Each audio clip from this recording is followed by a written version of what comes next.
Poggers. I don't know if they are. Sorry. They're ready. We're all ready. What is up, chat? Welcome to the third and final day of the Season 1 Ranked Minecraft Speedrunning Playoffs. Woo! Nerdy, how you feeling? Every day we start a little later. It's kind of nice for the sleep schedule, you know? Well, it should go the other way, right? Shouldn't it go like you start later and you get a little earlier? That would make so much more sense. But whatever. Anyway, so yeah, I'm doing good. I'm excited. Today's gonna be good. I mean, I feel like every day, every week, it's just gotten better. I think today's gonna be a good one. I mean, we've got a lot of exciting matches here.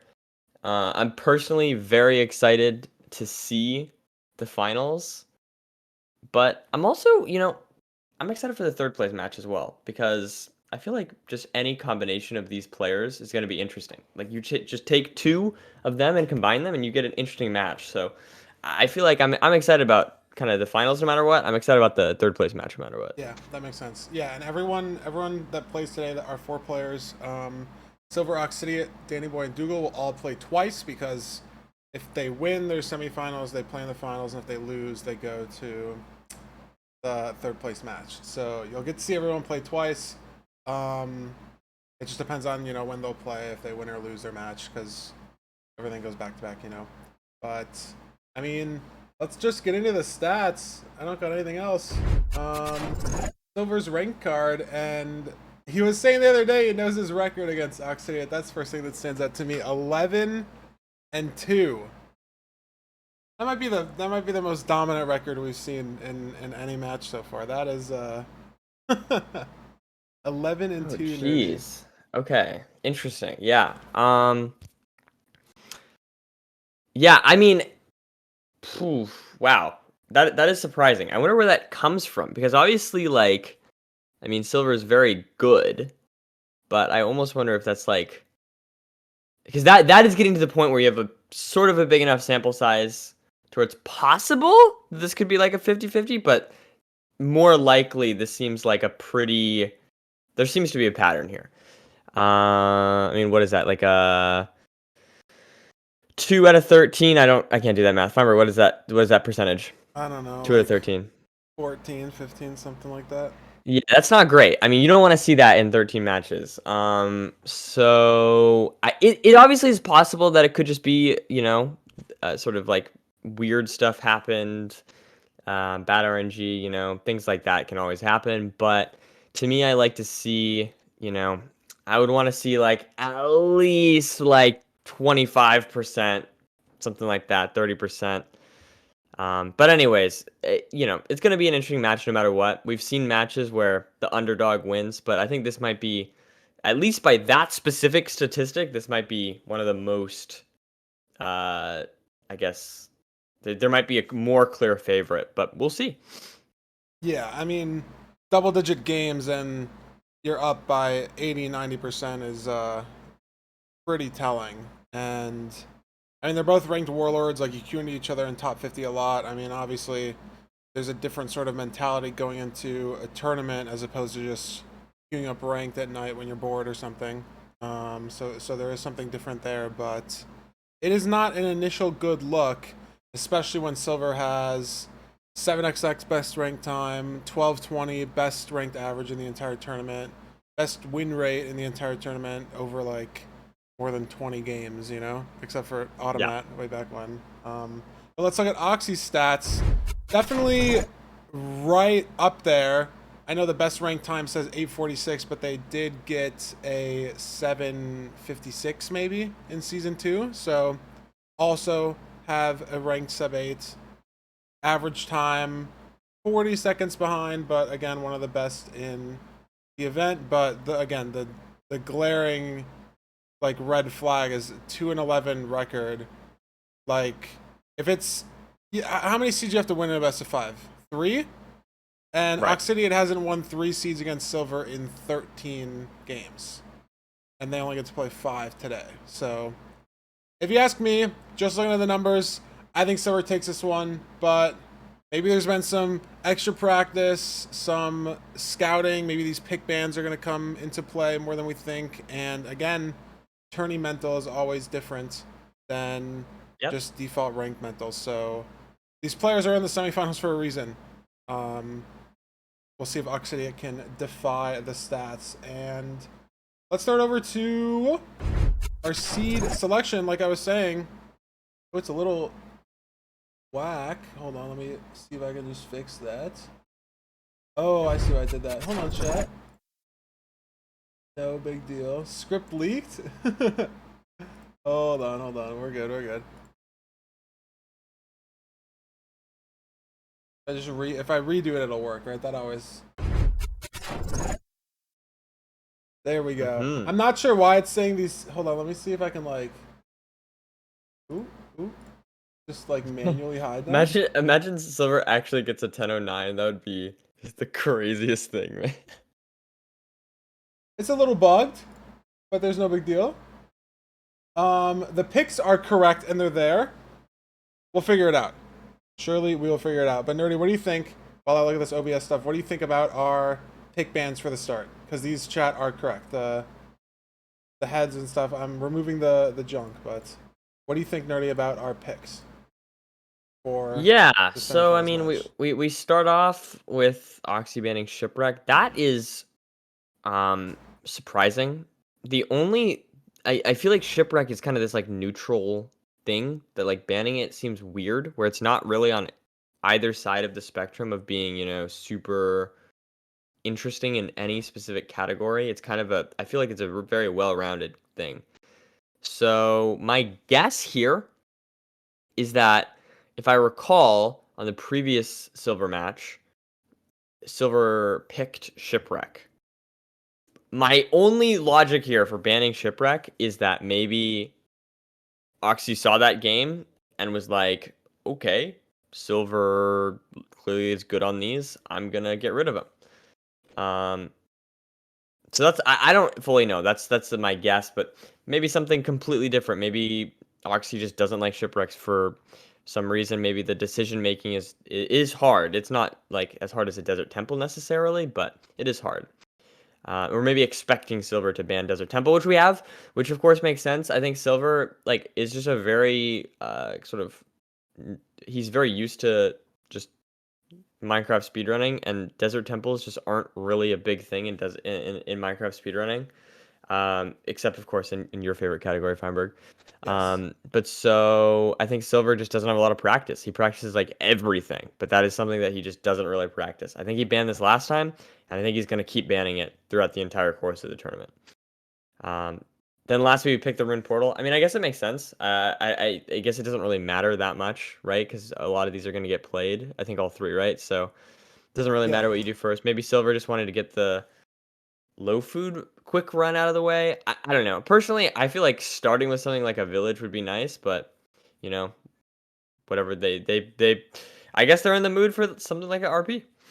Yeah, I mean, your first seed, obviously, like, you can warm up before you play, but it's like the first seed with actual turning nerves. Like, you're in the lobby, you're playing against the other players, so it is definitely an uncomfy seed to start.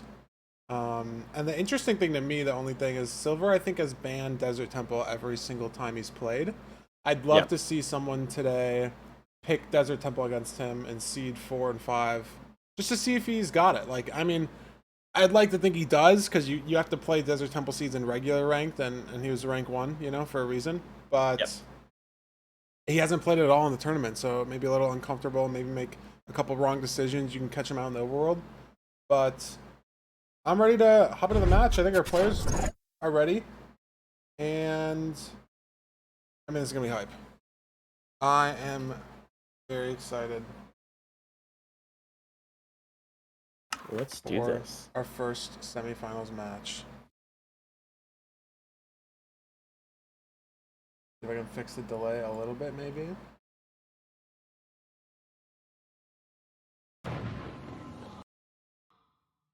Nice. Perfect. That's beautiful. Caught it up a Look at little bit, that. yeah. Caught it up a little Look at bit. that. Oh, it's almost flawless. Almost good. Sorry. Ooh, a little bit of an ugly room portal seed. No iron pickaxe. Some more decision making Hmm. you'll need to make in the nether. That's all. Where you're getting your iron, where you're crafting your pick. Does make for a slower seed, and no food in the chest. I don't know about immediately apparent. Obviously, they have the FNS. You can kill mobs. Yeah, I see a couple cows, so I'd imagine both players.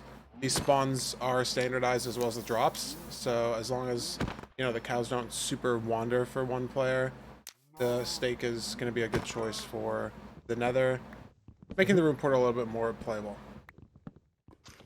So, what are your thoughts on? I'm noticing the fact that I mean it's a small thing, but Oxy threw away the nuggets. Silver kept them. What do you make of that? Well, you are guaranteed 3 iron in the bastion, but it's not guaranteed all in the same chest. So there is a situation where you could get screwed over by being like 1 or 2 nuggets short. These are small thing. Obviously, it probably won't matter, but it might. The bigger thing that I noticed about Oxy's overworld is she got dandelions, presumably for mushroom stew, and didn't get cows, but they're in the nether at the same exact time. Silver has less wood, it looks like, but I would definitely give up maybe 18 planks for 5 steak. Like that, no brainer. Yeah. And Silver already took better boat terrain here, landed on the higher part of the Yeah. Crimson, so immediately taking a pretty decisive early lead here. Gonna get to this bastion first, surely, if no other terrain mistakes. But it is weird, low blocks. I mean, there's this gold pickaxe, but it is your only pickaxe. Making a wood one is not ideal, so you can farm some netherrack, but you're probably going to want to dig in the bastion somewhere to, like, protect yourself when you're opening these chests for the iron pickaxe. This is bridge. Yeah, and Oxy a little bit behind here, having to kill a hoglin to get some food. Not the end of the world, as now she has some nice, beautiful bacon. But unfortunately, a little bit behind now, even though she entered first. Yeah, and the dandelion play for stews doesn't really work out in a crimson when it's very hard, if not impossible, to find mushrooms on the ground. True. So, kind of just a different play. Maybe the cows just weren't apparent on her screen, or she didn't really go looking for them. But a couple hoglins being handled. That one actually burned, unfortunately. Oh no, yeah.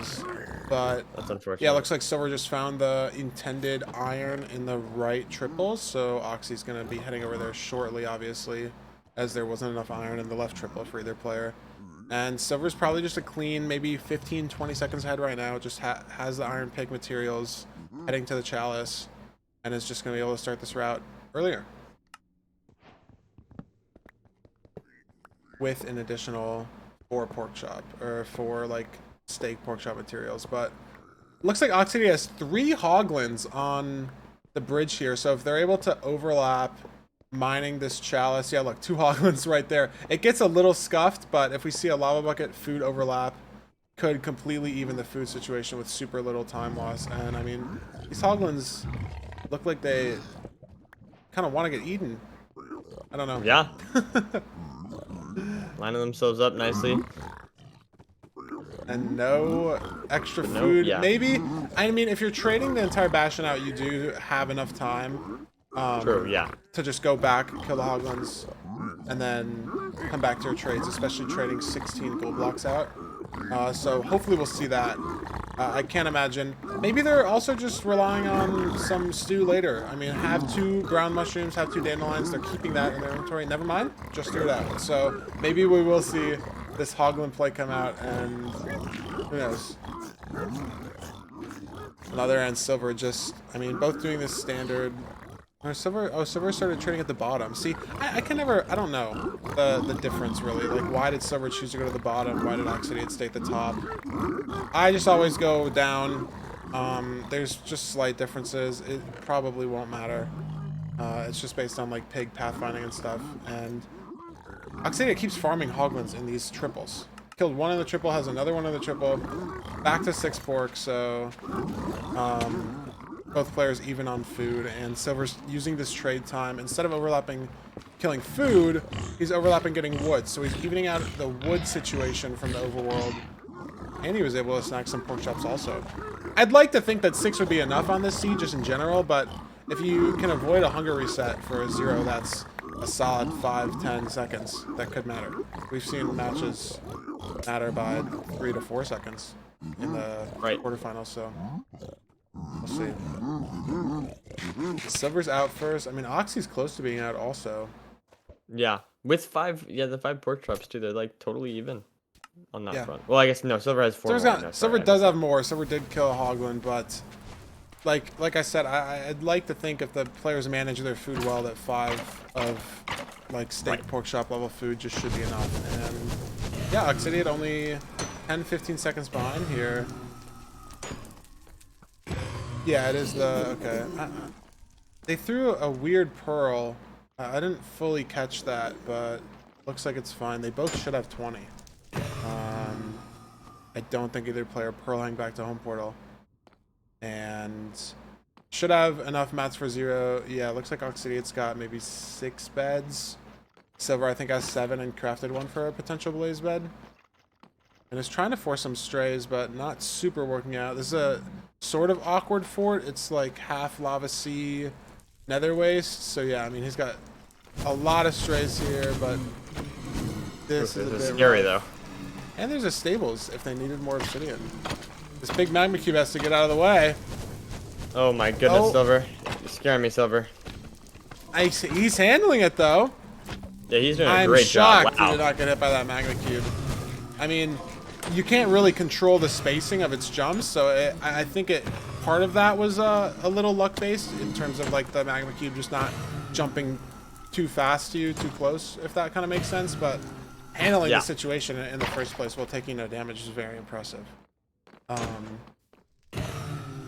Yeah, I mean, Silver's only 1 rod ahead, and Oxy has a fully blaze-bedded spawner right now, so it's not apparent who wins, but Silver rolls up 3 spawn at a second spawner, so it's very close. And if these blazes drop, Silver won't need that blaze-bedded spawner, and yeah, he's got 6 rods, while Oxy's still at 3. The rates do pick up. I think Oxy's maybe only 4 or 5 blazes out from getting 6 rods, but that is 1 spawner cycle, maybe 2, that Silver's going to just have this early advantage measuring eyes and getting towards the stronghold. There we go, but Oxy now on 6 rods as well. Only a few seconds. Oh, they have 19 obbies. Oh. I wonder if they left. Oh my god, are they? No, they're fine. Got hit by a wither, but the pork chop heal is really good. I'm not sure why they have 19. Silver obviously has to be on. Silver had like 25 or something. Silver's got more than 20, like by at least a couple. So either Oxy left trades, like left early, didn't realize they only had 19. I mean, maybe there was like 13 in a chest and you just assume you get some. Yeah, right there's 21. And so they have to just burn, and now they have 20. Misplaced 1, but it's still fun. And now there's just raw time loss in having to just, I don't know, miscount your obby as Silver's getting to stronghold chords. And Oxy in an ocean, this is going to be even more annoying to measure eyes, but they do have 7 rods. They don't have to pick it up. It's just going to be a bit scuffed. I mean, it's Silver's game to lose at this point. I think there's 0 materials, definitely food for 0. Most likely blocks. I mean, we'll see. Very weird stronghold spawn. Like Y12 ravine. It's a little bit of a spike there, but when the stronghold's this low, there's usually only so many ways you can go. And yeah, just straight down mid, no turns or anything. Are we going to see that 0 cycle? Yeah, it looks like it. I mean, stack of soul sand. We have, I don't know, 3 anchors, 2 anchors, 8 beds. I don't even have the wood for 8 beds. I mean, Silver doesn't mess these up. Surely no commentator's curse, but if there were a few people I'd trust to do a 0, Silver would be one of them. And if this is front, it looks like a basic 0 tower. Yeah, unless we miss a pearl here. Little... No, definitely comfortable going to 95 here. And, I mean, Oxy and the stronghold, like, really fast recovery here to the same stronghold. For sure. It just isn't going to matter. Like, with 0 being so fast and consistent, like, you have to be in the end first. There's no, like, you can't half go better and save time or get a better perch. It's just over. If the other player gets in the end and you know the seed's zeroable, and Yep. that's it. Like, clean 6-bed from Silver, doesn't even need the anchors, and nice 10xx time. I mean, Oxy not far behind, just maybe 30, 40 seconds, but it could all come down to that Obsidian play. Like, maybe the terrain to second portal was better from the Bastion, which maybe they saved a little bit of time, but that's all it is, right? And we will get to look at the splits and see exactly where that time loss is, but I'd like to imagine that a majority of that was due to just missing that 20th obby, and I wonder Yeah, why. and that was an interesting decision. I still don't exactly know. It probably maybe was just a mistake there. I will say, like, this is kind of what you said yesterday against playing against Silver. Like, he just completely took advantage of that mistake. You know what I mean? Like, that mistake was like not a super big time loss. It was only like what was that, like 30 seconds, something like that. I mean, which is obviously not good, but Silver, you just can't lose that time against Silver. He's just gonna punish you every single day for that kind of thing, and that hence we saw the zero cycle. We saw basically flawless gameplay from Silver.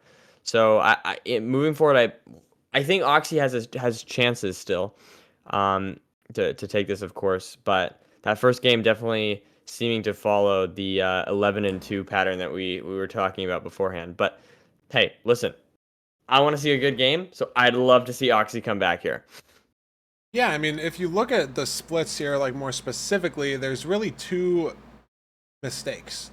Really only two mistakes that Oxy made. And the first one, which was slightly mentioned, was there was just a miss. I don't really know the word, like a boat traveled Yeah. down some nether terrain that just missed some height. And so Oxy fell like down and didn't hit a tree. 20 seconds from enter nether to bastion, like exactly the same nether time, and Oxy's just 24 seconds slower in the bastion. And I'd like to attribute most of that to, you know, falling down with this boat, having to build up, and then they also had to kill a hoglin on the way to the bastion. So a little bit of overworld mistake maybe bleeding in there. And then the only other big mistake that we see is, you know, 45 seconds on missing that 20 obby. And it was made up a little bit. Like I said, I think there was better terrain from the Bastion to second portal cords. It was made up like 20 seconds on the I Spy split from the blind, but just two small mistakes and that's it. But what does give me hope is there's only a 6-second difference in that stronghold, and there's actually a faster Bastion to Fortress split for Oxidiot. So the mechanics are there. The speed is there. It's just these small decisions, the small mistakes. That Silver's just he's gonna be playing lights out. If he's on, he's on. It's lights out, and you have to match the mechanics, and you have to match the decision making. But we see that being matched in parts of the run. You know, there were Danny Boy playing yesterday was like we saw a couple seeds that were just ahead the whole time. Like every split, he was gaining 15, 20 seconds. That's not the case here. It's neck and neck on these splits where they're both playing on. So I'm excited to see the next game, and let's see our seed pick. Nerdy, what do you think Oxidiot picking between Village and Buried Treasure? What do you think? I'm gonna say Village, but I feel like again, I could go really either way. I feel like this is not super. Yeah, it makes sense. Silver's just very good at buried treasure, so it makes sense that you wouldn't pick that. And we also saw Oxy ban Shipwreck, so kind of a similar style. I think it makes sense. I I mean, yeah, again, I think it's all yeah, mental, you know. Like you have to it's play entirely 3 mental. maps, even Yeah. if you get 3 0'd. So it's like you really have one or two choices. I wonder if many of the players are even thinking super hard about it, or they're just kind of picking what they want, or picking the first thing they think of, right? Because you have to Well, play both anyways. we can overanalyze as much as we want still, even if they Exactly, are just like exactly, kind of exactly. randomly picking. It's fine. But I'm ready to see game 2. I think we can see Noxidia bounce back. Like I said, I mean the mechanics for both players are there. Like they're in the semifinals for a reason. I am very excited. But I mean starting off 0-1 is not the greatest look, because especially if you make just one mistake in this next seed and 2-0. We did see a reverse sweep yesterday. It did happen. So it's I obviously mean, not out of the question, but yeah, and you know, Oxidiot is a very skilled player. I feel like reverse sweeps. I would love to see some like psychology on that. I would love to see some like analysis Like if it happens more than of, you think or more than it should. well, not that more that it should, but I would love to see what are the odds of someone who is, it's 2-2, and what the odds are in like it was 2-0 and then it becomes 2-2. I wonder what the odds are of that person that is on the come up. Yeah, you could What the probably odds of figure them that winning out. are Yeah. generally. Be interesting. That would be interesting to look at. But anyways, Yeah, I trying to digress. quantify like that mental factor, like Yeah, exactly. because every game obviously has no effect on the next one. Like it's a different seed. Yes. There's no carryover, right? But the mental is that carryover, right? And it's insanely hard and impossible to quantify. But you could definitely look at stats for that and see.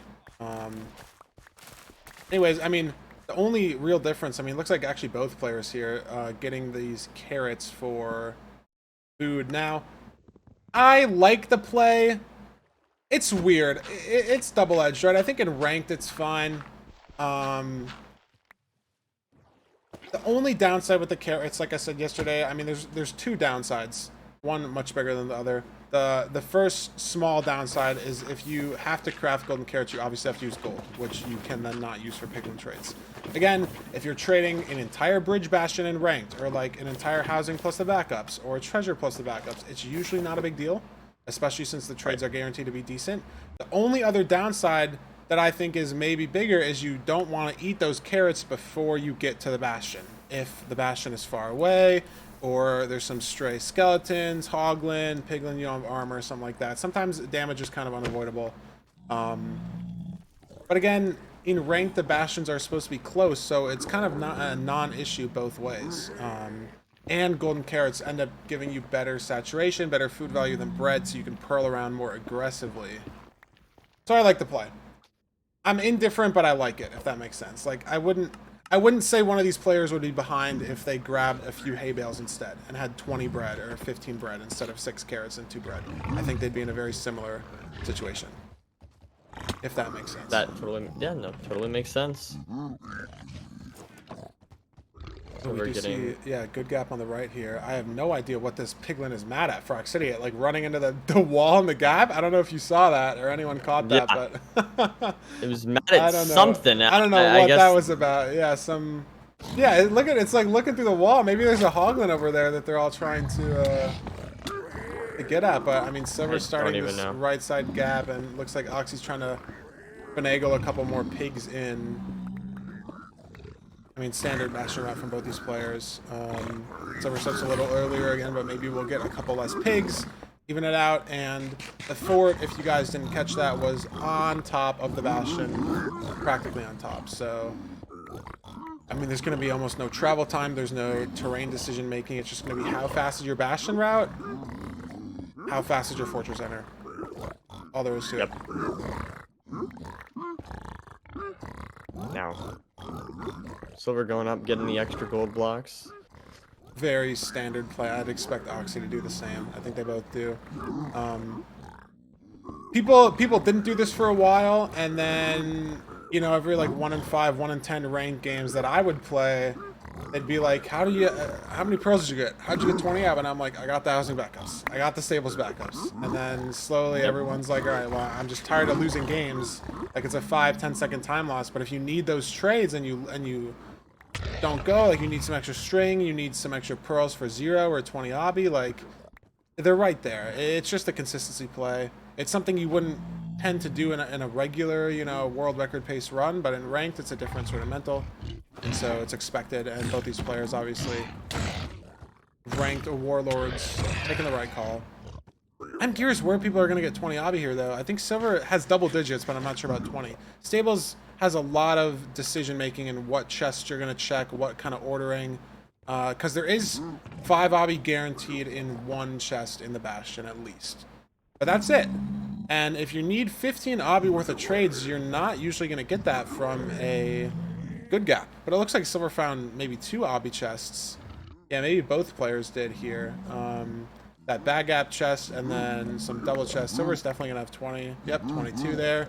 And Oxy's got 15, so I'd assume they're going to also have 20, but they might be done with their trades. A little bit different routing. Silver has a Pearl Hang going on that he's going to land in the fort with now, but I think Oxy's going to check this double chest. It's the bottom one that has Obby. I mean, that one might have also, but this bottom one should have 5. Okay, they're going to Pearl Hang and check it, maybe. They should find it. I mean, if they don't, there's going to be a big issue, you know, in terms of 10/20 speed we saw all day. And, oh no. I mean, maybe they just forgot about that one chest or checked it already and left early on trades. It looks like they're looking. I almost wonder if it almost feels to me like maybe Oxy got maybe a bit pressured there by Silver's enter into the fortress. The fort, yeah, maybe thinks that he entered so fast he's not trading like. I mean, there is no more gold to trade. There was no triple. There's no extra good gap. Like there's no more gold, right? So you might think if you don't mentally realize that you missed that chest, you might think, oh, he's also playing 10, also has home portal. I'm not sure. Yeah, I mean, I don't think they checked that chest. I think if they did, they would have 20. Again, the players get the same trades, the same chest, the same everything, rates wise. So Oxy missed something, and I'm 99% sure it was that chest. No, it totally was. And another thing as well to consider is like, man, I mean, we talked about how Silver's just one of the most consistent players. Like making a mistake like that, it'd be one thing against like some of the more sort of mechanically really fast players. Not that Silver's not mechanically fast, but Silver, I think the big issue with Silver is that here for Oxy is that like he's just not going to make any big mistakes most likely. Like the odds of Silver making mistakes here is so low that I hate to say it, I think unless there's some crazy stuff happening here with the home portal, like maybe a super easy terrain something and Silver gets like a wall or something. Yeah, better. I think this is Silver's game to lose already. Yeah. I mean, it looks like Oxy has 7 rods and is heading back to the home portal, but again, yeah, I mean, so far away anyways. They do have the coordinates saved. We've seen players do this using F3C because you do have to home portal sometimes in ranked, and people have lost a lot of matches to like forgetting where it is in a ravine or just losing time in general because it's not something, again, you usually do in normal runs, right? Like if this was a regular run, we would just see Oxidia blind at this fortress. But that's just not the consistency play, and you have to play for I Spy almost always. And yeah, I mean, not as far behind as I would think 20 versus 10 obby. Like, Silver's going to Chords, and Oxidia's about to be heading to Chords, so it's not as much of a gap as it originally looked. Yeah, I thought that would be bigger. No, this is maybe I mean, Silver's fort was very a little well played slower. by Oxy. Yeah, it looks like Oxy just got the rods much faster. I know Silver threw an eye into a tree, so maybe he got an extra break or something. Yeah, but okay. Oxy did have to get 7 rods for home portal. So, yeah, I don't know. And again, this might be different strongholds. Yeah, I was going to say. So that's a chance actually totally for Oxy to catch up. Yeah. And it looks like, I mean, already Silver not entirely confident in the preemptive. Having to rescan here. Did look like he got a good spike, but the rescan is obviously not what you want to see, but he does find it.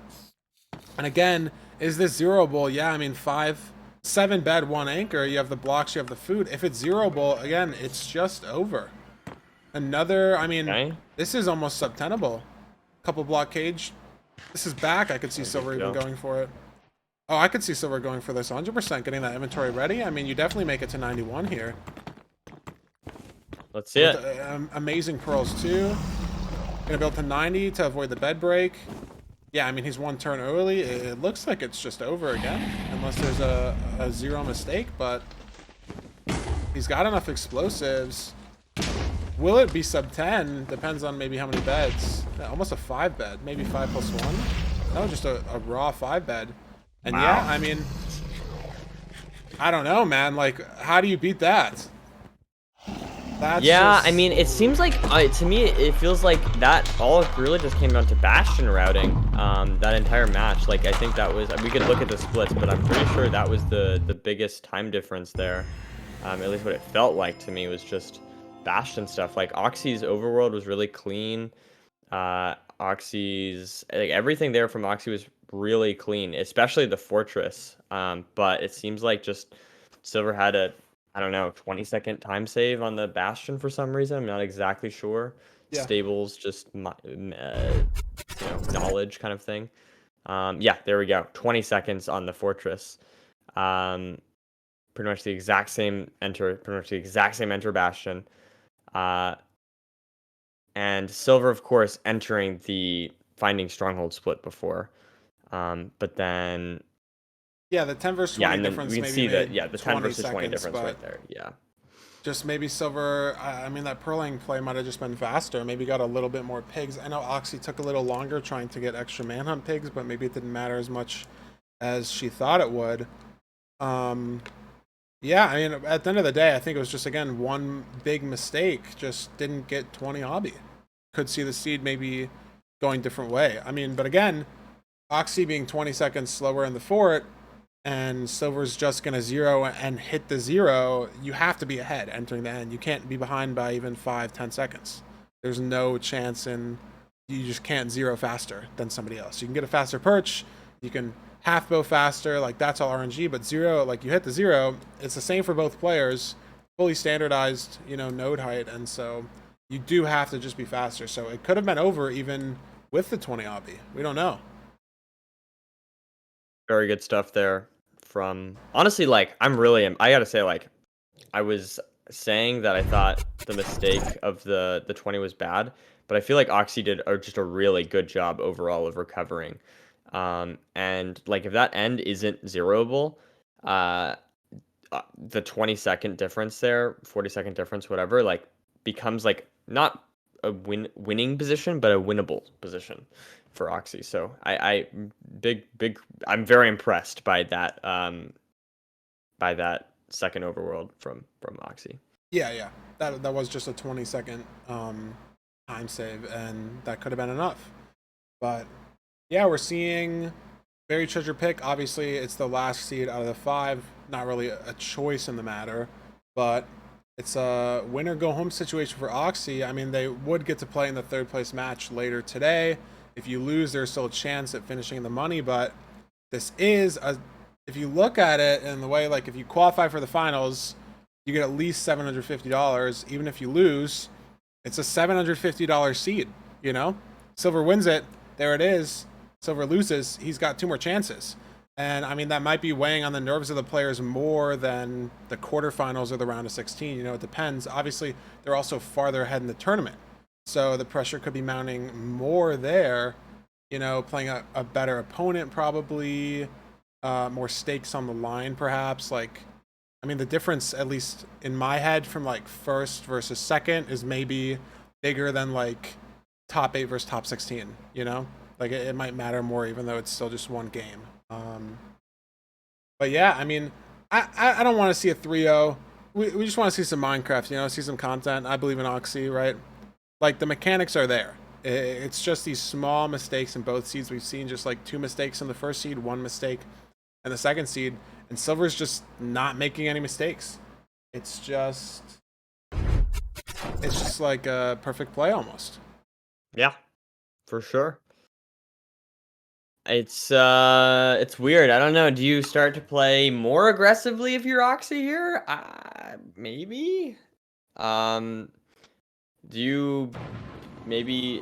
I mean, you can't go slower. I don't think, because it's not like Oxy's taking any deaths. It's just pure pace, right? Yeah, and it's like the mistakes.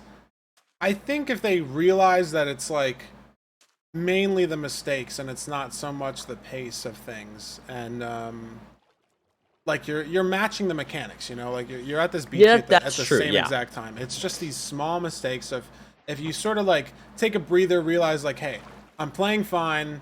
Um, just have to like focus up, maybe think a little bit, like 1 or 2 seconds more about my decisions, make sure I'm not missing anything. That might be all you need. And yeah. then you're right in contention with Silver. Um, yeah, and I think we've had 2 zeroable ends. Uh, it maybe, I mean, if Oxy can just maybe get some little pace here and there for sure. I mean, we've seen Oxy, be faster than Silver on certain splits. So definitely possible for Oxy to outpace Silver. And another thing is, like I said, like if it's not a zeroable end, then if they enter within, 10, 15, 20, 25 seconds, you can totally still win that with a good perch. So Yeah, 100%. it's definitely not over for Oxy. Oxy's been doing a pretty good job keeping up with Silver. And I think Oxy just needs to sort of find ways to just get these little edges on Silver in every way that she can. Silver messed up the portal maybe a little bit there. It's going to even up the time loss and the crafting split. And, I mean, yeah, Bastion looks like it's right there. Maybe Treasure.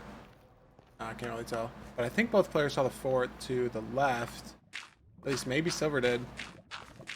Can't ever really tell with, the nether fog and the bitrate and stuff. But, yeah, this is stables instead. So, again, I mean, more rough decision making, and it looks like it's already different. Silver's going to enter the back. I mean, Oxy notices, though, if they know their Bastions, this is a right side good gap. Could potentially start this route early from the middle, and I was actually wrong. The fortress looks like it's on the Bastion, another stables Bastion seed. And yeah, I mean, different Bastion starting routes, but yeah, Oxy definitely did notice that this was a stables triple, or right side good gap, sorry. Very complicated Bastion. Ooh, looks like they're trying to block off a zombie piglin. Ooh, maybe a little scuffed. Oh, no. It's that pig. A little too mad. Oh, and you're gonna have to kill it. I mean, this is time loss. You're losing out on one trade every 6 seconds until all your trades are done. And at least no death, I will say. That's true. That's very dieable situation, and Oxy survived. No pigs. I mean, 3 hearts. That's not great. It's not great. Not a good start to this Bastion for sure. As I'm watching Oxy, but I'm hearing the audio Silver. I just hear pigs taking some fall damage. Trades. This time just matters, and it's just gonna add up. No trades have been started just now. Oxy gets the gold in, and Silver's probably got 3-4 trade cycles already going. Just that one small mistake. But I liked the routing. They started the trading potentially earlier. It was just try to handle a zombie pig, and it just got a little too dicey. What it seemed like. Yeah, I mean, it's weird. It's always a weird situation where there's a part of me that wants to give credit to the recovery, and that's definitely valid. But that time loss is also really not good at all. So I would say overall definitely a net negative. But it was impressive to recover from that mistake, in my opinion. Not panicking, and maybe Silver will make mistakes that will add up to that eventually. But it's just staying alive, not the end of the world. She's doing a good job. Silver just needs to, I don't know, we'll see if Silver can take advantage of that mistake or not. But most likely, as this tournament has been, Silver has been pretty good about taking advantage of the small mistakes of his opponents. Exactly. Yeah, and it just looks like both players trying to find the obby here. I mean, not sure. Silver's got 11, it looks like, but again, not sure how much is in the trades or whatnot. 20 is not guaranteed. Again, only 5 obsidian guaranteed from 1 chest. Oh, Silver taking some fall damage there. He's fine. Could have been worse. Still time loss though from Silver. This is just time loss. Could have been worse. That is true though. Just a mistake. Oh my God! And another one. That's the same thing. Oh man, hits his head twice on the same block. I mean, it's time loss. It's also food loss too, right? And that could spiral right into, if you have no food entering the portal room, you're gonna have to hunger reset. And maybe if you take too much damage, hunger reset earlier. I mean, Oxy's on a heart and a half. Oxy's on. Yeah, I was just gonna looks say, like a little bit of intentional damage, not in really any danger. But I mean, look at the zombie pigs in the Bastion, and Silver's already at this spawner. I think his mistakes were just, a little smaller than Oxy's Bastion routing mistake, whatever you want to call it. But I mean, how many pigs do they have trading? Looks like the trades are done. 18 obby though, missing another obsidian chest somehow. In stables again, we see a second time in a row. Yeah, it seems like Silver and they're doing another Yeah, it's a. Oh, okay. So it was a double pearl hang. They had a pearl hung to the fort, and then they threw a pearl. Yeah, another 10 versus 20 obby play. It's just I don't know if Oxy's just doesn't think checking those chests is worth it, because obviously there's no guarantee of obby past the first, like, chest with 5. I don't know, but it doesn't look good when you enter the fort second and have no obsidian. Two Like times in a row. Silver's building his first portal. He's able to overlap this with the blaze spawner. There's no possibility of overlap with your home portal. Have to get 7 rods. You have to take more damage, and Oxy can't even find the spawner. Silver pearled directly onto this, so maybe just saw it better from the Bastion. I don't know. Yeah, it seems like Silver's knowledge of stable is really coming through here. 2 times in a row, just chest knowledge, how to route to this chest, to that chest as quickly as possible. Seems to really be coming in handy here for Silver. Yeah, and so I did read a couple chat messages saying Oxy checked a chest with 4 obsidian and then didn't check anymore, but if you really know the filter, it does guarantee at least 5 in one chest. So if that's true, then it is, a ranked specific misplay. As weird as it is to say, like, knowing how the filter works and what you check for, like, knowing there is another chest with 5 somewhere, and Silver might know that. Or he's just, forcing 20, checking every single chest because he knows it's so fast, right?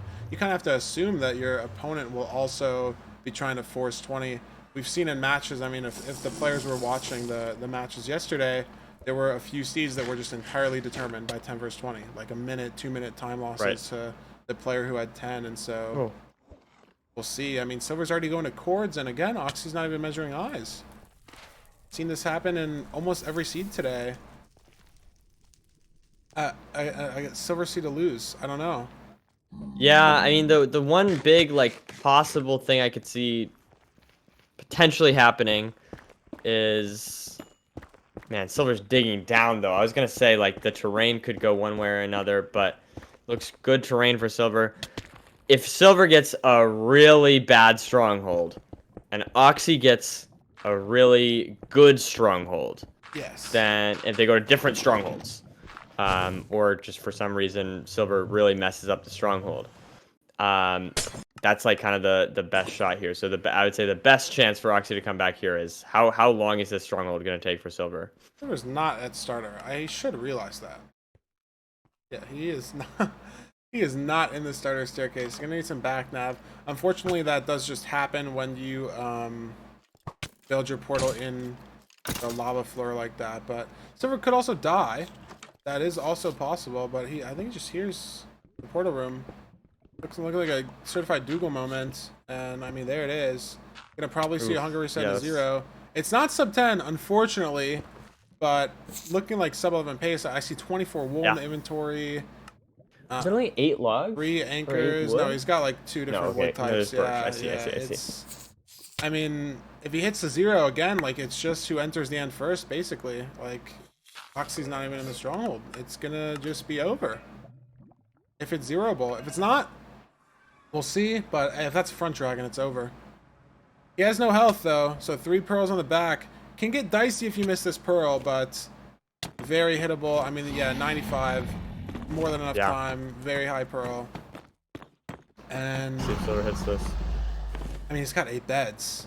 Yeah, he should hit this. He can take 11 explosions health-wise. Maybe getting down, but I think he has a boat. Like, I mean, I'm already thinking about how he's getting down. Like, I think the 0 is just a lock. Like, right. Another 5 explosive. He could throw out half his beds. He saved enough health so he could pearl down. Like, I don't know, man. I mean, just really clean gameplay from Silver. Yeah. Can't really say much more than that.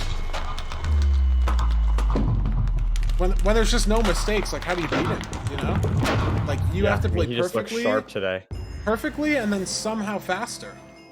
I don't know. Like if he plays like that, I mean, we'll have to see how the other match goes. But if he plays like that, I think he's winning the finals for sure. I mean, the only thing that I can think of in that match that I like remember is like that Bastion mishap of like jumping and falling and then jumping and falling again.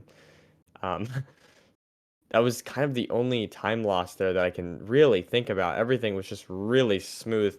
I mean, Arc City, it was playing solidly too. I think Silver just playing super consistent. I don't know. It's he's looking sharp today. I mean, yeah, just like that was the only mistake in the run. Is like missing the one Bastion jump twice. Like took maybe 6 hearts, had to eat a food or two, but just save 6 seconds entering the Bastion. Oxy messed up a little bit on getting the trades started with the piglin. Almost died, had to kill a piglin. And then look, just a 30-second faster Bastion route with 20 instead of 10.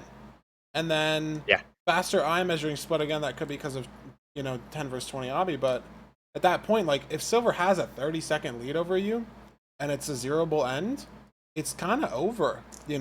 Like anyone with any lead on a easily zeroable end, but it doesn't even need to be an easily zeroable end for Silver. Like he's pushing the limits on insanely hard towers, cages, 1-8s. Like it's not like something where you think, oh, it was like back 94, back 97. He's not going for that. Like he's gonna go for it if he's got the health and he's got the explosives. Like there's no coming back, and you just have to play lights out. And Silver gets us with the quick 3-0. He's gonna be in the finals. Oxidiate's gonna be in the third place match. They both get to play again today. Both still have the chance to earn money. Silver's already guaranteed at least 750. Let's see if he yeah, we can drag him in. We can drag him in. Nice. Silver, good morning. Yep. What's up?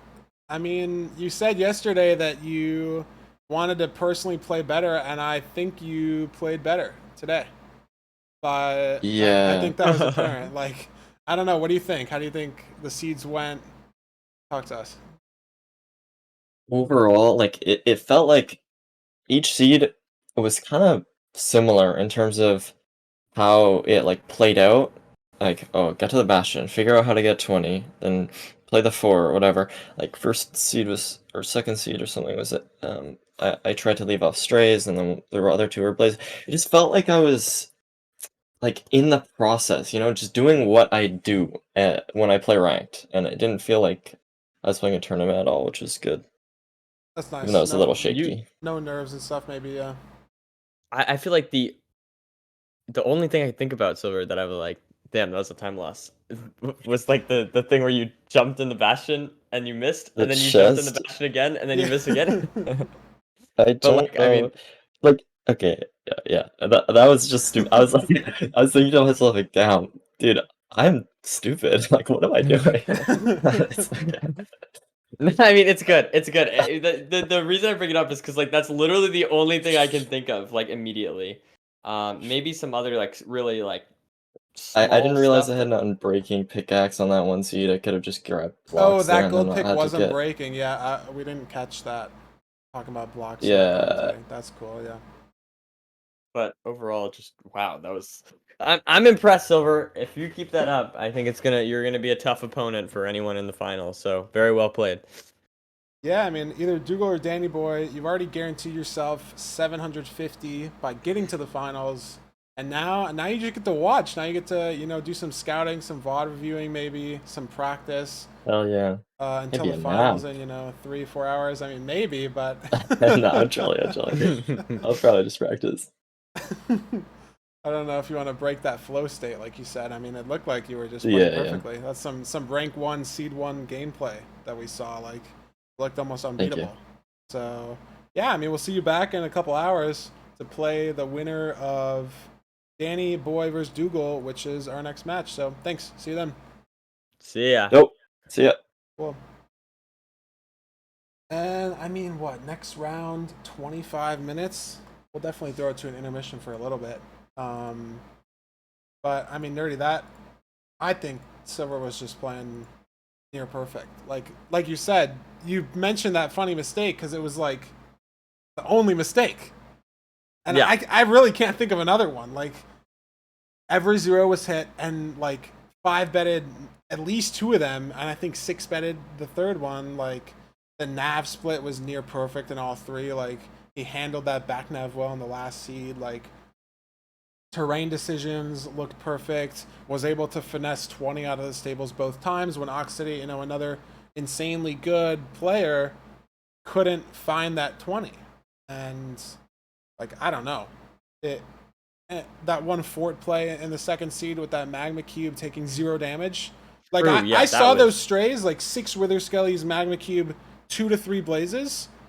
I might have like turned around and just committed to the spawner, like not thinking it's worth the time loss and the damage loss. Silver just tanked it, took no hits the whole time, handled every Wither Skelly like fast as well. He didn't have to kill them yep. manually, shoved them off, shoved the magma cube off. Like I don't know, it was just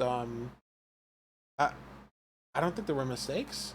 Like I don't think there were either. I mean, there's obviously subtle stuff like the fact that Oxidate was able to come back a bit. I mean, obviously, is a testament to Oxidate's skill, but it does show that maybe Silver was making some was doing maybe something wrong or something less good than Oxidiate in some places. you're right. But really subtle stuff and nothing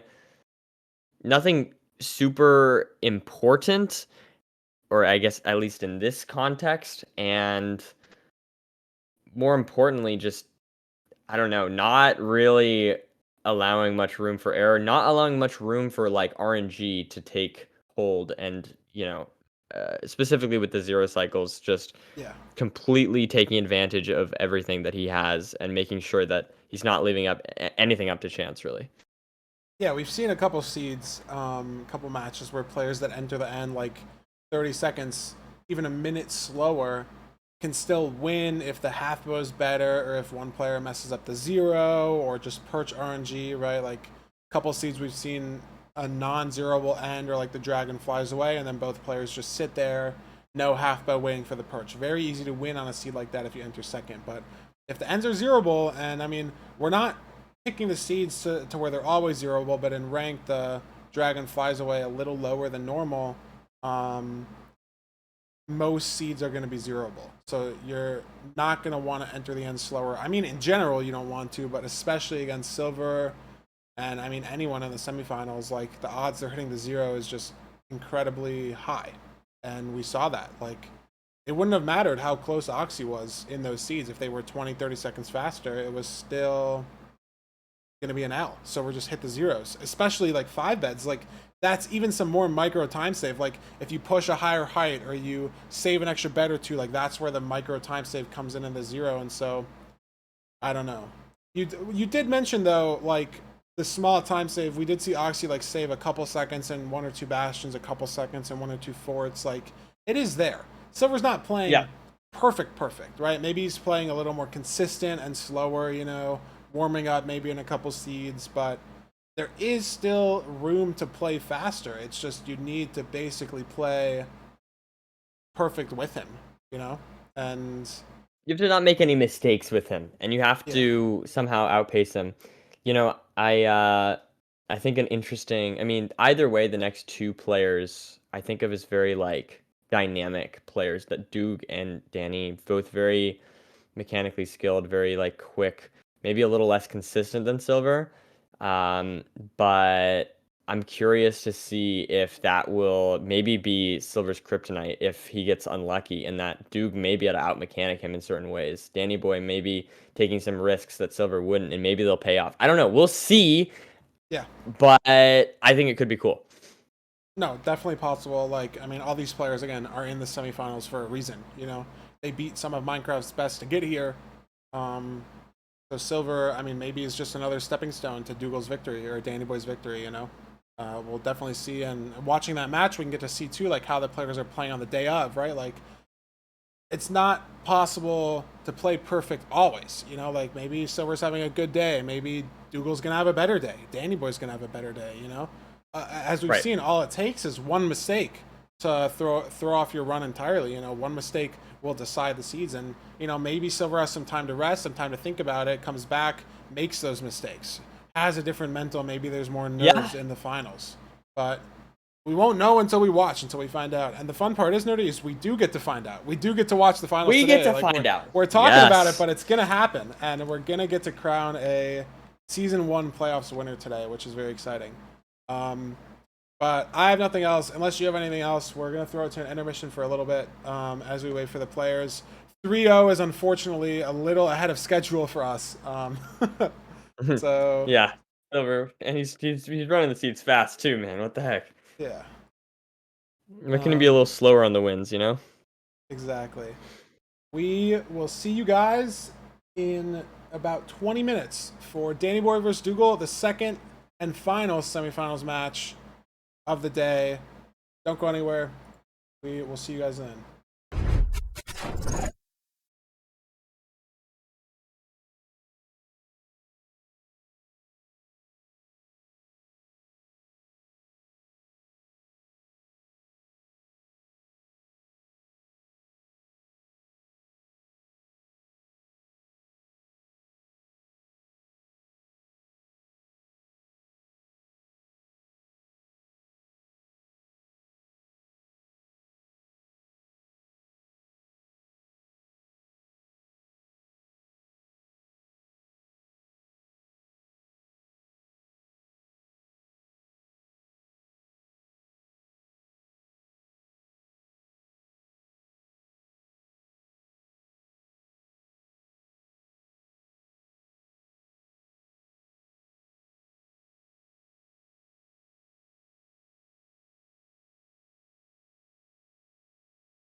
Welcome back to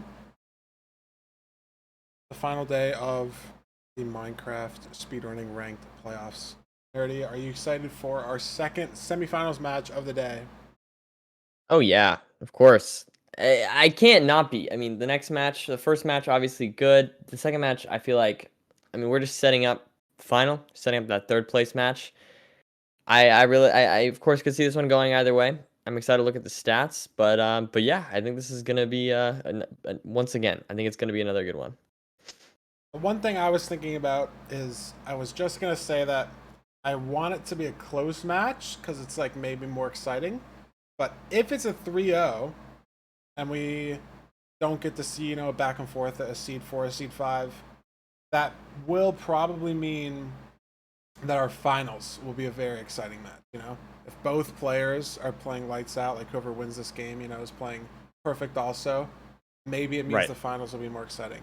I think everything will be exciting. Like even the 3-0 against Silver, just watching that gameplay and seeing just the small That's mistakes, amplify was also very exciting, but we'll see. We won't know until we get to see the matches. I think that's yeah, I kind of like that mindset that like, we get an exciting match, it's exciting. We get a 3-0. I mean, not that 3-0s aren't exciting. It's just they're a little bit less exciting, but yeah, if it leads to a potentially very intense final match, yeah, that could be good. Yep. And I'm ready to look at our first of two players. Danny Boy. We've seen most of these stats before. Again, facing off against Dougal will be our second player. The record is obviously the only unique thing. 6-9. I mean, almost the same amount of matches that Silver and Oxidiat had played against each other, but this one looks a lot closer. Danny Boy obviously a little not favored, but could go back and forth either way. It looks like. Yeah, I mean, this one looks more kind of like, okay, I can, that could really go like 6-9 is a, that's plus or minus, I don't know. That's a reasonable, much closer sort of distribution that you could expect even from like two players that are totally equal. So that to sure. me isn't like a telltale sign. Oh, Danny Boy's gonna lose. I mean, it's obviously not perfect, um, but it definitely Danny totally should do totally fine. I think Duke is a little favored, but a lot closer. 100%. And we'll look at some Duke stats real quick. The comparison of these average times and stuff. Dougal with a 12:55 and Danny Boy at a 13:20, so very close. Dougal pulls ahead a little bit there. Has a better ranked PB, has a better regular PB, better win rate, better win loss. I mean, looking at the stats, Dougal's got an edge a little bit everywhere, but as we've seen, I mean, players, underdogs can win all the time. Technically, Dougal is the underdog. I mean, we've said this a lot this tournament, but him being the 15 seed is a little bit misleading. But Danny Boy did finish in the top 8 on the ladder, and Dougal didn't. So Danny Boy's had the higher elo at the end of season 1. So even with the worst stats, he was able to close out more games. Yeah, true. And I mean that means something, right? Being able to finish at a higher elo on the ladder. Obviously, For again, sure. different from tournament mindset, tournament play, but Silver said in the interview today it felt like he was just playing ranked. So maybe it's not as different as we think if you can, zone in, isolate the nerves. Silver said he was just doing what he does. And Yeah. if the players can do that, maybe Danny Boy takes it. I don't know. I think it could go either way. Absolutely. And I will say, maybe that's not the same for every player. Maybe some players don't feel like they're playing. Maybe that's why Silver was doing so well. Maybe he was able to completely avoid those turning nerves. But with that said, I don't know. I'm excited about this one. It's gonna be good. We'll see. Maybe we saw Doog have a very strange previous game where he was looking solid but making some big mistakes in those first two matches, and then something switched. He got zoned in and then took it back. So if Duke can just like start there, then I think Duke is going to be a scary opponent for anyone. Exactly. But I don't know. We did see that little bit of inconsistency you know? Yeah, So, I don't it know. was a 0-2 start that ended up being a 3-2. Dougal was our reverse sweep yesterday. So I mean, if he can avoid that shaky start, come out strong. Can Danny Boy play well enough to stop that? Because Dougal was playing very well in his final 3 seeds of yesterday. So I mean, we will see. But let's look at the seed selection a little bit here. I mean, sort of expected. Desert Temple banned from Dougal. Danny Boy Buried Treasure may be a little surprising, but Dougal very, very confident in those. And then the Yeah. Village pick. What do you think, Nerdy? Yeah, I mean, I think this makes sense. I mean, Duke's just going to ban Desert Temple. I don't think of Duke as an AA player at all. I think AA players are the only ones that are going to be super comfortable playing Desert Temples. So I think that makes sense, banning BT, I think it also makes sense. You're just trying to.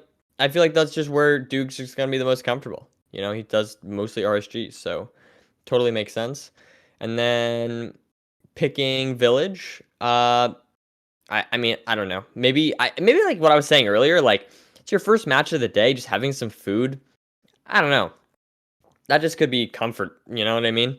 So I think it makes sense. I think it all adds up. I would preemptively pick that if for the second game, if Duke was picking, he's gonna pick. I think he picks. I think he picks RP next. I'm saying that already. You can hold me to that. You know what I mean? Yeah, I definitely agree with you. Again, the first 3 seeds have to be played either way. Um, but I'm ready to get right into it. I don't know about you, but I think these players are ready. I'm excited. Oh, maybe Dougal's not ready. Well, he'll be ready soon. He's obviously in the match, so he will be up soon. If you're on a different account, we can change it. Let's see. Yeah, we'll throw back to the seed selection for a little bit. they're working it. They're working it out. They're working it out. We'll give it a minute or two. But yeah, this should be. I don't know. I'm excited for this match. I think it's going to be interesting to see because, like I said earlier, um, I don't know Danny Boy's playstyle as much for sure, but for what I've heard, he's kind of like a bit of a risk taker as well. Um, and so I think of Duke as being very like a very dynamic player. So I think this is going to be interesting. Um, I think it's going to be an interesting match to compare. I don't know. I mean, Duke, I think if he can, what do you think, Feinberg? What do you think was the thing that changed after Seed 2 yesterday with Duke? I mean, I think he just ironed out a couple mistakes. Ankle Boy maybe played a little riskier. I think there were some 10 versus 20 plays. Ankle Boy blinded in one of the seeds, had a couple slower plays, but I think Duke just sort of maybe was warming up. I don't know if he necessarily changed much of his overall play style, but just got more comfortable. Maybe there were some turning nerves, right? Like who knows what's going on Yeah, in the minds of all these players. But sure. I've been given the green light. Google is live. We're ready to go. I'm hyped. I'm excited. We'll see. Yeah, I mean, I think for me, I'm just curious to see, are we gonna see as clean gameplay as we saw from the previous 2 players here? That's what I want to see because I feel like Oxidiot and Silver, like yes, Oxidiot lost 3-0, but I feel like Oxy was playing like very well overall. Yeah. I mean, Um, again, like just 1 or 2 small mistakes in HC, and that was just enough. yeah, Silver was basically playing perfectly. And yeah, yeah, hopefully these players will bring a similar level of play to the table. Well, lobby, no iron. Gonna be able to kill the golem. Pickaxe, guaranteed 4 iron, so pickaxe and light, and you can build your portal FNS. Shouldn't be too much variance in this overworld. But getting more than 5 bread, we'll see if they go for some carrots, some extra hay bales. The village see we saw Oxity and Silver play, they both went for the carrots, so we'll see.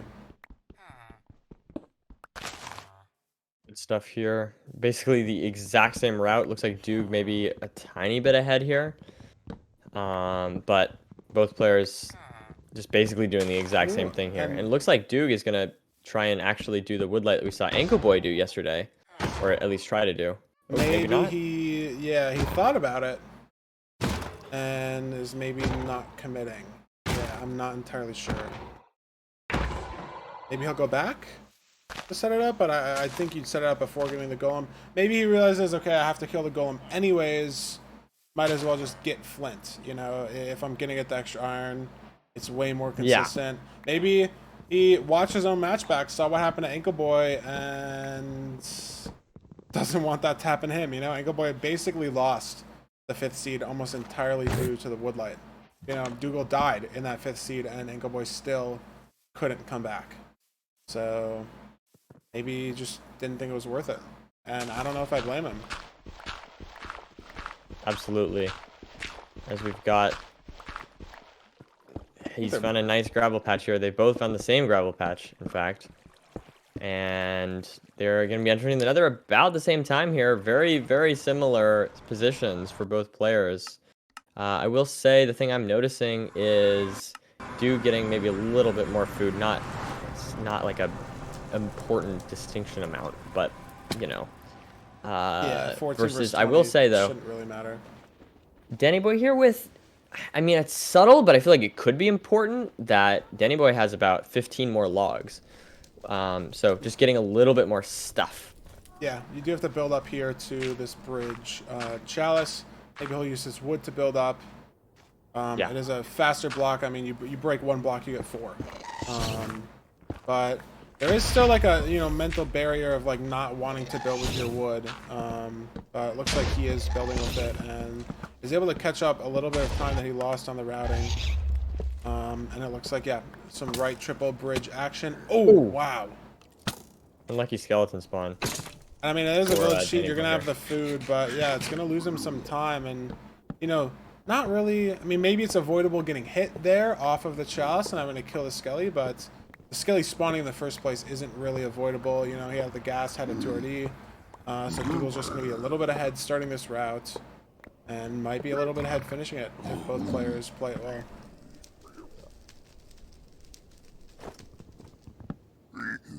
Yeah, basically very similar paces here, but just a few seconds trailing behind.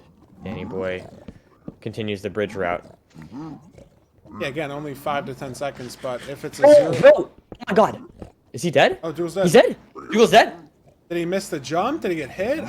He fell. He missed the jump, fell into a little bit of lava. I think it was basically dead, and I think he just committed to the death, maybe. Or maybe he fell. I'm not exactly sure. It looked really bad. I saw near the end. Yeah. Wow. And that, now, all of a sudden, we were talking about Danny Boy being, 5 to 10 seconds behind.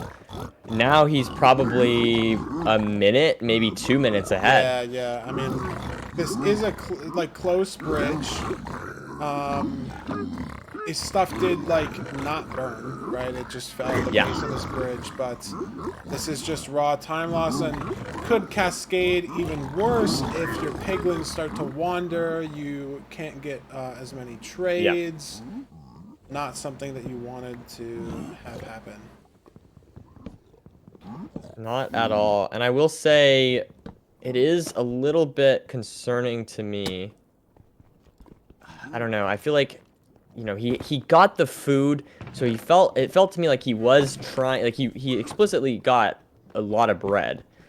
It felt to me like Duke was trying to play consistent, but then making that mistake in that way, I don't know. I don't want to see. I want to see Duke, playing sharp, and I hope that we don't see what happened in the match yesterday against Ankle Boy at the beginning. I want to see the later Duke. You know what I'm saying? Exactly. I want to see that being played. So we'll see. I mean, very possible, but this time loss is going to be very hard to come back from. Going to need maybe a mistake from Danny Boy, because there's only so much time saved to be had if you play faster than your opponent. If they play fast enough, there's nothing you can do. You can't interact with them in any way. Danny Boy plays well enough. I mean, it's over, but we've seen comebacks before. I mean, more often than not sometimes. But it's not a good look that Danny Boy's already heading to the fort and Dougal just started his trades. Probably a minute and a half, maybe 2 minutes behind. All depends. Because, yeah, I mean, I don't think Dougal has as many pigs as he'd like. You know, obviously, he's just trading off this triple chest, so there are pigs here, but not any that you're going to pull over from the single. And it looks like, yeah, he's trying to re-aggro and get a couple more pigs. Trading out the entire bastion will take significantly longer. Every pig that you have less is more and more time loss. Yep. Nice gas kill, though, but, I mean, Danny Boy found the fort, has a couple of good strays here. If his lead could get any bigger, 3 strays here is very nice. Only has to deal with a couple of wither skeletons. I don't see how Dougal comes back from this. Needs to be a big mistake from Danny. Yeah, I mean, we're gonna have to see some weird things happening. This is where I've always wondered if, like, this is where it would be wise if you see your opponent.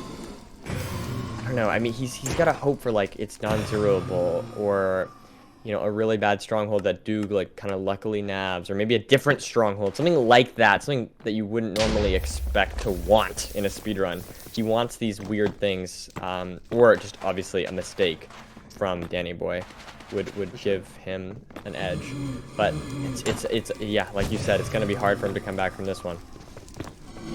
And yeah, I mean, looking at the time, he's getting to this fort, but I mean, maybe only a minute, maybe save some time on some terrain nav. Looks like he could have went straighter to this fort. Danny Boy kind of went to the side a little bit, it felt like.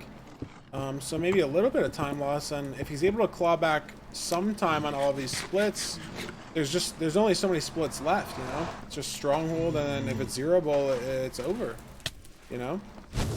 Like we saw in the silver games, like, as long as you're on the end first and it's zeroable, it's basically wraps. And yeah, I mean, these Wither Skelly strays not doing Dougal any favors. It's a couple places though. Okay, so it's not the end of the world. It's a quantifiable time loss now. It's more realistic. You know, he's only 4 rods behind, and that's not a good sign. But they're in the same structure at least, which is better than it was.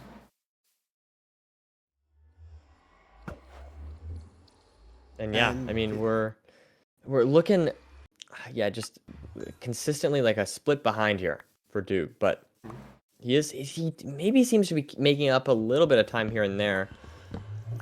So maybe he'll be able to make something work. It is, of course, possible. Like, Duke could just get a really good perch, and Danny Boy could have a non-zeroable end. Like, these things are possible. It's definitely not game over. Or, of course, Danny could die in some way. That's a total possibility. Tourney nerves are not something that we can just assume someone's going to finish. Like I always like to say, you know, the match is not over till the dragon's dead. What can I say? It's true. It's true, though, because tourney nerves can absolutely make a player make mistakes that you would never expect to see. Arguably, like that that mistake that we saw from Duke just a moment ago. Yeah, I mean, but Danny Boy already in the stronghold that was only 600 away. So, I mean, it was 1 pearl and he was almost on the coordinates. And this preemptive looked nice. Ravine, not so much, but if he gets this direction, I mean, Dougal's trying to catch up. Bodai will save a little bit of time, but this is the portal room. That's not what you like to see if you're a Duke fan. Does he have explosives for 0? Oh, yeah. I mean, half of his inventory almost has beds.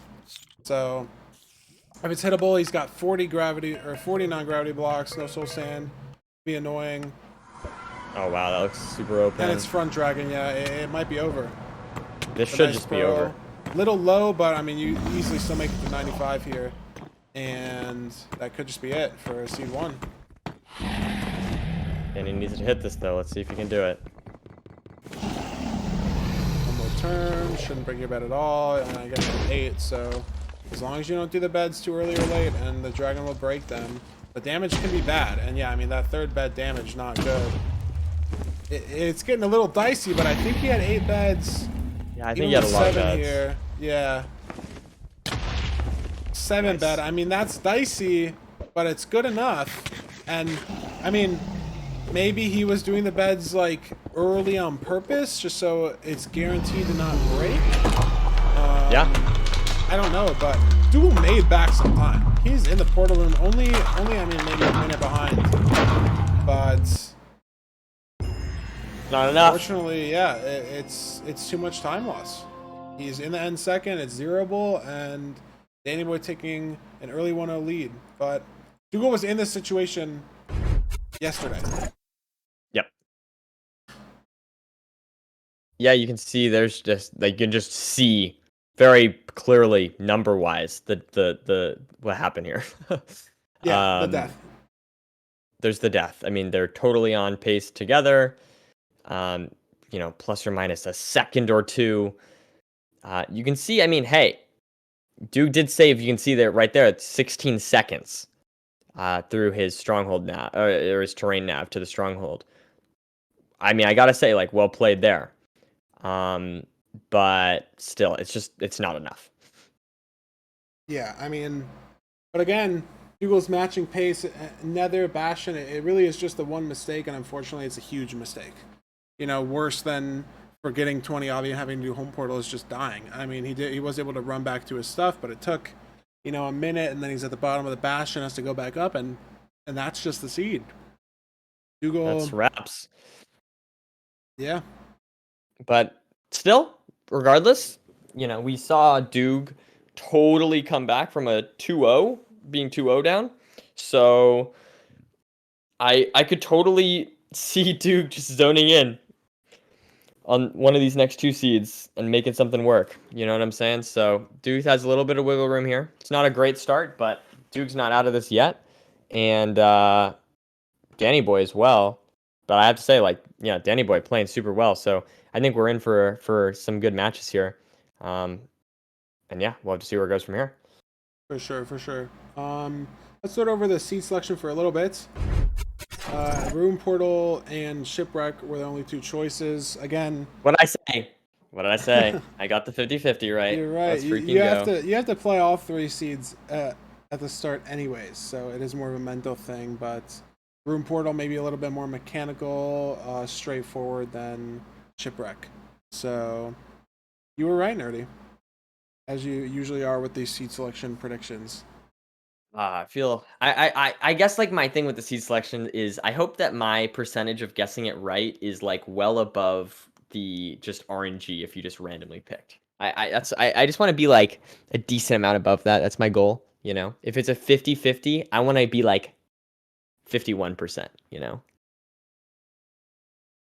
Yeah, I mean, I think you're a bit higher, but it's pretty a lot of these players banning the same things, picking the same things. They have their own style. They're sticking to it. But it is still interesting to look at because the other player that you're playing against will affect what you, how you play, what you pick, what you ban, stuff like that.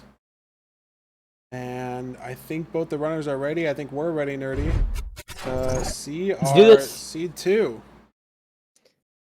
I mean, again, if you're Dougal, you don't want to go down 2-0, but he was down 2-0 yesterday, and he ran it back, so can't ever count him out, Can't ever count anyone out. Seed's loading up here. And I don't know. Yeah, I mean, like we said, like the only thing about that seed that was bad for Doog was the death. It was simply one mistake that was the difference. So if Doog can iron out those mistakes, then maybe it'll be a different game. Yeah.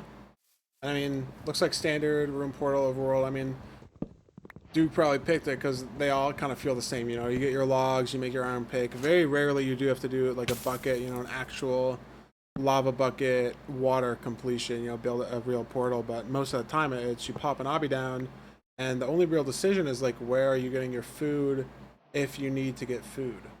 So yeah, we'll see. It's a beautiful 4-button craft there from Doog. Classic. Happens to the best of us. But yeah, I mean, look at this dark oak tree. Both players just getting so much wood. Gold axe super fast for blocks. again, 1 log is 4 planks. Some pretty impressive advanced Minecraft knowledge from our commentators there. And yeah, it looks like they're both going to be content with this sheep, mutton, not the best food source, but it's definitely good enough when you have 7. And Dougal may be getting the cow. And I mean, gonna be a little behind. Maybe the buttons. Maybe just getting more food. Slightly worse routing. Danny Boy's got a stack of planks, which is more than enough blocks. Maybe too much, almost, Nerdy, considering the players did spawn with a diamond pickaxe from the room portal. Right, like you're never gonna really use all the planks unless it's like the world's craziest speed bridge of all time. Yeah, I mean, it might be a little overkill. I don't know. Maybe he just doesn't want to ever have to think about it, type of thing. But yeah, I don't fully disagree with your opinion that might be a little too much. Might be a few seconds lost. But yeah, we'll have to wait and find out. We'll have to see. He hasn't even started to use it yet, so yeah. It does save a little bit of time in the Bastion, obviously, if you can mine the blocks like between the gold blocks faster. It depends on the route. Apparently, I said diamond pickaxe instead of gold pickaxe, so I mean, I'd like we to know what you fully meant. We know what you meant. apologize. Yeah, but I mean, Danny Boy finds this Bastion terrain. Dougal's struggling a little bit. Not sure if he, didn't go far enough forward. It is in the Crimson. Yeah, he does see it though now. Okay, so Danny Boy entering on the triples though. Dougal in the same spot. Okay, so both runners housing. Gonna be a very similar enter. Dougal honestly might start this route faster. It is weird here. There's some thought to be had in these double triple situations. Do you get the second, left side of the triple when you're up here and slow down your trades? Do you get it later? But I don't know if Dougal needs to get it at all. Like getting those first triples, the double and the single. I think he's got 20 up already. There was 13 in the double chest. And he got more when he broke the single chest. So you're gonna have 20. The only thing you're gonna miss out in the other triple is, I mean, maybe some crying obsidian, some extra string, some arrows, but he's got 26 arrows on top bar. Might have made up all the time there from that play. Sure. We'll have to see exactly what the Bastion. Yeah. I mean, yeah, Danny Boy has 27 obby right now, so there was even more, and I mean, Dougal has 22. So they can triple travel, maybe a 30 obsidian play, but in rank you don't see that much, they don't get caved, or ocean portal that hard. But the quirky 30 obsidian moments I do like, just unfortunately not going to be seen. Did they see the fort? I mean, neither runner is pyrang, so I'd like to assume they did, but I must have missed it. Did you see the fort, Nerdy? Or are we in the dark here? Yeah, no, we saw the fort. I'm on the way to the Bastion. Okay. It was off to the right. Yeah. Like I said, I'd imagine, I mean, they would be at least starting the pyrang, lowering your render while mining the gold blocks at the bottom, pulling up the chunk borders, so being told they did see it. I was too ashamed of saying diamond pick to focus on the run. I was wallowing. Yes, exactly. Sorrows. I mean, that's an unforgivable mistake. I mean, yes. We had absolutely zero idea what you meant. There's no way of knowing what you possibly could have meant by a pickaxe that can get blocks that happens to be diamond. Looks like both runners are leaving, though. I mean, a slightly different terrain. Dougal pearl hanging, though. Is Danny Boy leaving? So there is a lead here, almost a substantial lead for Danny Boy, as Dougal's got to go all the way down this Bastion to pick up the rest of his trades. Maybe he got less pigs, or I'm not really sure. Yeah, I mean, he's still trading 28 gold. And only has 16 pearls, but maybe Danny Boy only has 13. Or he just got Danny has way more piglins. He does have more? Okay, yeah. So, some piglin difference there. Maybe Dougal messed up his route a little bit, or just got some piglin RNG. Not sure. Right. But it is a substantial, maybe 20-second time loss for Dougal, which again is comebackable, but we are running out of splits. The fort is probably, I mean, it's almost more than half of the run over. Sometimes it is, obviously it depends on the rates, but We'll see how these runners handle the strays, handle the spawner, how they're going to use it. A lot of dynamic play in a fort, even if it's not Soul Sand Valley. Bouncing between a couple spawners, bouncing between the strays. Not always apparent what the best play is. Time loss for, you know, 1 stray, 2 stray. I mean, Dougal just killed 3 right there. That was pretty obvious that you should head over to 3 blazes. But if it's 1 out the way of a spawner, you never know. Yeah. I mean, it's always, I feel like, to me, it feels to me like fortresses seem to be a consistent place where there's chance for the person behind to catch up. Because there's a lot of RNG, there's a lot of micro sort of managing of the blazes and everything that you just can add up at time-wise. I feel like consistently we've seen players behind catch up. Or the other way around, players that are ahead have a really nice fort split. It seems like a place where there's a lot of decision making and people don't do the same thing, and we see differences in the times from that. So I'm curious to see if Duke can maybe make up some time here. For sure. And I mean, he's got 6 rods. You can blind or slap your first portal down. Not sure. I think Danny Boy. Oh, this place is. I mean, we have 30 Abby. Okay, it's fine. It doesn't matter. 30 Yeah. Abby strats. You know, little aesthetic nether portal. If you're gonna misplace, this is the seed to misplace on. Yeah. It scared me for a second, but it's okay. But yeah, you are completely right about the fort stuff, the micro, right? If you get a blaze bed off, you know, a second or 2 before the spawn, and you're able to get a 4 spawn, and I mean, the other person blaze beds and kills the 1 blaze spawn that had happened, that could be, you know, a 30-second mistake, just off of a 1 second micro crafting decision, or a micro routing decision with the spawner, the snowball. And I mean, Dougal might have taken the lead. He's got all his rods. Danny Boy, this might be it for him too. Yeah, they're both pearling in the same exact spots. Danny Boy just unhung a pearl. Has no fire res though. Maybe because he left the bastion earlier. Yeah, I mean, it might prove to be an issue if the terrain is over lava, but it doesn't look like it, at least from Dougal's screen, heading to the cords. But I mean, they're both going to the same spot at around the same time. Dougal starts to dig down first, but Danny Boy's going to be 5-10 seconds. Oh wait, and, I mean, Duke's yeah, Danny Boy lava. just can't dig down. He just has to build it here, you know. Oh my god, but it's possible. No, yeah, look, he's being safe. He's playing safe. Oh no. Oh, he has. Wait, he has fire. Wait, no, he res? has fire res. Wait, what? Okay, jeez, I got scared there. Well, I don't really know why scared. he was building around the lava then. I really didn't think he had fire res. That's my fault. I mean, the timer covers it. Like, it is hard to see. You gotta give me some credit there. It is hard to see the fire res thing. That's my fault. But okay. It looked like he was avoiding the lava. Unlucky commentary. But I mean, Dougal finds this portal room first. He was ahead, so it kind of does make sense. And yeah, it looks like it's zeroable. I mean, 4 beds, 3 anchors, 4 pearls. Has to do a clip. 58 might not be, but this looks like some rough preemptive. I mean, you're in a mine shaft. Dougal found this quickly, but it's not going to be attempted 0 cycle. Maybe doable. You know, in a practice map, you might go for this. Back. Oh my god, Danny, it's just terrifying me. Molly G moment, falling in the ravine. No water bucket to clutch, but he's good. And maybe if you're Danny and you see Dougal go for, you know, get old Betsy, do you not prep for 0? He is going to, though. Is there some maybe metagaming there? Knowing your opponent is shooting out crystals, you know, do you think you assume Dougal maybe missed could metagame, 0? but you could also think like, yeah, exactly. You could think that they missed it. Here's my chance. You know what I mean? Yeah, it's not always incredibly apparent, but we'll see.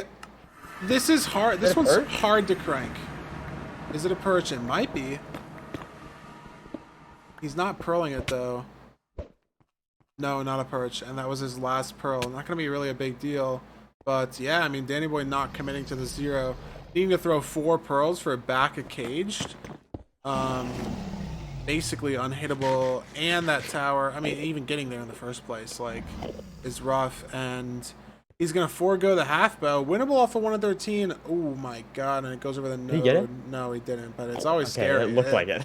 It's always scary. It's just how the path goes. And now it's anyone's game. I mean, obviously, Dougal's going to have a higher chance of rolling the perch every RNG call, but it's not guaranteed. Gave himself a lot of cushion, but Danny Boy could, you know, steal this seed. That might be a perch for Dougal. Maybe. There it is. There it is. Don't get to see any scamming today. I mean, 4-bed, 3 anchor. This is very hittable. Although I did say that when Dougal finished his best of 5 yesterday, and then he did, you know, 7-bed. But he's got it here. Danny Boy gets... Oh, no perch. Was over the node again, yeah. I mean, it makes sense. Person enters first, does half bow, should get the perch, you know, expected result. And it evens up our series. 1-1, Nerdy. Wow. Interesting. So yeah, Duke really just came back in that fortress, it looked like. I mean, we're 19 seconds behind to enter the fortress. I think Danny Boy left on less rods, so I think this is a little bit confusing to say. The finding 41 stronghold seconds. split will always be a little wacky there. Yeah, but looking, I mean, I don't know if it's terrain nav. It can't be alone, but I think his terrain nav was much better, Duke's. And for some reason, his fortress split, just getting those rods, he was just much faster. I don't know. It seems like he, I guess, just managed the blazes better. Yeah, I don't know. I guess just got his blaze bet off maybe quicker. It's hard for me to analyze exactly what happened there, but something really worked for Duke. Yeah, and then, I mean, on top of that, he's saving 30, 40 seconds in the stronghold. Just pushing that lead even farther, and he might have needed that time, True. you know, it wasn't zeroable, so a 20-second lead for half bow is not that significant compared to a 20-second lead for zero. That's just game over, you know? Right. So yeah, I mean, we'll throw it over the seed selection a little bit, but it's going to be just the 5th seed that was available to our runners, Shipwreck, and then we are going to get to see a seed reset for game 4 and 5, which will be exciting. So yeah, just picking the Shipwreck there. But I mean, there's no option. It's not really a pick. It's more of a we're playing this, but or maybe a result of their prior picks. Maybe is a better way to think about it. But yeah, I mean, Shipwreck. It's gonna be a good match. Danny Boy. I think we saw. Was it Danny Boy who enjoyed the shipwrecks in the maybe I'm misremembering. Maybe it was Danny Boy that was banning the shipwrecks. I don't remember. Anyways, this is going to be a good match no matter what. Shipwrecks just being a little bit more food than the Ruin Portal, but a little bit less food than the Village. So somewhere in between the previous 2 matches, food-wise, and also a little bit less food, or a little bit less linear than the previous 2 matches. For sure, for sure. But I'm ready to get into it. Our players might be. I haven't been told anything else, and I'm just excited. I mean, I think it was good play, right? No super obvious mistakes from both runners. Just those small, you know, trading back and forth on the time saves, and Dougal came out on top at the end there. Yeah.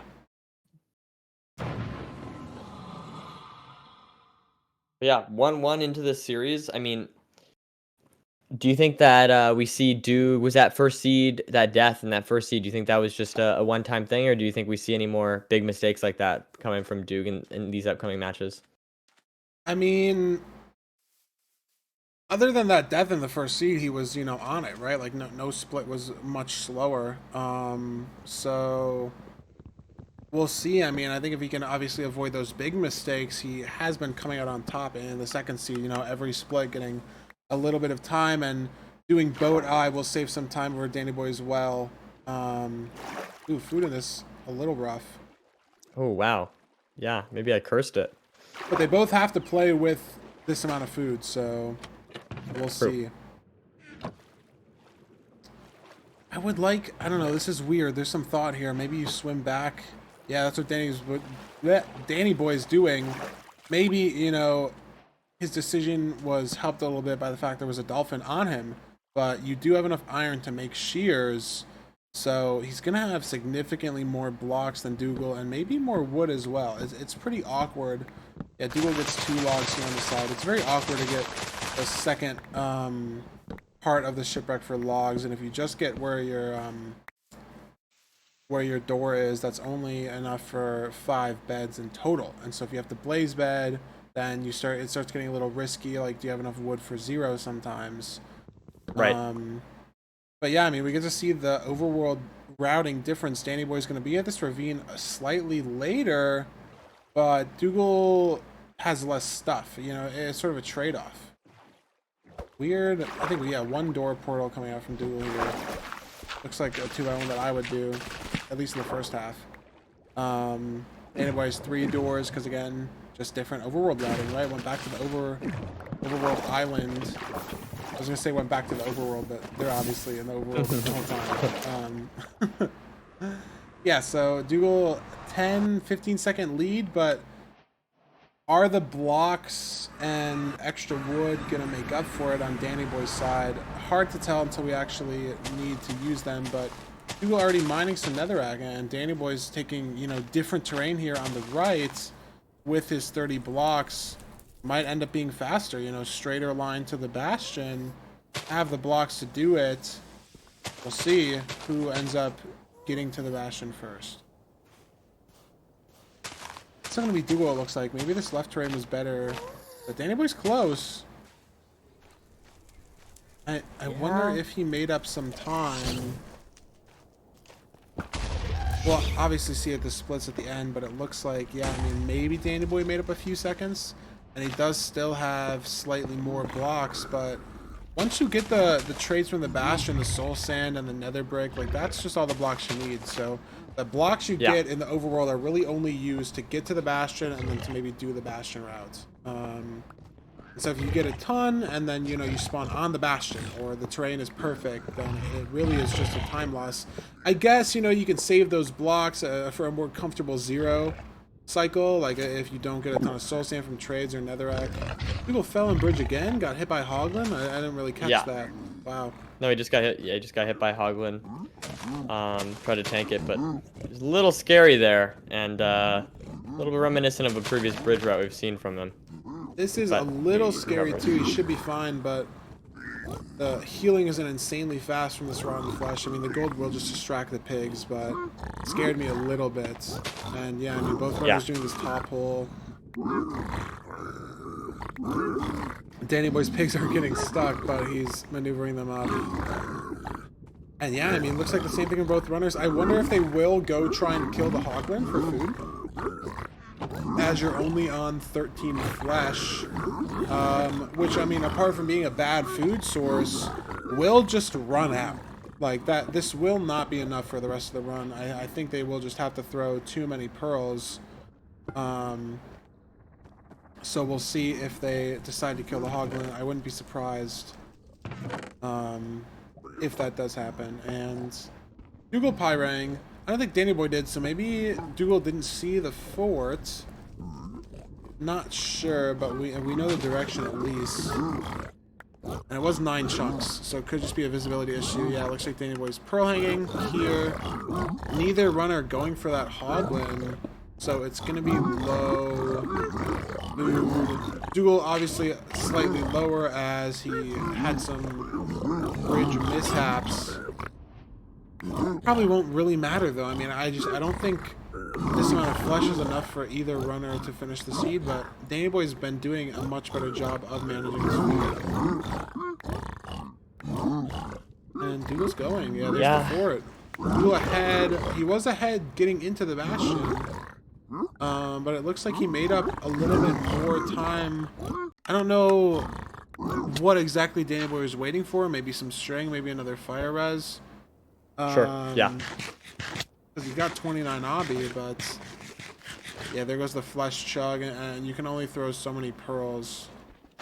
in a row before the healing, and he does see the fort. But this is a substantial lead for Dougal now. I mean, maybe 20, 30 seconds, and he's pearled onto the spawner and just started to blaze bed. So the consistency spawner play versus the stray play. We'll see if it pays off for Dougal, the consistency, or it gets punished for no strays from Danny Boy. We'll see. Obviously, a lot of RNG involved in getting these strays, but again, also a lot of skill in managing, the bad strays you get. Being able to single out the blazes, how much time you take to kill the wither skeletons. Right, exactly. The spawners and all that. So we'll see who is truly going to be ahead coming out of the fort. And yeah, like we talked about before, it seems like spawners are scary stuff, especially in a low food run here for Danny, taking a lot of damage. But yeah, like we said, the fortresses consistently have been like a thing of like separating the two players in one way or another. Exactly. Maybe making them closer if the trailing player gets a better split, and of course just creating a bigger gap potentially. Dougal on 5 rods, Danny on 3. Looks like Danny just enjoys leaving on kind of a low amount of rods. Maybe wants to get a hunger reset off. I was told that Danny Boy has enough 0 materials, and Dougal might not. Yeah, it looks like Dougal has 3 bed 1 anchor, and Danny Boy has 4 bed 2 anchor. So it is 0able for Danny, potentially not for Dougal. We'll see if that ends up mattering. Yeah, it looks like they're going to the same coordinates, but Danny Boy built his portal a little closer, which is slightly interesting. Oh, and he sees a village on his blind. Gonna kill a cow, though. Makes sense. Nice cow hole strats. Very nice. 2 steak. I mean, apart from just being more food, it's much better food. Like, you see his health jump from 4 to almost 9 hearts here. But Dougal's already got his rods. He's going. He is ahead. He's out into the fort and going to be more ahead. But again, 0 play available for Danny Boy. 7 explosives, and that might be why he's not blaze batting. Maybe why he didn't want to play the spawner in the first place. Saving the explosives maybe for a 1 and 8, or just a rough 0 possibility. His first 0 today did take 6, 7 explosives, but he's got his rods. He's going. It's closer than it looks. Dougal being ahead. We will see. Oh my God! Needed. Dude, God. If that Sosan wasn't placed, he was dead. Half a heart. And Dougal is dead. Wait, also. That's not a hunger reset. What? I missed it. I was looking at Danny almost dying. Not click the anchor. I mean, Danny's on half heart, and then we look over, and Dougal's just dead. I mean, I missed it. You missed it. Looks like maybe he just fell, apparently. Saying that he also fell. Yeah, I mean, wow. Crazy. Danny Boy's not gonna know that Dougal died, and if Dougal's stuff is accessible and didn't burn, it's possible that he gets back. But if Danny Boy can 0, I mean, it's taking him a long time getting these cords, though. I don't know if he pearled the wrong way, maybe mixed up a negative and a positive, but the distance was only 980, which is like 100 blocks in the nether, and he's been getting these cords for almost a minute now. But it looks like he's finally found it. But if Dougal fell while digging down, Danny Boy will also fall, right? I mean, is that what he was doing? Yeah, right there, right? Yeah, I think that was the exact spot. I saw on his death screen it was Y47, but Danny Boy did hit the pearl. Yeah, I mean, maybe you get a little bit of like foreshadowing, I guess is the right word, with the C counter. So maybe Danny Boy was like mentally ready to pearl. But we'll see. I mean, Dougal just not in a good spot. Like, he's punching blocks with his fist. Really bad. To try to get back to his stuff, and has no blocks. So even if he does find like the hole that he dug down on, how does he get down that hole without dying? You know, I don't know. And Danny Boy, I mean, if it's 0able, it's even more over than it already is. Looks like Dougal's making it back to the cords well enough. He's almost there, but Again, how does he fall down? How's he gonna get this down? hole? Yeah, I don't see how that's possible at all. I mean, what do you do? I don't know. I mean, We'll see, though. big mistake here, in my opinion, from Duke to not get any wood. Oh, yeah, look, he's punching out blocks under him to fall. And, oh, okay, pro from Danny. Not amazing. Yeah, it looks like he's just going to not go for the 0. Or he is. Ooh, a little slow. I think he should still be able to get to 90. We'll see. I mean, if he gets hit by the dragon or something, gets there, should be enough height on the bed. Yeah, I mean, yeah, that should be enough. 5 bed, 2 anchor might just be good on the 5 beds, but definitely on this first anchor. As long as he doesn't, you know, take damage, blocks it off well. No fire. Yeah, there it is. I mean, well played. But Dougal came back very well from that death. Like, he's in the stronghold already, and it looked almost unsavable. But I think the fact that Danny Boy was able to 0 anyways means that he probably would have won. And Dougal did just turn around. That was the right direction in the nav. So, yeah, did turn around early. We see, there, like, so. just another, like, that, just a death being the only real difference. I mean, this is the thing about Duke that's interesting, is that he seems like every single time where he doesn't die, he wins. Like, I don't know. Have we seen Duke lose a match where he didn't die? I'm not sure. I don't remember the round of 16, but I mean, against Ankle Boy, I think he died in the first 2 seeds and then just won the next 3. Even won his seed 5 against Ankle Boy with a death. So yeah, we'll see. I don't think he was gonna win anyways, though. He wasn't able to 0. Danny Boy hit the 0, and we also saw him mess up the nav there at the very end. Obviously, when the seed was already over, basically. So I think it was still wraps because Danny Boy decided to wait for 0 materials. Yeah, but yeah, that's fair. Dougal That could always is a get good a 1 in point. 13. It is possible, you know. Like, Yeah. 0 is faster, but you could just get lucky. And this is interesting now, too, Nerdy. We get to see Dougal pick from one of the 5 full seeds. What do you think he picks? I think he picks what he won on. So I'm gonna say, wait, sorry. Remind me of the bands. Yeah, so Dougal banned Temple, Danny Boy banned BT and picked Village, and then Dougal won on Ruin Portal. Was the 1 seed. I'm between Buried Treasure and Ruin Portal, and I might be totally wrong here, but I'm gonna say BT.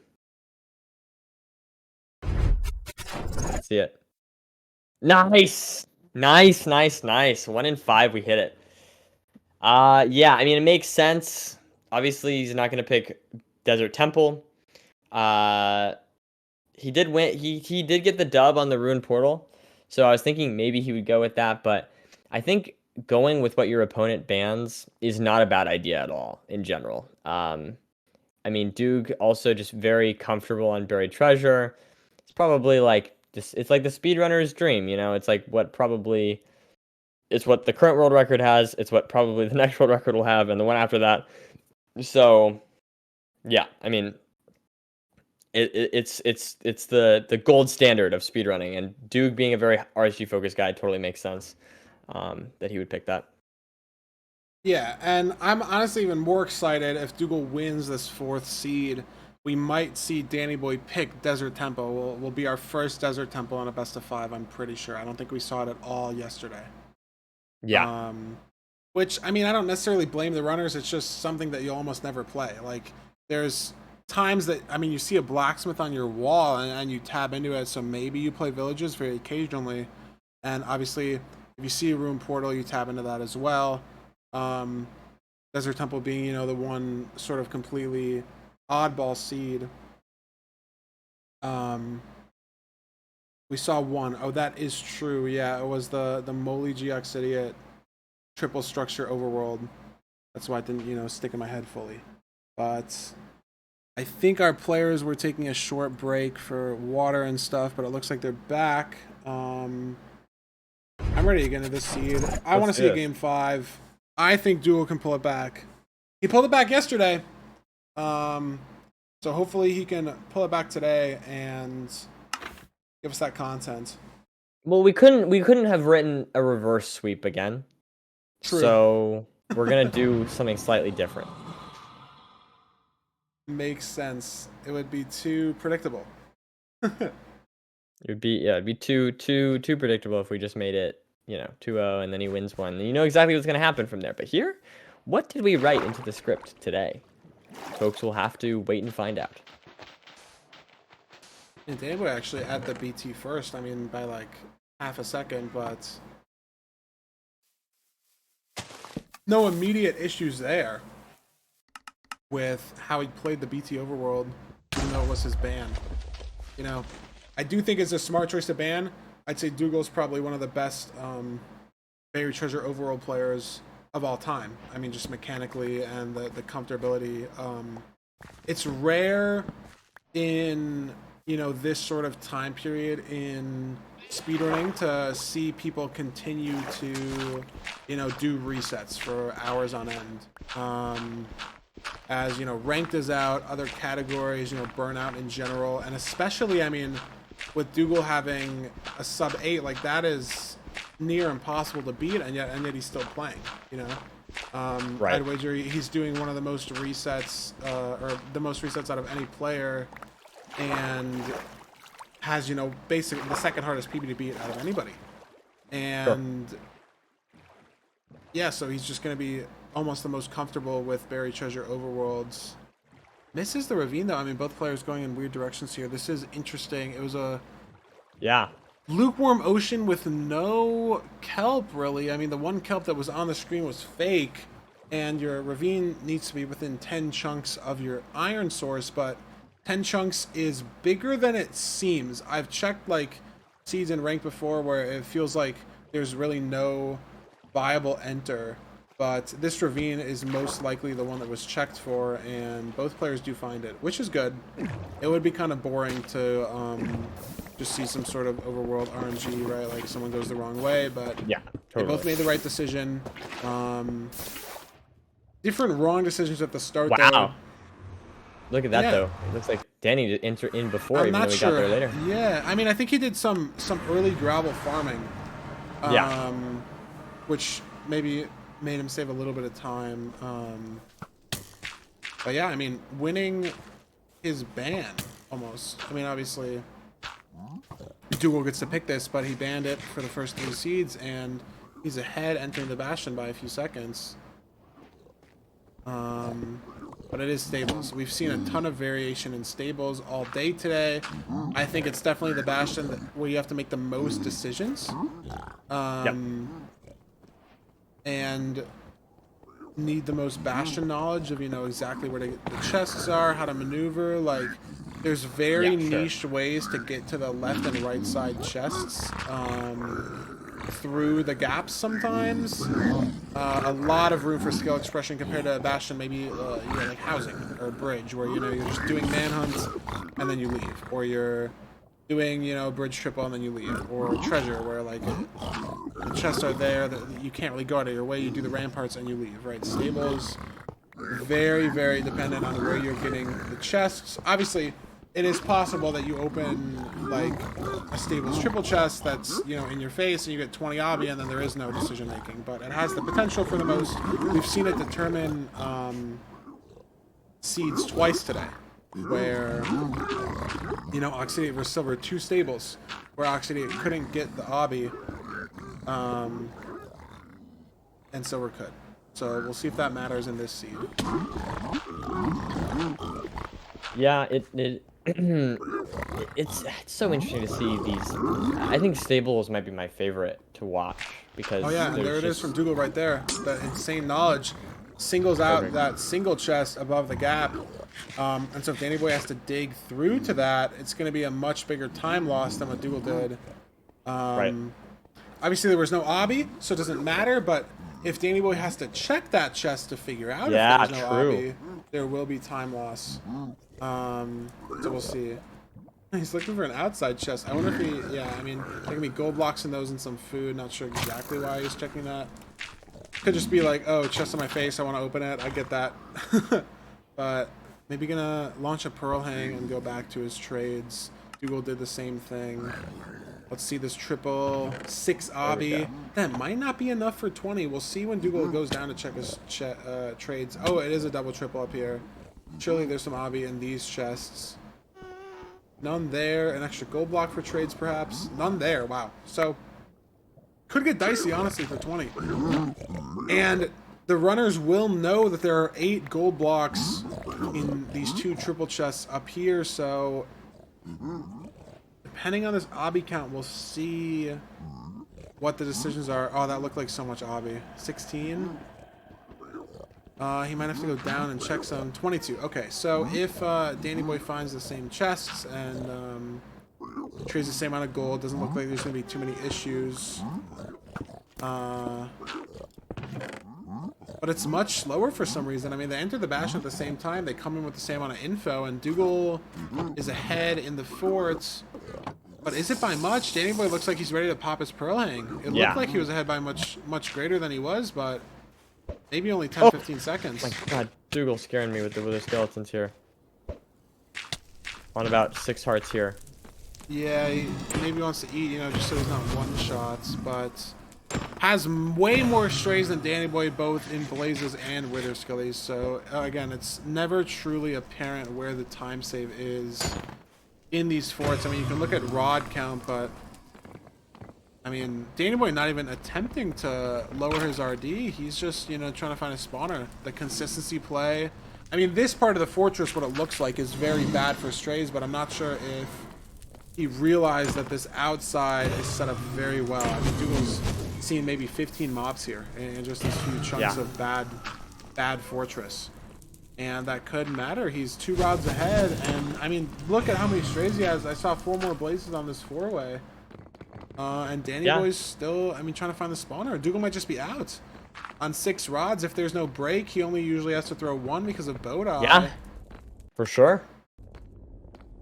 I mean, we'll have to see. Danny Boy is on 4 rods, so it's not terrible, but depending on how this spawner looks, could take a little bit. It's the boat eye set up. Okay. It's the pixel measurement, and yeah, Danny Boy's got 6 rods also, but he's behind. And measuring spell will be more behind.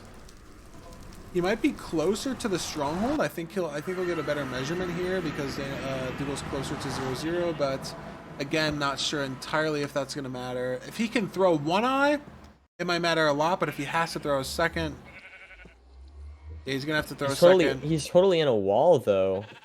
Yeah. Maybe I mean, Dougal will be in a wall then, too. Yeah, I guess that's fair. That's fair. No eye breaks, yeah, but it's 600, so he's going to, terrain-wise, be ahead. So I'm not sure.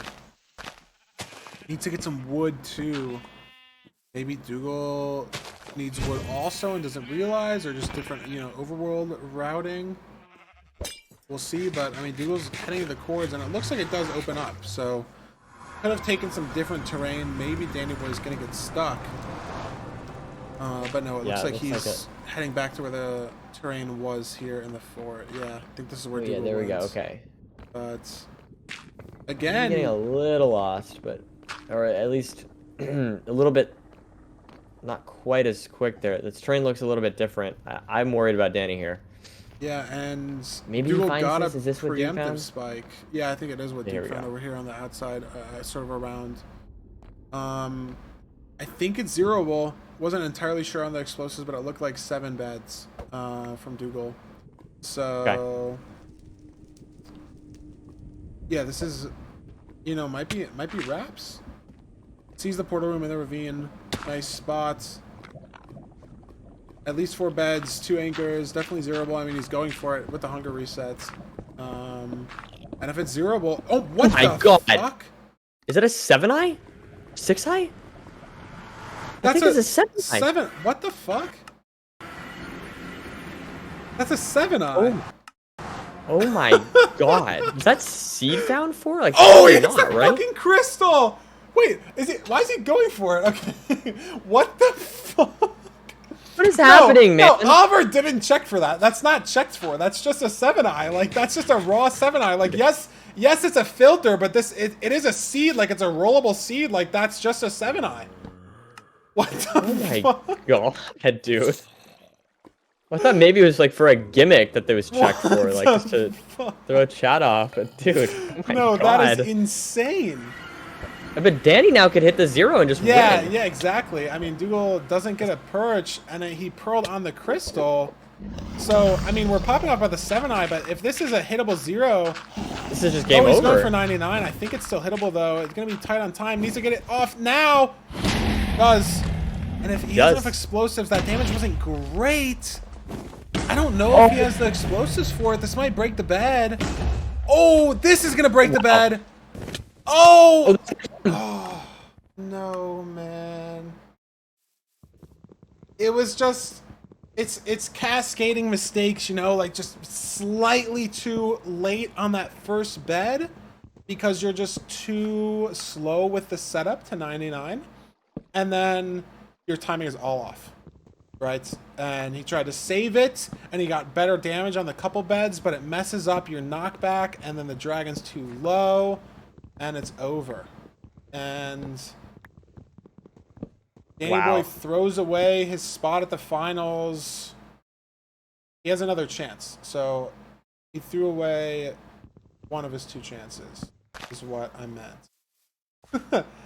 I mean, Dougal could still die in the 1 cycle. Like, it's not always 100% over, but Danny Boy's going to have no explosives. The dragon's not dead. He didn't reset the world, so he's going to go back. Needs some arrows. I mean... I don't know.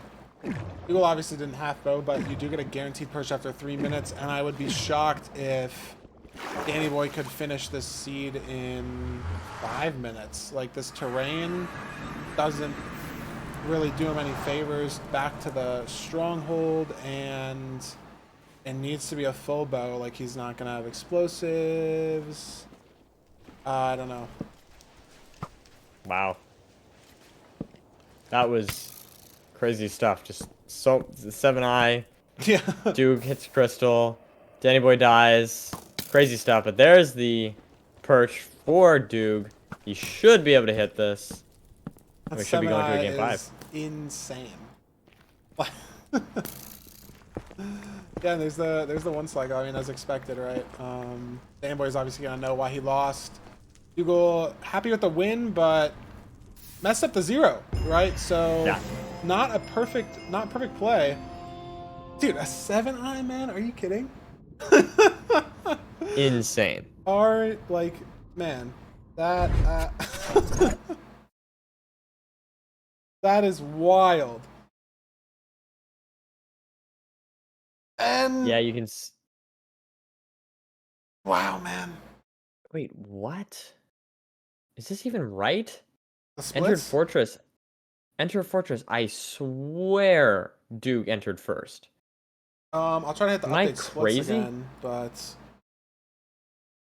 you know what it might have been, Nerdy? I think Dougal did hit the fort first, but the advancement doesn't trigger when you're on the bad part sometimes. You know, you're not in the fort's bounding box exactly. Yeah, So, okay. And okay. That's how it checks. So that makes sense.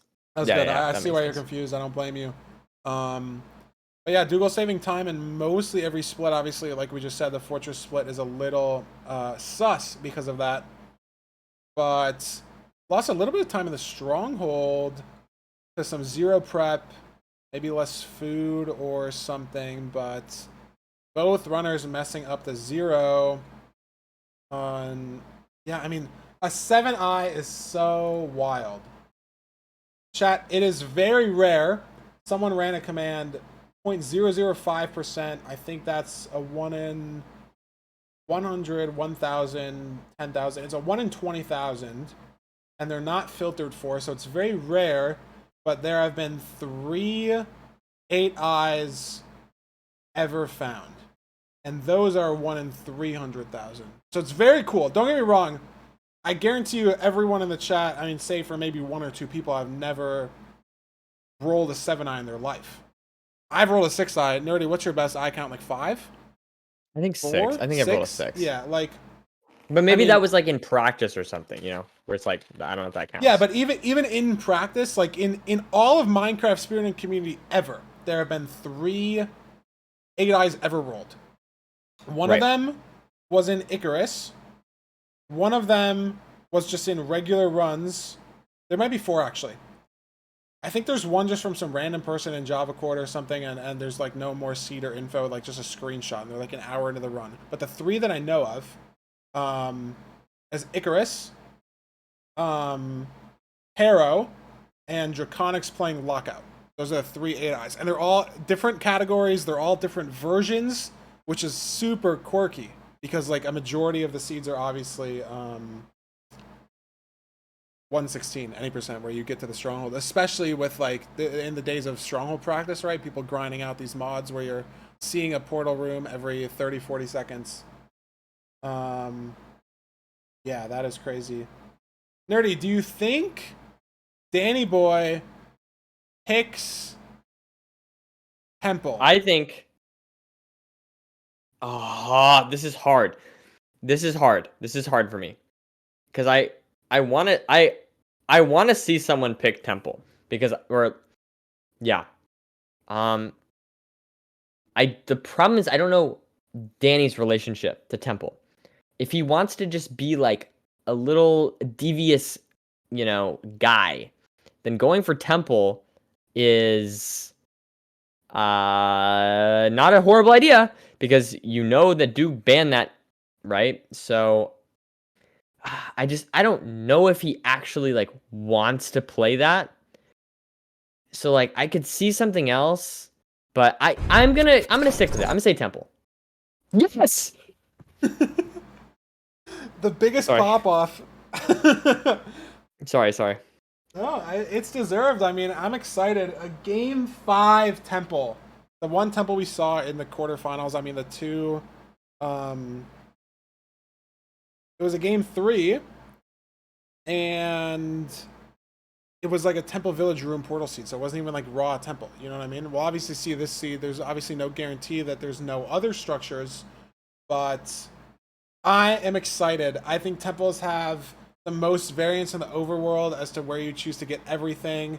I love seeing the inventory management, you know, throwing everything out, and that's where I will have the advantage, right? Like I'm not better at BT at probably most of these runners in the tournament. I don't think I make the better decisions maybe in the room portal and in the crafting, but we blow up at Desert Temple. My inventory's looking spick and span ASAP.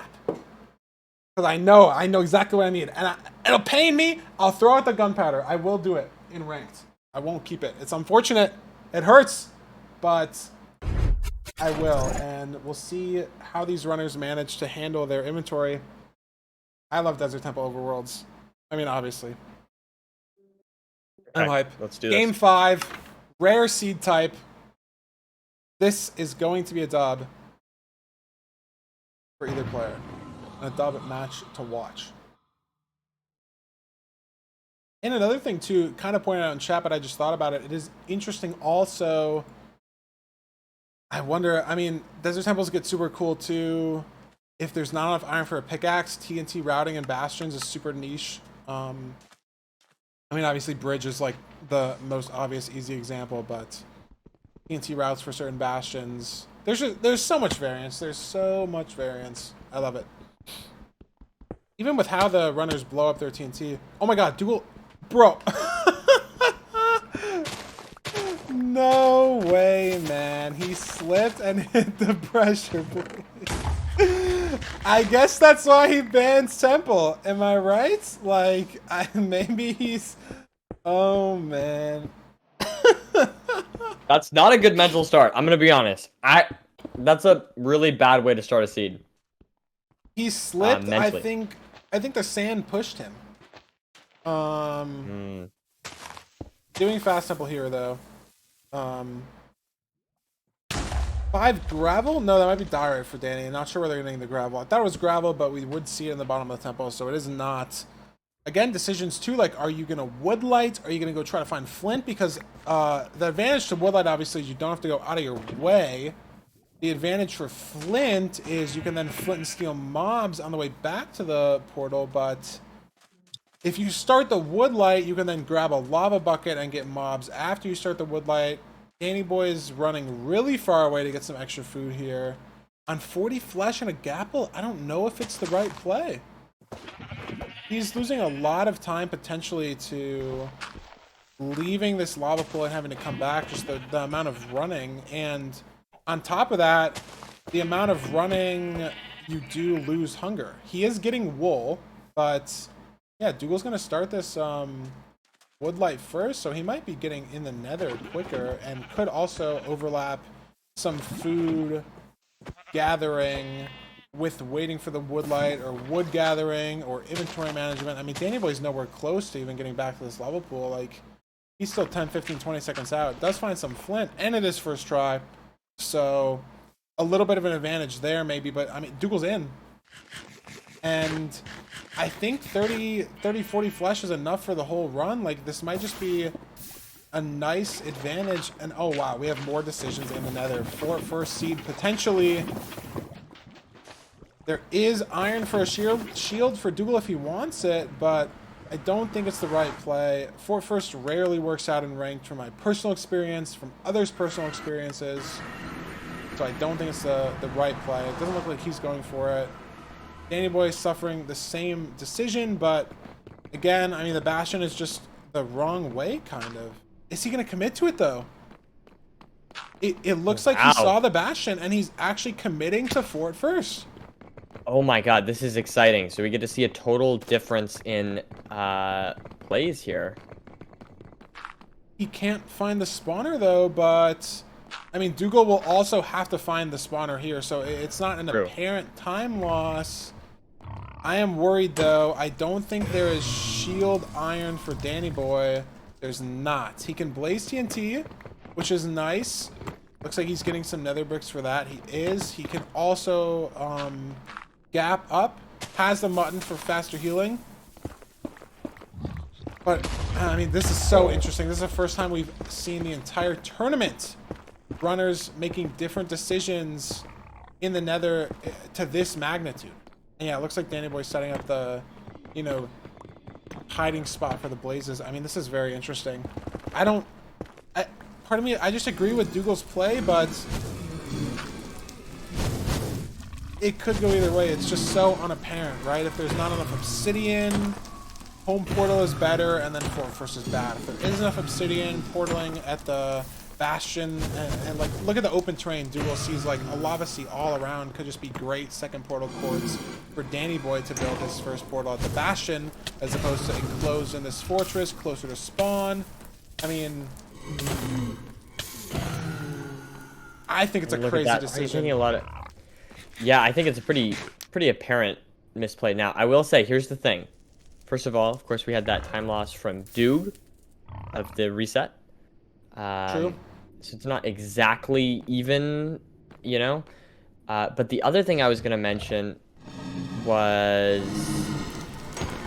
there's a chance, regardless of the correctness of the play, that Danny could just get a completely different stronghold that's 10 times better because they or the nav is better, or the whatever is better. Like it could be a 7. It could be a 7-eye, and the other one could be a 0-eye, and then Danny can leave on 3 rods, maybe. But yeah, I guess what I'm trying to say, even though one play might be faster or slower, he's leaving on 6. RNG might totally be in the favor of one of the strongholds over the other. Why do you think he's leaving on 6? Yeah, these are some pretty ballsy plays here from Danny. I don't know. Maybe he's worried about his pace compared to Doog. He was in the nether second. He did spend a lot of time in the overworld.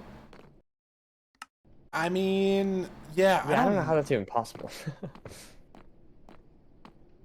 I mean, he's putting it all on the line. Maybe, I don't know, right? Like, just saying, well, like, what are the odds, right? You throw 2 eyes, there would have to be a break, and it would have to be a 0-eye. So I think the odds with 6 rods successfully completing is like 90%, are you willing to risk that? I mean, Danny Boy obviously is, but I don't know. But it's too late to go back now. Like he's so far removed from the forts, but I don't know if I truly dislike the play. Like the spawner cycle was done. He was just going to be sitting there, no possible overlap with anything. Maybe knows that 4-1st could be slower because obviously you do get the like advancement notifications, and was able to know that Dougal did Bastion first, you know, the more standard route. So maybe he thinks he's insanely behind because of the play. I really don't know. Right. I don't know if it's a decision I would make, but also, yeah, I mean, if you think you're behind, you think you have to do what it takes, it might be what it takes. I don't know. Yeah. The odds of 0-eye are 25%, right? Is that Something right? like that. I think it's like 28, and then getting one then it'd break be like, out of 2 is maybe, I mean, it's like roughly a 2 out of 5. Isn't it a 19%? A percent chance, I think. So it's just 19% of, I think it's like 19% of 25%, but or 28 or whatever. So I'm doing that in my head, so I could be wrong, but that's pretty good odds. It gets more complicated too, because then if like both break, you can't even get a 1-eye. So it's hard. Yeah, right. It is more complicated. Yeah, that's a good point. And then there's also the chance of messing up the measurements. That can also confuse things, or I don't know, something along those lines. Yes. I mean, to go at the same spawner, we're gonna see definitely 2 different strongholds for sure. It could come down to the distance and the terrain and everything. I mean, they're both just in their second structure, making it happen. Dougal's got 1 rod though, and Danny Boy's trades might finish first. Fort first might have been the right play. I mean, at least so far. 9 obby. Maybe so. Dougal has 23 obsidian, so Danny Boy will get 20. Won't have to go back to home portal. I mean, yeah, it looks like Danny Boy's in a better spot, but Dougal's on 6 rods already. Like, no, it's hard to he's building say. his portal first, but Danny Boy, I mean, look at his inventory. It's so cluttered. It looked like Danny Boy was ahead, but Dougal cranked out the pace, and he's back. If this eye breaks, it is bad for Danny Boy. Oh yeah, 1900 break. Could be over. Could be completely over. I mean, Dougal measuring a second eye. If this breaks, that break too? No, it dropped. I think Dougal obviously has to leave it because he needs to get an extra rod anyways, and he's actually like here to get the extra rod. That didn't break. Oh my god, but look at Danny Boy's distance. Of course. Also 1700. So they're going to be leaving at the same spot, around the same distance. Maybe it's better terrain for Danny Boy, but it's the same distance, and Dougal's already going. He's got his gap still, has some round of flesh. Dougal might be ahead here. I mean, it's so back and forth, it's like impossible to tell. It could come down to the nav, right? If the strongholds are different, similar, right? Like pace on nav. Obviously, we can't check every stronghold. I mean, there's a 1 in 4. This is just over. That's the thing we have to remember. Yes, that is also true. But that's not a great, like, I mean, obviously, there's a 3 in 4 that it's totally fair game. To me, it looks like Doog is getting there. Are they going to totally? Completely different strongholds. Yeah, completely different strongholds. So we'll have to see. So we can't even judge based off of like if we see Doog's stronghold, we can't even tell what this one's gonna be for Danny. But they are different. We've got Doog in. I think it's a zeroable, like in terms of explosives and stuff. It definitely pearls. I mean, food would be the only issue, but as long as you eat. And Dougal got a nice spike over here. Here's some lava pops. Finds it. There's some more food also. Oh, he can make 3 gapples if he needs to. 1 eye for Dougal. Again, different strongholds. But it might just be over. This is a zeroable end. Not even going to make the gapples. Unless Yeah. he, whiffs the 0 again. Oh, he did make the gapples. Okay, 3 gapples. It's over, right? If he hits the 0, Danny Boy can't make up that time. It's just not possible. Yeah. And this Physically looks can't pretty good. curl into the crystal anymore because of cage. Just it looks like a simple 95, and it might be it. Let's see this. I mean, one more turn. He's there so early. Danny Boy's still navving, but gets the bet off, and Some nice good timing damage. there. So just like the practice map, it's Oh, probably looking gonna be pretty it. good here, and I think Duke may go to the finals as long as something bad doesn't happen here. There's the Yeah. last hit. That's it. Duke takes another 3-2 victory and is going to meet Silver in our finals. Wow. On the Temple Seed on his ban. Forced to play it due to the seed reset, but crushes it anyways. And that's it. It's over. Silver Forfers. versus Dugile, a fantastic final, I must say. Yeah, 4-1 just wasn't enough for Danny Boy to make him enough time. Wasn't the right play. I don't know. I mean, yeah, these splits are oh, this is not updated entirely. Updates? Maybe I gotta refresh it. Yeah, there we go. I mean, all over the place because obviously this 3-minute behind on Danny Boy doesn't really mean much because they spawn for first. These splits make no sense, but finding Stronghold and found Stronghold, Danny being 30 seconds behind, and Dougal reset to the overworld TNT. So he was Right. a minute ahead on playing the actual seed. 4-1 just wasn't the right play. 2k blind from the Bastion almost. You just get rods so much faster when you have fire res, when you are able to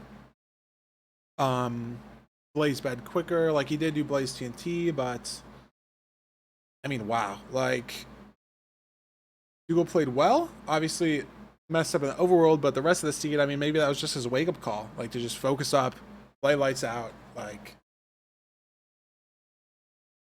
Yeah, and I Like will it's our say, like, W. one thing that's important to note here, and I don't know how important this will be, but,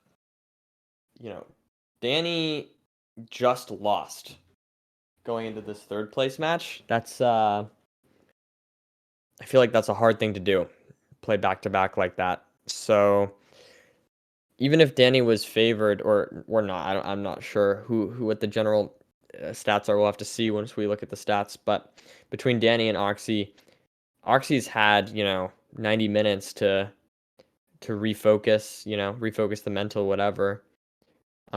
So I definitely think that this is going to be difficult for Danny to do mentally. I could be wrong, but I definitely think it's going to be difficult.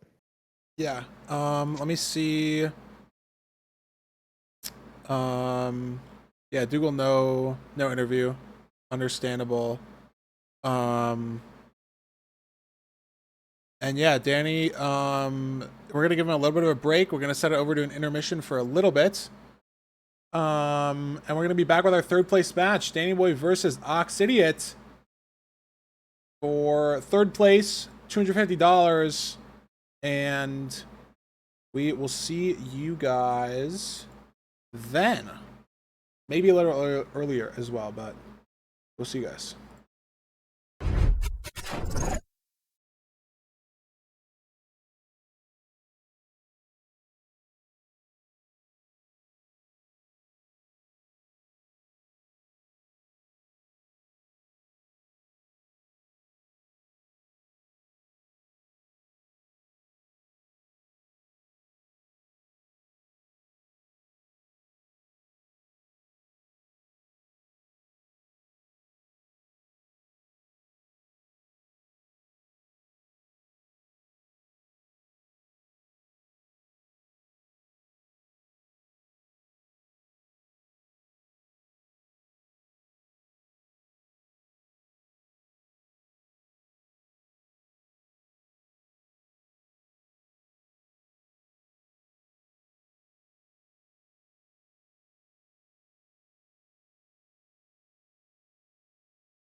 Chat. We're here a little early. That's okay. Thanks for sticking with us. We are ready for our third place match between two runners we've seen today. Obviously, the losers of our semifinals play in the third place. So Oxidiot losing to Silver 3-0 and Danny Boy losing to Dougal 3-2. We're going to see both of them play, but we'll look at their player spotlights just in case we're going to miss anything. Maybe the record is interesting, and it is. Look at that. Ooh, yeah. 17-8. That's a lot of matches, first of all, but it's also a decisive advantage for Oxidia. That's a 68% win rate, which is pretty significant. Higher than their average just total win rates. But against Danny Boy, I'm not actually sure who has the higher elo. I know they both auto-qualified. I think Oxidiot is 2 seeds higher. Oxidiot's the 4 seed, Danny Boy's the 6 seed, so I think they're slightly higher in elo, so maybe that makes sense, but still very close, so pretty dominant advantage that Oxidiot has over Danny Boy in the head-to-head. We'll throw it over to Danny Boy's graphics a little bit here. Very similar ranked average times.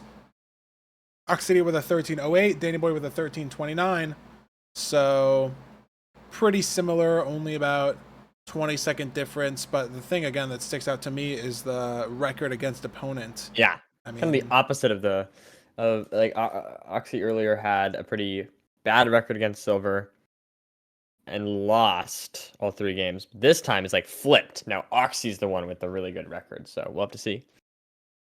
Yeah, and Nerdy, you're gonna like the seed selection. Do you have any I'm gonna be honest. predictions before we get into it? No.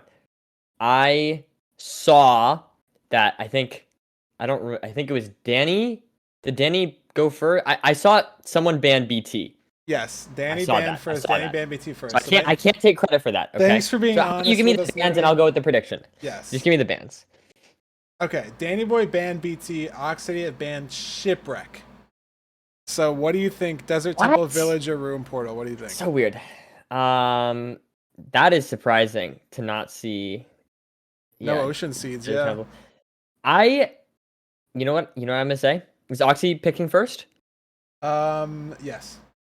Okay, I'm saying Temple, and here's why. Danny just lost on Temple. What did I say? Yes, let's go. I'm in these players' minds. That could be why. I mean, you're right. Danny Boy did just lose a lot of time in a Temple Overworld, and maybe Oxy. I mean, I'd assume they were watching because they've been here since the Silver match. And I mean, maybe more importantly, it's just funky to play a Temple. It's a bit quirky. It's a third place match. Maybe like some of the pressure's a little off. Now, obviously, these players are still playing for a $250 third place prize, potentially a cooler cosmetic icon in the ranked mod, a little bit more glory being third instead of fourth, but they're no longer going to be our ranked playoffs champion, so there could be some nerves not fully there, if that makes sense. Yeah, for sure. But maybe that's going to make them focus less. Maybe they don't care as much, you know? That is possible, but I'm ready to get into it. Are you ready to get into it? Chat, this is still a best of 5. Only our finals today is a best of 7.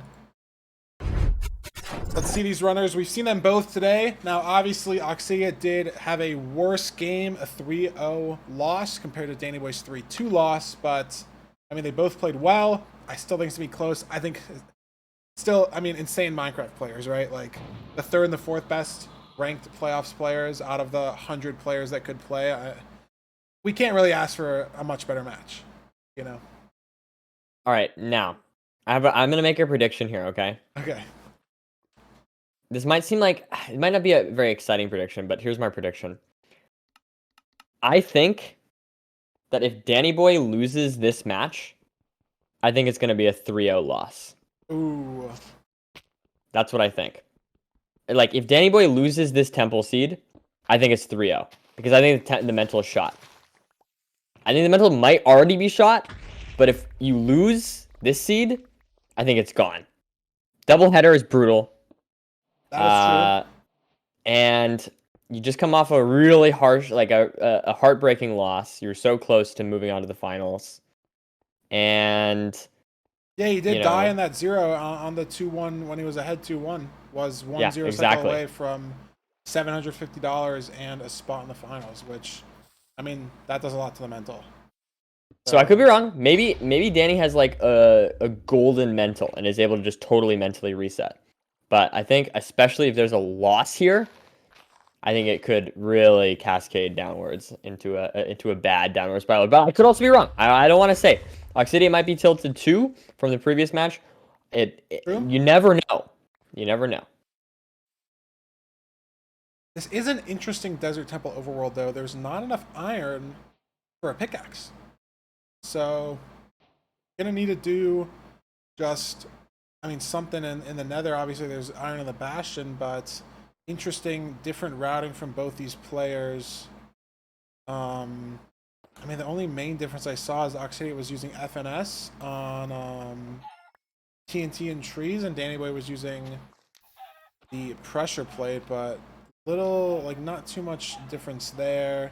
Danny Boy looks like a little bit behind as he's just killing these chickens slightly later, so if they both end up killing these chickens, Oxidia is just going to be back towards the lava pool first. Yeah, and she's building her portal maybe 5-10 seconds faster. Anybody gets another chicken, so yeah, maybe 10 seconds faster.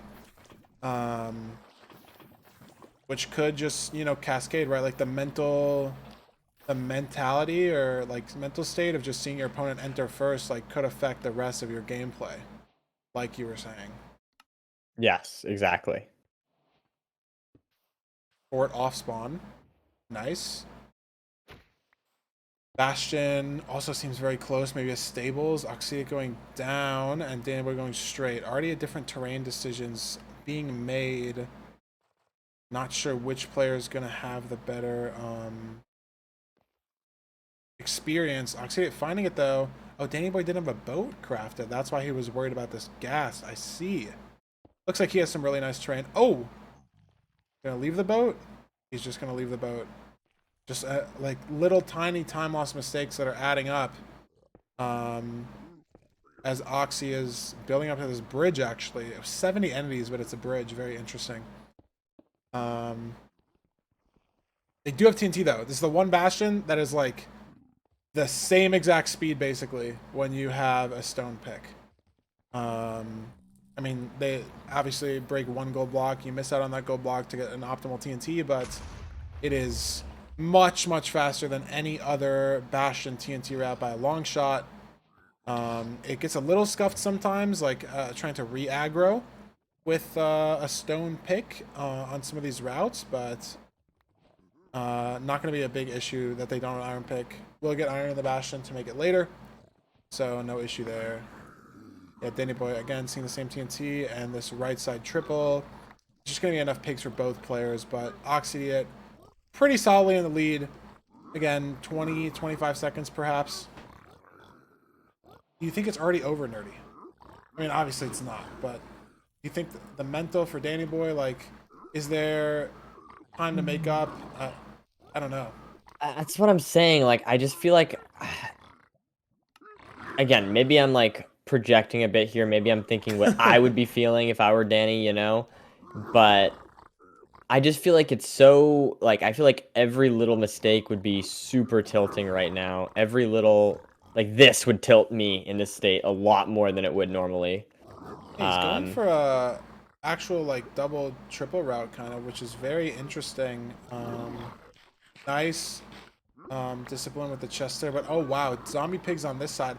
I'm not sure why he didn't commit to the left side triple. Like, there is some lava here on the side, but if you do this upper route that Oxidate's doing, it's completely avoidable. Like, she managed to get all the piglins on the side in the trading pit, so I'm not entirely sure why Danny wanted to jump over here. Obviously, could have been more pigs. Did get a little screwed by the zombie pigs on this side, but it's just going to be more time loss, and Oxidate's going to be ahead here, curling back to the fort. Is on low health, but this chicken is going to do wonders. It is a bad food source, Yeah. but much better than rotten flesh. I think chicken is like bread, maybe? You know, It's I not could be great. wrong. I don't know if it's I better or mean, worse than bread. I know well, it has some less foods are like it very has less similar. healing, or it has less Saturation.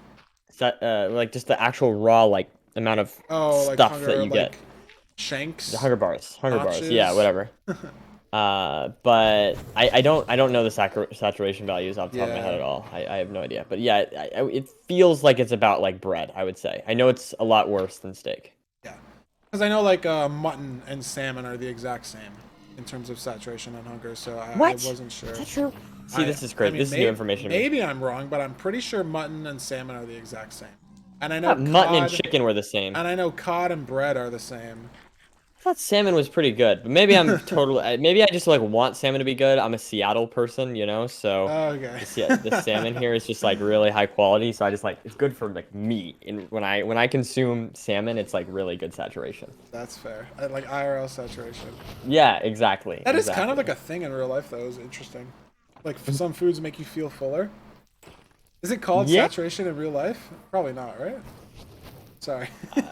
Anyways, Oxidiant is lost in this fort. It looks like so it like has one rod, has killed a few strays, and is kind of nailing the strays in this bad part. But the downside to this is if the rates are bad, or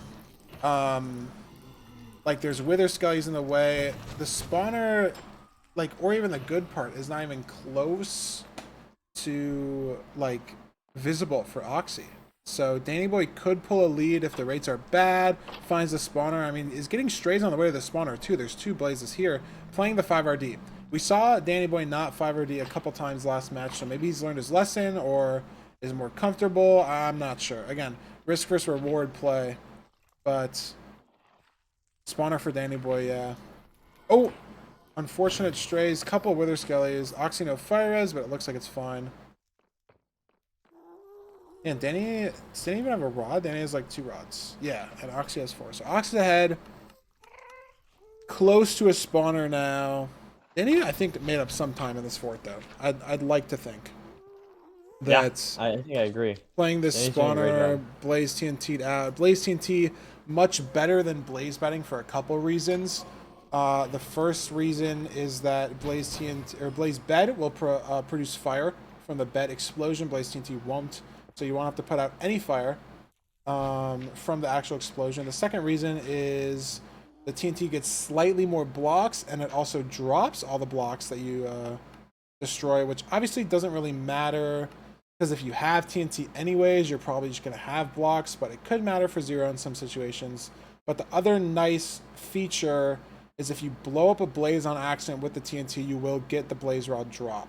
So it is nicer than Is a that blaze bed. is that true if you do buttons? It's not true if you do buttons. You do have Okay. to use an FNS. And Danny Boy did use buttons. Maybe there was a zombie pig in the way or Yeah. something. But yeah, if you use FNS, you'll get the kill credit and the rod will drop. And they're both measuring eyes here. I think Oxidiate has more rods. Maybe not though. 8 eyes only. Danny Boy also 8 eyes. It looks fully even now. Obviously, we don't know about the Blaze's killed count, and also Danny Boy's gonna take the same time loss that Oxidiate did getting food here. Right. So Oxy is still ahead by a little bit, but it's much closer than it initially looked heading into the bastion and heading into the fort. Yeah, but this is, I mean, almost 10 minutes and they're not even close to the stronghold. It's just how slow Temple Seeds are. I mean, it's not like they really did anything wrong here in this seed, but we've seen matches today be done already. We'd be looking at the splits for a couple seeds already, and they're not in the stronghold, which again is no fault for the runners, just a fault of the seed type, and is maybe why we don't see Desert Temple as much as we'd like to, Yeah. or at least I'd like to. I think it's cool. This man, yeah, this is fascinating. I really thought Danny yeah, I Boy, guess Danny I don't know why he was. Oh no, wood. I was curious. He was, shaking his mouse, trying to go back into the overworld. No wood. 20 wood. Oh, for an extra bed, perhaps. Yes. But Oxy already, I mean, Dannyboy's got the rods, and he can head to cords now. But Oxy's in the stronghold. And if it's zeroable, if she has the same amount of explosives that Dannyboy does, again, zeroable end means it's just over if it's hittable. And it gets hit. Ooh, this is ugly. The preemptive spike is this way, but there's so many different paths that you can take down this side. Like, it's very, very awkward here. But I think they're going to the same stronghold. So, Danny Boy will probably encounter the same issues. Oh, heard Silverfish. Finds it, yeah. So it was just a different way left than she imagined. 5 bed, 1 anchor. Hittable. She did craft 2 anchors, but it is still 1 anchor. There's only 1 glowstone to charge 1 anchor. It is... I mean, like, if this is a 1 and 8 or a weird height, 6 explosives isn't guaranteed. We'll see. It's front. Gonna go for it on the cage. Should be hittable. Maybe 91. Ooh, some mouse shake. Maybe nerves, but... Ooh, 90. All right. Different height. Maybe 6 is a bit more sus. We'll see the damage, but if Oxy can get nice damage here, it will be game over. Oh, nice for 2 beds. That should be it. Oh! Oh my god. Oh, twice. It flew mid-zero. But this, oh my god, this should happen to Danny Boy also. If he goes, yeah. If he goes to 91, it might not happen. If he goes to 90, obviously the same exact thing will happen. Chat, the way I see people confused, the way it works is the dragon flies away at a random height when it decides that like the node is just reached at the initial node. So it must have chosen a node height that was directly in the middle of this 0 cycle like height. So the first 2 beds got off, and then on that 3rd spin, the dragon got slightly lower, and then was able to leave the node. Yeah, Oxidia did put glowstone down there, but again, she used literally all of her explosives. This has to be a full bow. Now, this is interesting, looking at Danny Boy's screen. If he goes to 91, it might still fly. If he goes to 90, he's going to be in the same situation. Oh my god, Oxy's Oh, got 1 bed off. Yeah, I mean, oh, maybe like 2 bed axe TNT was possible? Does Danny Boy not have a pickaxe? What is happening in these ends, man? Oh my god. Imagine both players just die in the end. Wait. Yeah, his pick broke. He has no wood. There's no wood. Oh my. Yeah, yeah. You This gotta... I see what he's doing. I see what he's doing. I mean, but Oxidia's got the crystals down. No, he's good. He's good. I mean, this is a heads up play from Danny Boy. Like, he shouldn't be in the situation. Oh my God, it's a heads up play. It's over though. Maybe the 0 would have saved it. Oxidia actually has a really nice recovery there. Yeah. In terms of getting that full bow down, getting those perches. But man, did his pickaxe break? Did he drop the pick? I didn't even think that was an issue that could ever happen. Yeah, it's just a little weird. Let's see the splits. Could Danny Boy have made it up? No. It was a 14:06 finish, and Danny Boy enters the end at 13:20. So even with a 0 cycle, he would have been behind by just a few seconds. So wasn't recoverable. But yeah, getting told in chat that his pick broke. Oh yeah, it was, Nerdy. A stone pick overworld, no iron pick. Right. So it must have just broke. Wow. That is, I mean, what a seed. Like, a mid-0 flyaway is insanely rare. And I would have loved to see Danny go for it and go to 91. But, I mean, props to Oxidia for recovering that. 2.5 minute end fight still with, like, no explosives almost at the end. Good recovery. Like, faster than some half-bow end fights. Right. So just sitting for perch end fights. So, I mean, props to them for keeping the mental in the game, right? Like, it definitely really annoying to be zeroing and then just have it whiff, right? You're like, it just throws a whole wrench in your plans, but she does also like get to remember that the same thing happens to Danny Boy, right? Like it's the same node height for both players. So that's why, I mean, it wouldn't have really been an issue either way. And she did just give herself enough of a lead in the seed to just straight up win outright on time, even if Danny Boy did go for the 0. Exciting first match. I will say, I don't know if I would have picked RP, honestly. I genuinely, I don't know if I would have picked that. I don't know. I would have guessed something else, I think. Yeah, that would not have been. I would have guessed. Wait, what was the other option? Village? Oh, Yes. I don't know. I think I would have guessed Village. I think. But anyways,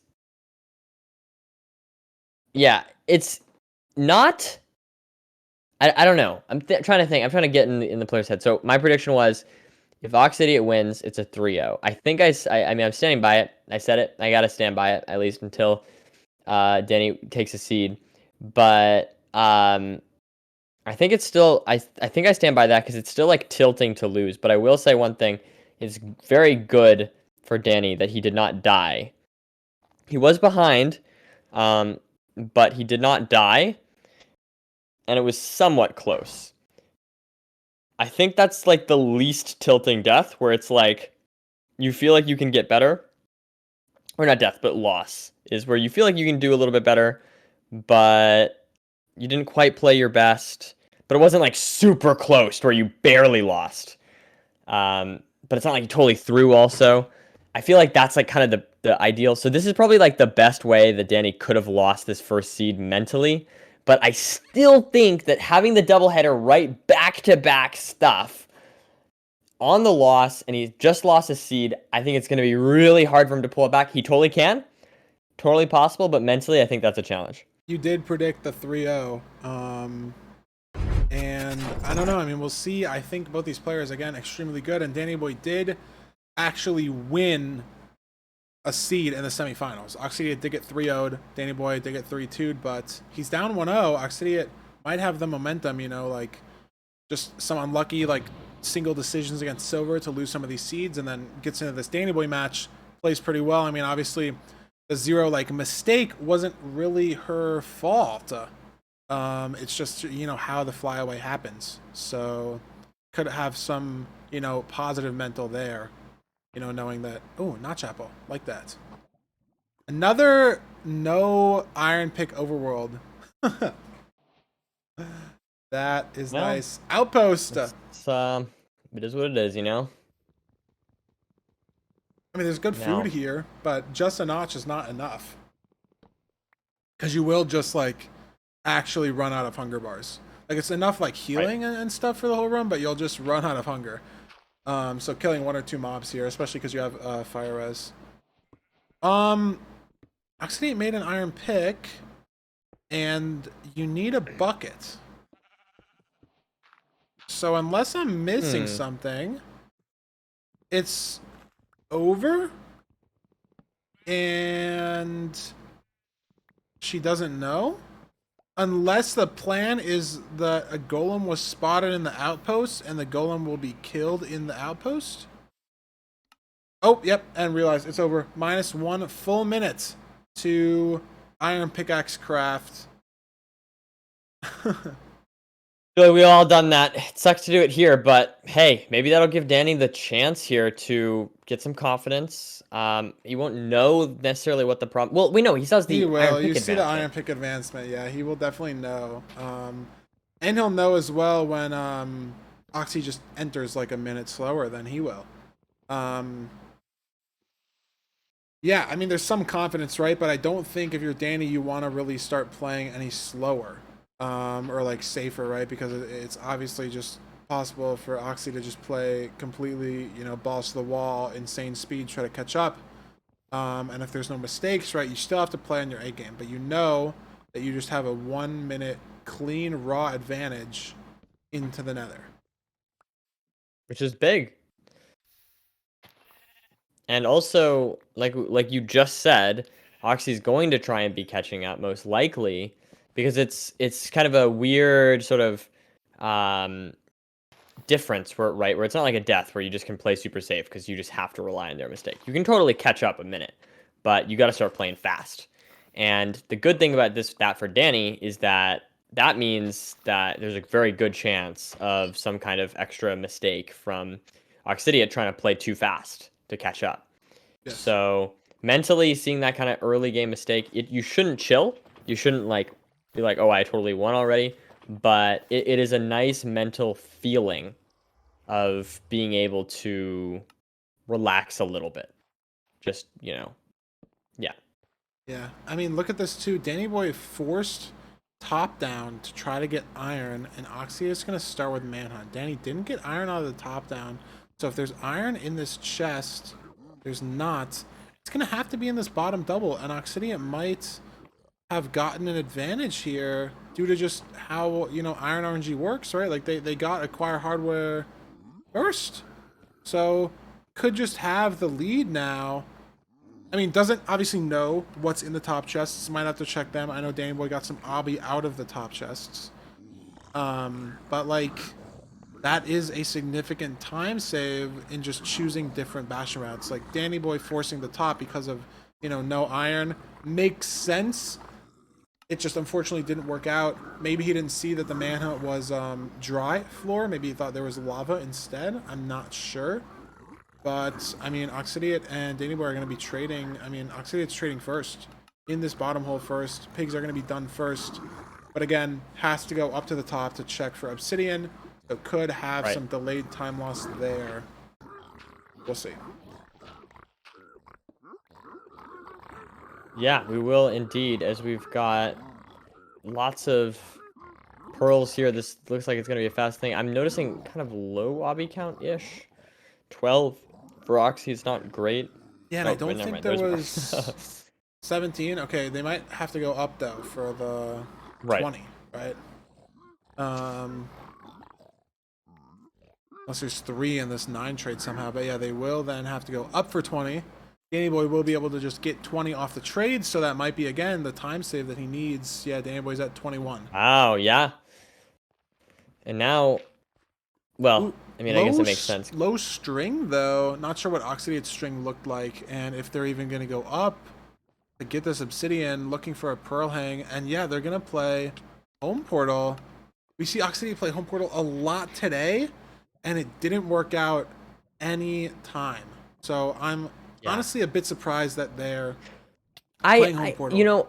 I understand what you're saying there, but honestly, I don't completely hate the play, even though we've seen a lot of failure of it, because you kind of want something weird to happen in this seed because you are that far behind. That's playing fair. For that play, like, I feel like it's wrong, but because you're like, it also might make Danny feel a little bit pressured here.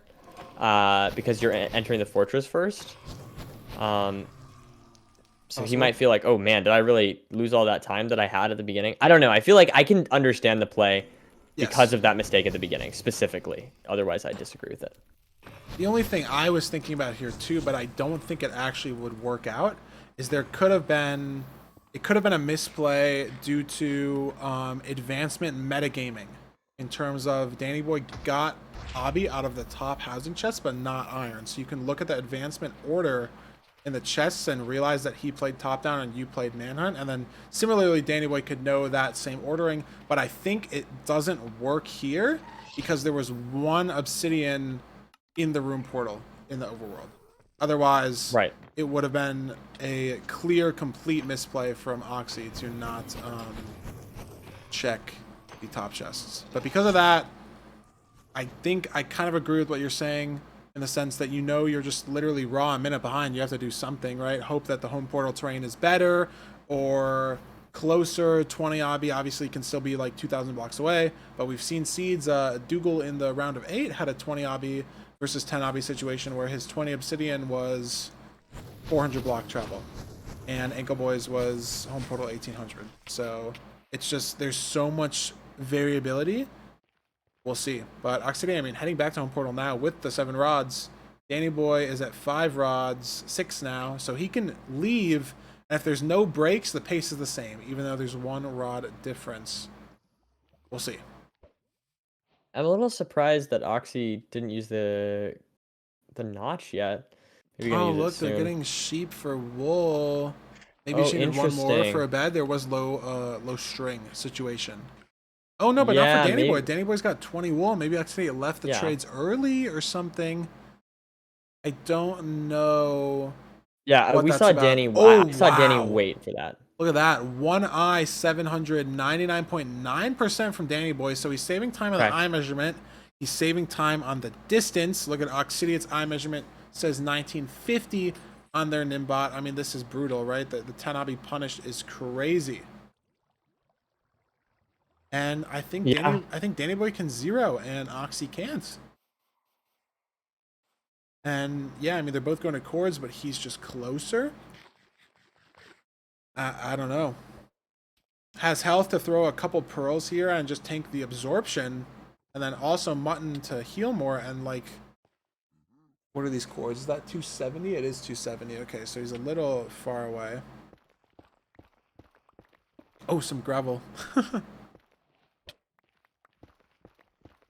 Both digging, but I mean, look at Oxided's chords. 25, negative 19. And Danny Boy's chords, negative 160, negative 260. Like, Right. it's just, like, the terrain for this home portal play is just not it.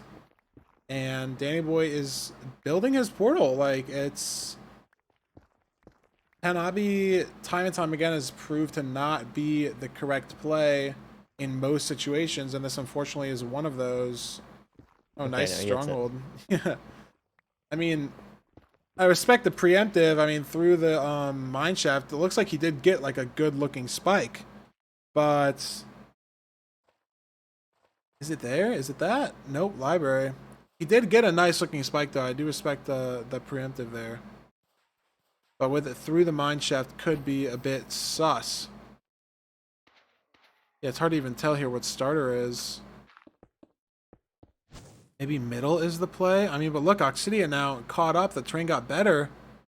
Did they miss? Y 50 could go lower here. Could be Y. Not sure what Yeah, what I Y think level they it's- built it. Yeah.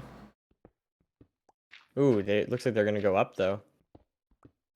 Oh, they built I the will wrong say- chords. Did they flip the positive and negative again? They did Oh, that the other no. day. Look, it says 100% 160 on their Ninbot. They might have flipped coordinates Yeah, looks like it. or some other issue, right? Yeah, because they're not throwing another eye, so it looks like they just totally went to the wrong thing there. Yeah. But And here's Danny Boy though. Found the portal room. If it's zeroable, it's gonna be his seed victory. Looks like it is. Obviously, could still fly. Could miss the pearl. Miss the pearl. Not savable. Early. No. I like Oh. the attempt though. Pearl just too high. Tried to time the other pearl. Would have maybe still worked out, but through the Right. third pearl, I guess, a little too early, and it's gonna open the door back up for Oxy. I don't think they can zero. Like I said, I think they killed a sheep in the overworld. Maybe 4-0 materials, but it looked like it was for 1 cycle materials. But we'll see. If it's zeroable, it's potentially Oxydate's game. It's like a 2-0 lead. yeah, kind of similar situation, kind of to the last game where first person messes up the zero, or I guess Oxy didn't mess up the zero, but you know what I mean. Yeah. And now it's kind of a race for the other person to get in the end, maybe be able to zero. I don't know if Oxy has material. I thought I saw like.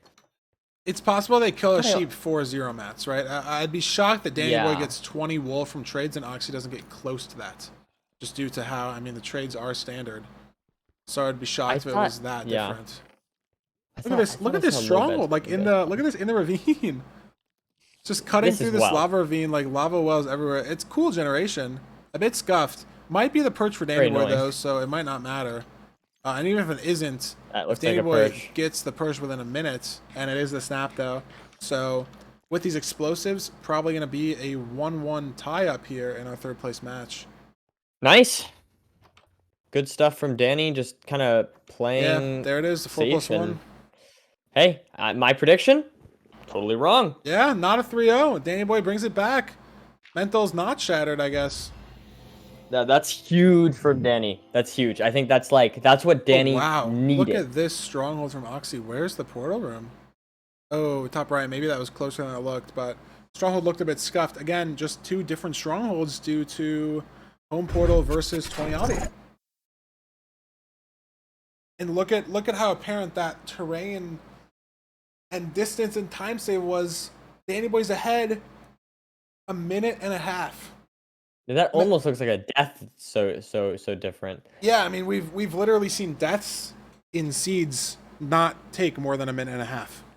Dougal dying the other day lost only about a minute. Like, this is almost worse than a death, having to just 1900 blocks versus 600. Now, also, Oxidate did build their second portal at the wrong coordinates, so that is some of the time lost, but it was close.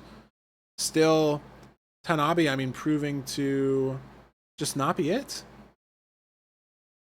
at all. And yeah, I mean, Oxidate did really honestly do a good job, though, of clawing back the time loss from making the iron pick, you know? So it might be a mental hit to Danny Boy to be like, hey, how did I almost lose this seed? Like, how was I behind in the fort if she lost a minute to a pickaxe in the overworld, right? Like, you have to kind of look and see what you did wrong. And it comes down, obviously, to the Bastion terrain and the Bastion route. Danny Boy forcing top down, and it just didn't work out. I think the odds are, right, there's 3 chests up there at least guaranteed, and I guess there's 3 chests in Manhunt. So, I mean, Yeah. it's the same odds, right? Getting iron. So, was it the right play? I don't know. Thank you. But it obviously didn't work out, and we're going to a game 3. I mean, we would be going to a game 3 regardless of how this one shook out. But it's going to be a village. We'll look at the seed selection just as a reminder, but it is our 5th and final seed type before the seed reset. So Oxidate gets to pick village. I mean, there's only one pick, so is it really a pick? I don't know, but we're going to get to see game 4. Going to get to potentially see a repeat of a previous seed type or one of the bans, but maybe these runners don't want to play Oceans, right? If one ban's BT and the other ban's Shipwreck, like, Danny Boy banned Buried Treasure. Does he want to play the Shipwreck? Does Oxidate want to play the BT? Or are we going to see a second Desert Temple? Are we going to see a second Village? Are we going to see a second Rune Portal? I don't know. But I think if Oxy picks next, Oxy picks Desert Temple. Desert Temple again, you think? I think so. Yeah, for sure. Very possible. I mean, they were ahead the entire time on that seed. So we will see. But I am ready to see our game 3. If the players are, it looks like probably, yep.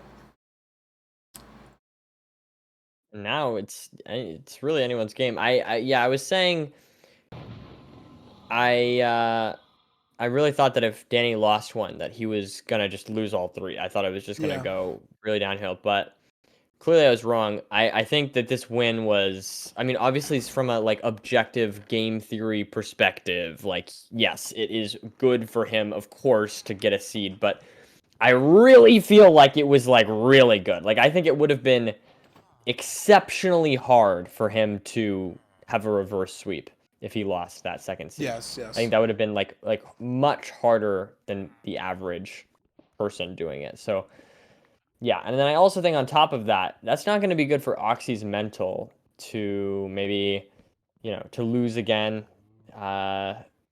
It's that again, it's kind of shifting the tides a little bit here, and I think this went from me feeling very confident in Oxy being able to take the series to I don't really know what to think anymore. I don't know. I could see it going either way, like completely.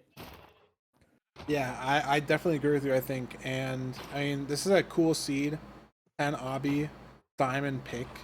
So, runners definitely will be able to get 20. Anybody grabbing a lava bucket is interesting. Maybe just, for the nether, right? If it's a Crimson, you kill some Hoglins, some Stables, right? I think it's the right play. Oh my god, they're mining the same hay bales at the same time. And they're running the same... Look at this, they're like synced up. Yeah, I mean, this looks like a... no, Oxy had to go and craft, man. They were so synced up for a few seconds there. But true disaster. a rare moment of same POV. And yeah, I mean, Um, Danny Boy in earlier, but has less stuff, I think, in terms of food and beds, but is just in earlier. Like, at the end of the day, it is just faster. And is it going to matter? I don't know. Oh, there's some terrain. It looked really bad there for a second, but again, ranked filter always tries to check for terrain, and it works basically every time. So nice terrain over to the right. Maybe like a basalt bastion, but it looks like the basalt is going to end, and the fort is visible to the right, so that's nice for both players. yeah, I mean, this looks. I love seeing seeds where both players are like kind of almost in sync. Um, the diamond pick just is gonna make this interesting though, because it doesn't always. It oftentimes makes you or I shouldn't say oftentimes. Sometimes it makes you play the seed a little bit differently. You might want to be more confident leaving on 19 or something like that. So I think the diamond pick is like usually a good thing for a seed. I always enjoy it when I see that. Yes, I like playing diamond Oh, seeds. Danny taking a Diamond pick lot of seeds. damage. Oh my god, 1.5. Yeah, Danny might be dead here, having to run away. Skeleton, probably. I mean, this is just Oof, like yeah. he entered faster, but there's oh my god, Oh, needs to just stay fully boxed. No, he got the lava bucket, but used it for Obby to save one, so can't kill this Hoglin. And also, I mean, the faster enter, but he didn't have food pre-crafted, so wasn't able to handle that situation maybe as effectively as he could have. So I mean, there goes all the time save, right? Has just yeah, unfortunately. Oxy, it's already starting this right or left side good gap trading, and Danny is close to starting it. Gets an aggro there, which is nice. And yeah, there's the dig through on the gap.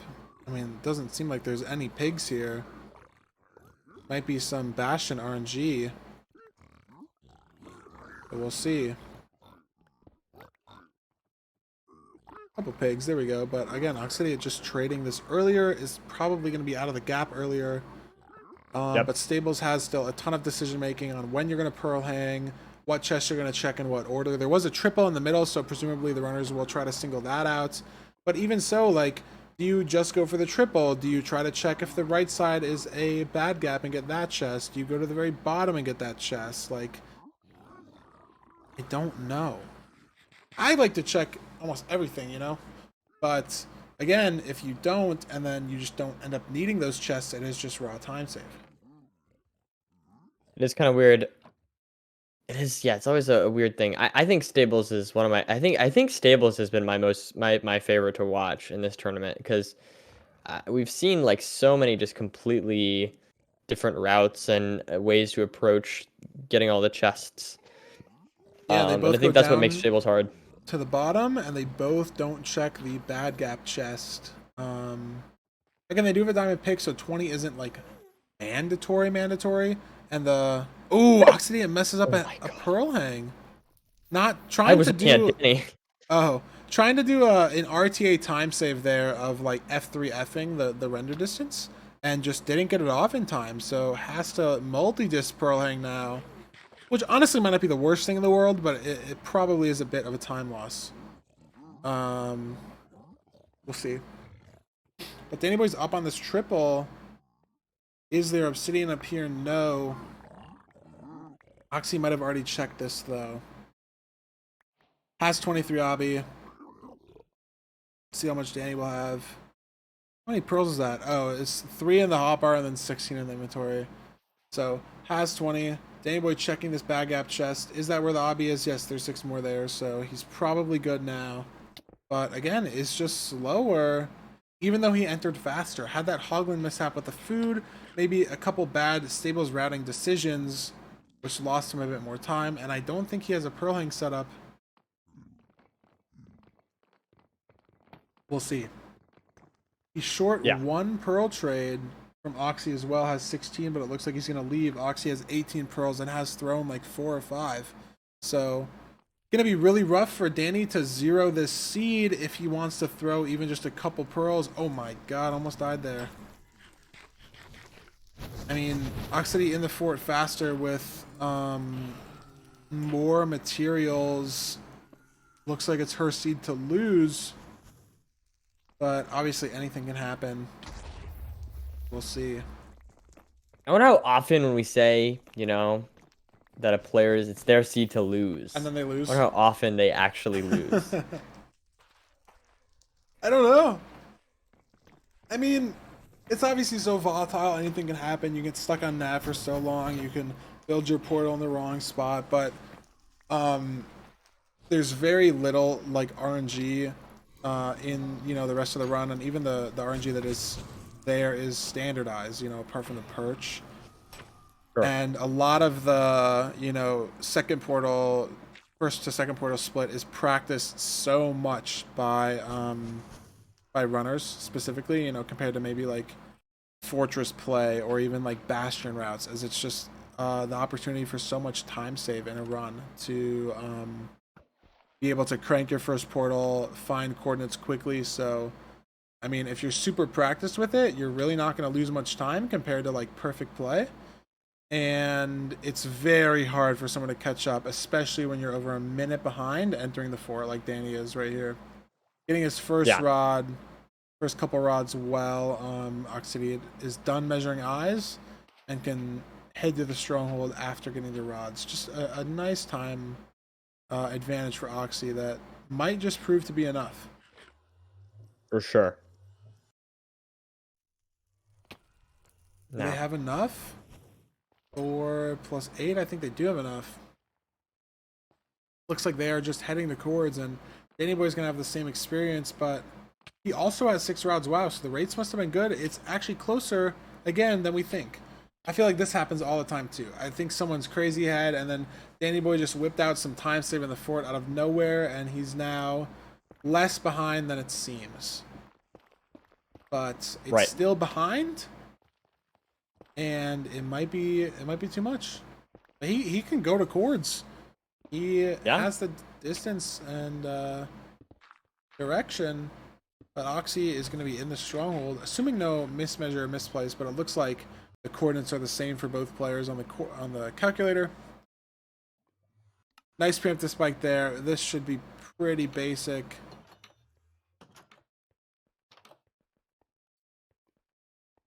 No, doesn't end up going that way. Probably then middle and to the left is what I would think. Heard the silverfish maybe? A bit of a Dougal play. Oh, silverfish hisses. Some gravel though. Is that the portal room? There we go. Wow, dug into, yeah. Beautiful. 2i, so it's zeroable. Also probably will be zeroable for Danny as well because of the 2i. Oh, so many beds. 8 beds. Has the wood for it as well. I mean, yeah, this is. If it doesn't fly away, is it safe to say it's Oxidian's game to lose? I mean, I guess we have to see if it's. We've seen people throw 0 before. Oh, okay, it's caged. We have Pearl Clip Pearl though. Are they gonna go for it? That is still maybe hittable. I mean, we'll see if Danny Boy goes for it. Do you think would you go for that in this context, Feinberg? If I'm in Danny Boy's situation behind, I think I'd like try to whip a pearl at the tower. But if it's not a perfect pearl, like I don't know insane setups anymore. I'm washed. So I think maybe I'd try, but I might be more confident in just whipping the half bow, especially if I had to prep part of the split. Well, let's see if Danny Boy does actually go for it. Yeah, looks like he is. No. Maybe? Oh, no. Okay. Yeah, I mean, would have had the health, but tower is tall, so they might know that it's much less hittable than it seems. But Danny Boy is going to go for half bow here. Interesting decision. I don't know if it's necessarily right or wrong, but he is entering the end slower and forfeiting a couple of these insta-perch chances versus Oxidiate, who has already finished up their half bow and is just waiting. So I don't really know statistically what would be better.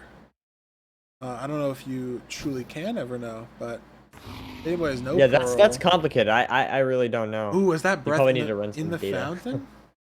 He has 3 bottles. He could drink and. Is that a perch for Oxy? can't tell. No, we'd have a Can't see the pearl if dragon. there was. Anybody doesn't have a pearl. So we'll see. They obviously both have enough explosives, but is just a classic perch race now. Danny does have I two thought- pearls. I keep thinking I see a perch for Oxy, and I just do not. That's an intern for Danny. Might be the start of a perch approach. Oh, It might be. that looks really Oh, good. That and turn right I there. don't think it's a 1 and 8. That is No? a snap. Yeah. And Yeah. if Danny doesn't mess this up, it is a Wow. classic perch race victory for Danny boy. Wow. Oof. Wow. Oh, that's gonna Lost- be frustrating to be Oxy too. Lost a half That's gonna- bow, yeah. I mean, it is how it is. It happens. It's unfortunate when it happens, obviously, if you're on the losing side, but again, it is what it is. You just have to mentally bounce back, you know? It's a best of 5. You're allowed to, you have like a couple seeds, you know, to lose and stuff. So, I mean, we'll see the splits, how much it actually was ahead by. Only 37 seconds, guys. It's not as, Yeah, that's true. not as apparent of an insane lead as it looked. You know, 37 Yeah, that seconds did feel only. longer than 37 seconds. Yeah. But yeah, I mean, Danny Boy did claw back a lot of this time save. You know, a minute and 9 seconds behind the fort, where we kind of thought it was over. Yeah, down to 37 seconds. And yeah, yeah, I that's mean, like a made back 30 time. seconds. Like, pretty. That was pretty good. You know, I mean, Bastion mistake, Bastion of Fortress might have just been, you know, the Obsidian routing. You know, those micro decisions and stables of like what chest you check when, and then obviously he had the Hoglin incident outside of the stables, so that could have, you know, added to it. But it's now Oxy, it's seed pick. What do you think This one I is? read. I read it. I already read it. Oh, you read it? I was curious if they were talking about the perch, so I was reading their chat. So I already read it. But I preemptively guessed that Oxy, like last time, was going to pick Desert Temple, and I was wrong. So, oh well. I was wrong. My guess from before was wrong. I would have guessed the same thing now, for sure. I would have guessed Temple. Absolutely. But unfortunately, it is going to be Buried Buried treasure. treasure. Which is Danny's ban. It does make sense. I guess Oxidiate is comfortable with the buried treasure play. Yeah. I guess that does make sense. I would have thought Temple too, though. I would Yeah. have definitely thought Temple, because she did win on that seed. Danny has had a couple of rough Temple seeds, and both ocean bans make me think that there shouldn't be an ocean played, but we are going to see an ocean seed. Maybe we see all 5. Maybe we see a shipwreck pick game 5 if Oxy wins, you know, and it's Danny's pick. Danny picks Oxy, it's ban, and we just end up playing, you know, a full suite of all different seed types. That could be interesting. Yeah, for sure. Could be very, very interesting. Yeah, I'm trying to think. I'm gonna get some water. Throw it to like maybe a 2-minute intermission. Maybe Nerdy, if you need to get something to drink. I know the runners were stepping out for a bit, so we will have our seed 4 in just a couple minutes. Stick with us.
You ready to get into this thing, Nerdy? You are muted on Discord, but that's okay. I'm ready. Beautiful, beautiful. It is Oxidiot's match point. Needs to win 2 seeds in a row. Nerdy, as you say, the reverse sweep or whatever we were calling it yesterday. Yeah, this would be a reverse sweep. A reverse double sweep. Double reverse sweep. Whatever. I do think these Oh, I gotta fix the. What are you saying? it is I think it is hard. You've lost 2 in a row and your tournament is on the line.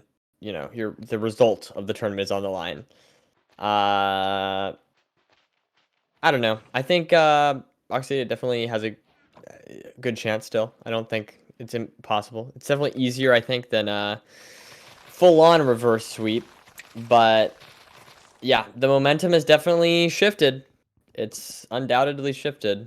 And that last game, I don't know. I don't know how that affects. I think that's like a kind of person by person, whether that is going to be more or less bad mentally to lose the way that you did the last time, right? Yeah. I mean, she entered the end first, but lost to Perch, and that's all it is. That there's nothing, no skill. So on the one hand, you could say, man, that's so unlucky. I totally deserved that. Whatever, whatever. The optimistic side is saying, okay, I played better, but I got unlucky, and on average, the better player will win.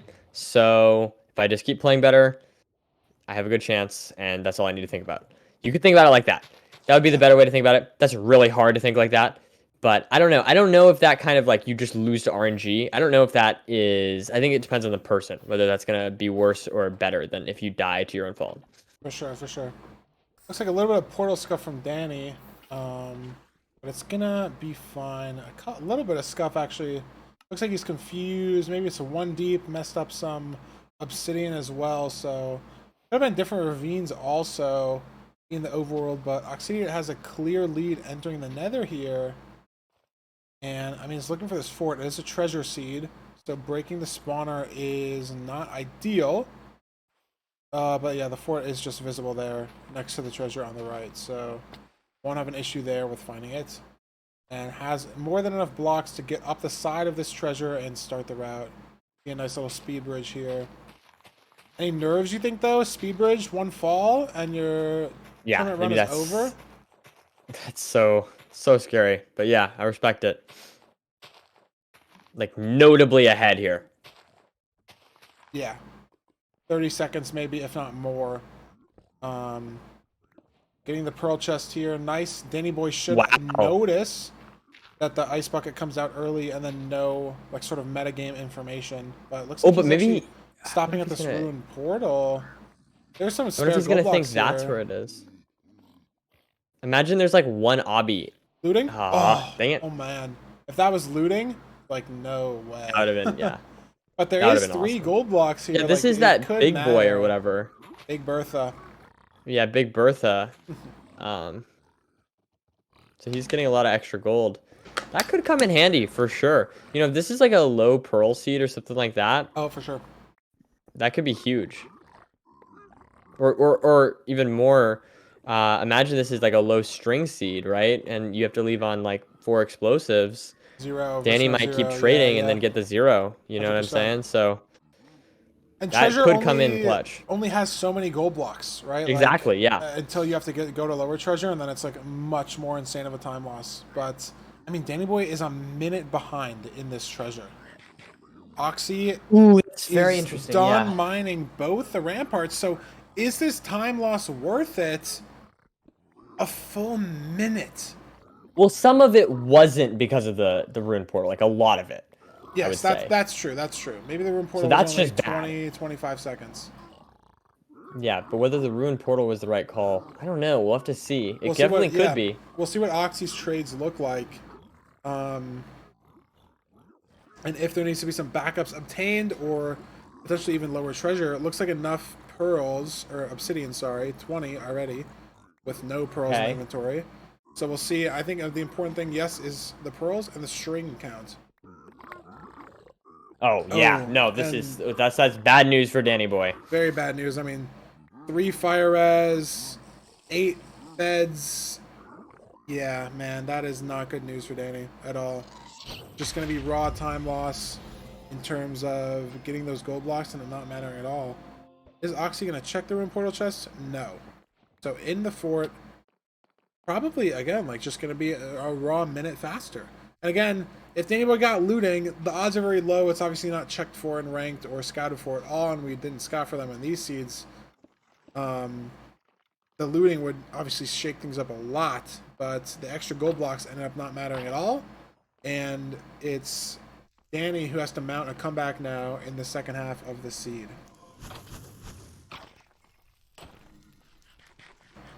There we go. Danny picking up his stuff. He's gonna be out. I mean, good stuff from Oxy though, just keeping up the pace. And I think Danny is trailing behind pretty far here. 2 rods already He made up some before time Danny though. even gets the I achievement. think if we look at the splits, I've been trying to look at the time. I think he made up around 15 seconds once he was actually in the bastion doing the trace. Interesting. Was it because of the extra gold blocks? Potentially. Maybe so, yeah. Maybe having to mine less stuff.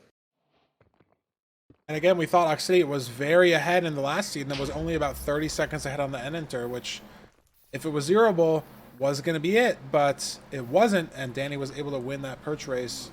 So it's not that much of a lead, and it might not be enough yet, especially if the end isn't zeroable.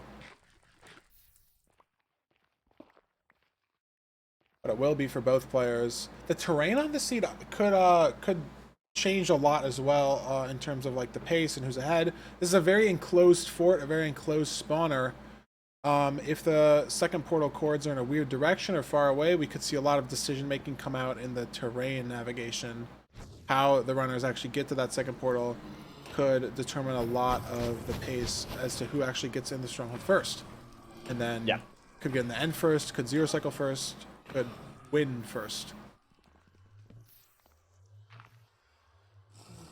Yeah, absolutely. This is it's a nail biter, man. I mean I kind of want the game to go to a 5th match, but I don't know. At the same time, it'd be exciting to see Danny win from the perspective that, he just lost, and I was really I guess I had low expectations just because of the doubleheader. So for me, it'd be cool if he won this game at the same time. Like I don't know. I feel like both outcomes here are pretty interesting. I mean, look at the difference here, though. Oxidate purling to get wood, and then picking up their eyes, which takes a lot longer than Danny Boy here in the Nether. Just threw 2 on the ocean. Probably doesn't need wood. Forgets that he needs wood. Not sure, but definitely faster eye measuring split for Danny Boy. But Oxidate did just enter the start this post blind split with 6 rods, and Danny Boy started it with 3. So she is just going to be ahead because of that, even though they started the split at the same time. And yeah, here's the terrain decision moment, but it looks pretty linear so far. It was only 1,000 away, so probably already getting there. And yeah, opens up a ton, so not going to be a ton of decision making there.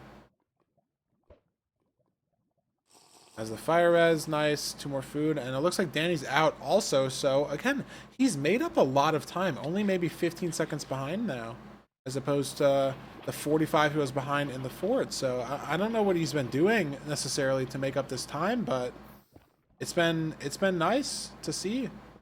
Maybe gets 1 nice pearl here, can avoid, throwing 2 pearls. Has to get to negative 170 on the Z, and oh my god, he's right there, within 6 or so blocks. So wow, he has caught up a lot of time, which really will matter, right? Because if he can get ahead at all, starting the 0, that's just game over, right? And he's going to make up maybe even more time if he can eye spy in starter, Oxidate eye spied a little lower in a cave. Can start this preemptive better, maybe get a better spike. Yeah, I mean, maybe sees it there on the right. Not sure if Oxidiate got that spike. She must have, though. Danny Boy looks like he's going the same way. Where's he going? He missed it. It I was swear. there in that four-way? I Yeah, think you're it was right. behind him. Am I crazy? Chat can I correct me if I'm think wrong. I you're could have right. sworn I saw it. I think you just totally missed it. I think it's over here, back, and then to the right. Well, we'll see when he gets it, but Oxy's going for 0 here. Might have been too high of a pearl. Oh, and it hits the crystal. Top 97 Oh, no. is slightly hard. Not really as a setup. I don't know the new ones, but hits the crystal. So this could just be GG if Danny Boy hits the 0. He's got some food. He's got the pearls. He's got the blocks. Oh my god. If he hits it, it's And he's going for it. it's wraps. 93, that's enough. You definitely get to the setup here in time if the blocks are placed correctly. Gets there in time, standing a little high. Oh, Needs to this back is up scaring me. there. I think Okay, I yeah, think he he has enough explosives though. There's 2 anchors and 5 or 6 beds at least, and the damage looks He good. is 6. He is 6. Pretty sure. Yeah, I mean think you have this is 2 last extra bed. anchors as well. It's gonna be gotten off of this 1 anchor, and that's it. Wow. Oxynic gets a perch though. No. No. Wait, maybe? No? Yes. Yeah, Wow, there's but the it's perch. too slow. It's not gonna be Oh, dead in no. time. Yeah. And Danny wins Death the third place animation match. just started for Danny. I mean, Oxynic's losing here by 3-4 seconds. I mean, that's crazy. The dragon is dead, and she will lose. Wow. Oh my god. Every second matters. Yeah, Danny Boy doesn't know that Oxidian missed the 0, but that is what happened. Wow. I mean, Wow. that's Crazy stuff. Yeah. And if we look at the splits, like, look at Danny Boy crawling this back. I mean, the 30-second time loss in the overworld just from maybe a different ravine, slightly worse BT, and then the 30-second time loss getting that room portal, claws back 10 seconds just in raw Bastion routing. And then this finding Stronghold split is a bit, obviously, disingenuous because different rods, but he didn't need to get extra wood, didn't need to go pearl to the island and then go back, just threw 2 eyes in the ocean and then left. And so he saved 40 seconds on his fort split, which was close enough to win him the game. I mean, obviously was still slower into the end, and if Oxidiate hit the 0, it would have just been over, but Oxidiate couldn't hit the 0 when it mattered most. Danny Boy was able to clutch it out and take home 3rd place and the 3rd place prize. Do we have a waiting room? Yes, we do, Nerdy. What is up, Danny Boy? Dude, this time I didn't need to axe the T97. Yes. Nice, good job, congrats. You That would have got been cool. We there would have with enough appreciated it. explosives. Yeah, I would have done second 0 axe fucking combo. Yeah, Well- that was good. Danny, can you walk us through? Was it challenging for you to play like a back-to-back after a Yeah, loss? no, for sure. Like, especially after losing like the first match in this series, I was like, I wanted to forfeit. I just didn't want to play anymore because it's like I was so close in the Dugan match. I think I fucked up. If I won, no, if I won, if I hit that 6 bed back like 99 standing, I think I win, right? I think that was game 4. Yeah. And that was up 2. Yeah. That was tragic. But it is what it is, you know. Like, yeah, and I mean, you rebounded Yeah. well, right? Like losing that first one, like you said, and then just winning the next 3, taking a 3-1 victory, securing 3rd place. You still get money, obviously not as much as if you were in the finals, but it's something. It is 3rd place. That's true, You did play well, and I mean, yeah, in itself, like 3-2 against Dugals, I think I did well. Like, You did. Yeah, no, you did very well. You did very well. It was really close. I played those I was six I, games. I'm gonna be honest, you totally like I said at the beginning of the first match, I said that like and it wasn't anything against you, of course. It was just like the fact that you had to play a doubleheader after a loss. I said something along the lines of like, I think if he loses the first match, it might just be over. Or like the first seed. But you totally took it back, proved me entirely wrong, and yeah, won 3 in a row. So I'm very impressed. That was from a mental standpoint, that is very impressive in my opinion. Yeah, no, I was pretty happy with. There was a lot of mistakes. Well, not even mistakes. There was just a lot of weird shit that happened in like in my bastions. Like I feel like like in the stables when I got like no pigs, and then like I don't know, it was just so weird. Yeah. And then I just kind of like bounced back with trying to play as fast as I could, like post bash, and I feel like I fucking, I don't know, I cranked, I guess. I don't know. Yeah, and a lot of these seeds you were behind entering the bastion for like one reason or the other. If it was like some zombie pigs happening, or I mean, in this last seed you sent the rune portal for extra gold blocks. But I think like, like, did Oxy have beds? Like, was that a good play? Like, I don't know. I was yeah, just like, Oxy curled and hit the crystal, so it just wasn't zeroable. oh, But they, okay. yeah, I liked the play because it was 3 gold blocks, and then you also obviously open yourself up to like that sword could have had looting in the chest. So I don't necessarily think Yeah. what you did was wrong. You know, it obviously just depends on the trades, but Oxy had enough stuff. You just your bastion route splitwise was like 10 seconds faster, and then you just crushed the forge Or split in the post blind. Like you caught up just 40 raw seconds getting to the stronghold. yeah, And no, then, I felt so like that felt so clean. I don't know, like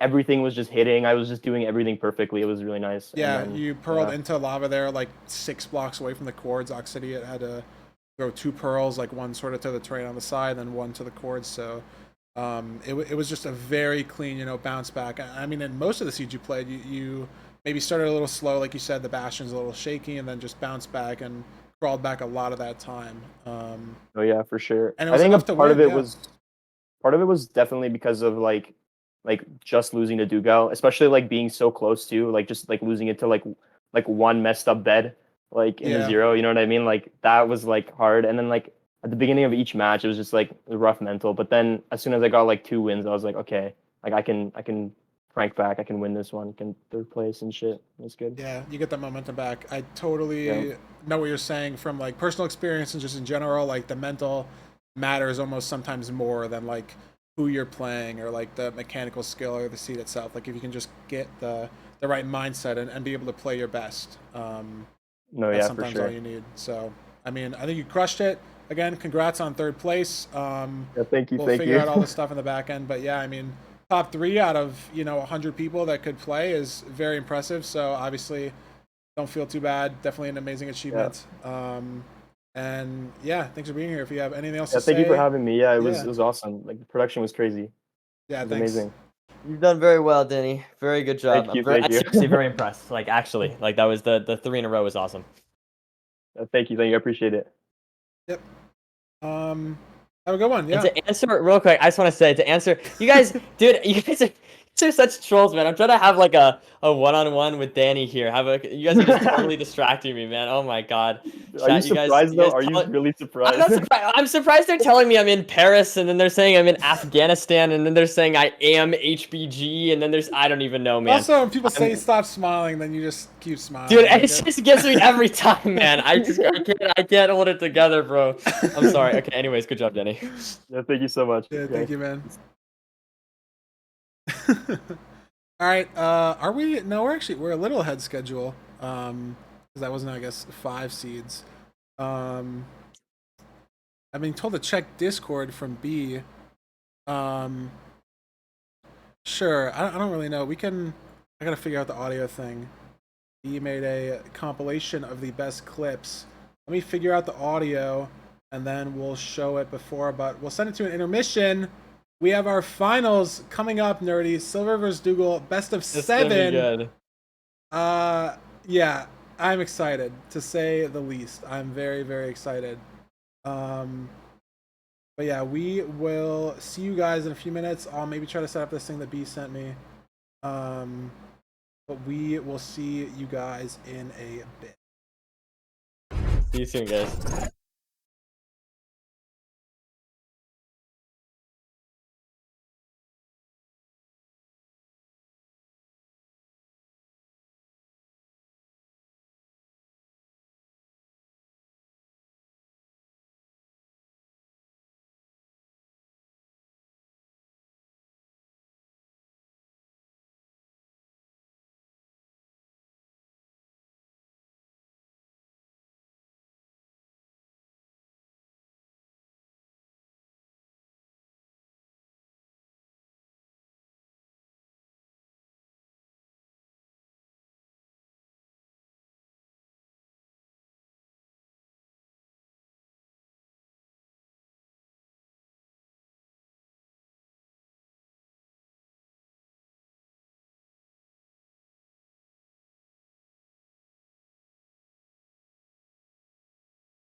Chat, we have a special surprise from you, a live biggest B highlight video. Surely the audio is going to work.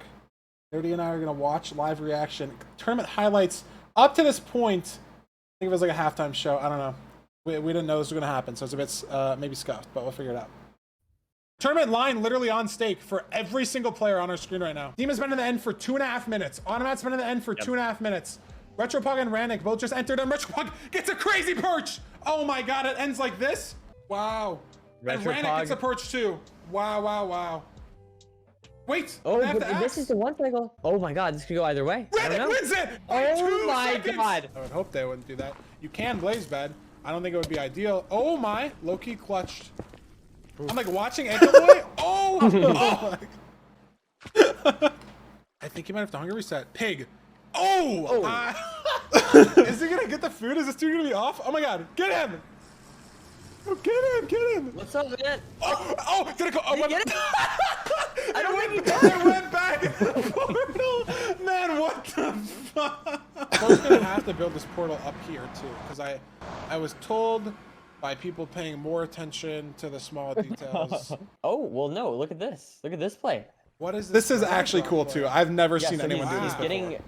Yeah, I like that. I really like that. I hate to say it, I think it is best to go get Flint. It still hasn't popped. Oh, this dude's so just in the bastion routing. And look, there it is. Now he's gone. The mental boom, if he gets the Flint and comes back and it's lit, you just lost over 1.5 minutes to something RNG if you don't know it was the wrong setup. And if this is lit, yeah, that is a mental. Just gonna... Oh, he has nothing pre-crafted. He's not zeroing. Wait, is he zeroing? Unless he...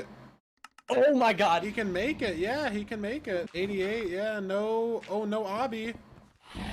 Oh, he has a turn, Oh, and he built it at 88 instead of 87, which is why, so Rain hits the 0 and it's back in it. He built it really high. I didn't know if that was an issue. Rain missed his pearl! Oh my god, and Crow has it. From where, wow, Crow. Is Danny Boy gonna be able to find it also, or is it over? Oh no! I didn't. Oh my god! Sorry, I didn't watch this POV live. I was watching Danny Boy. This dude got jumped in the stronghold, man. I didn't know it was this bad. There's like 4 different mobs here. Oh no! Crow just died. Pearl. Oh, throw again. Get in. 2RD. It just won't land because of water. Oh, it hit a fish! Duel's gonna be in the courts. With 0 mats, with 3 fire res, and...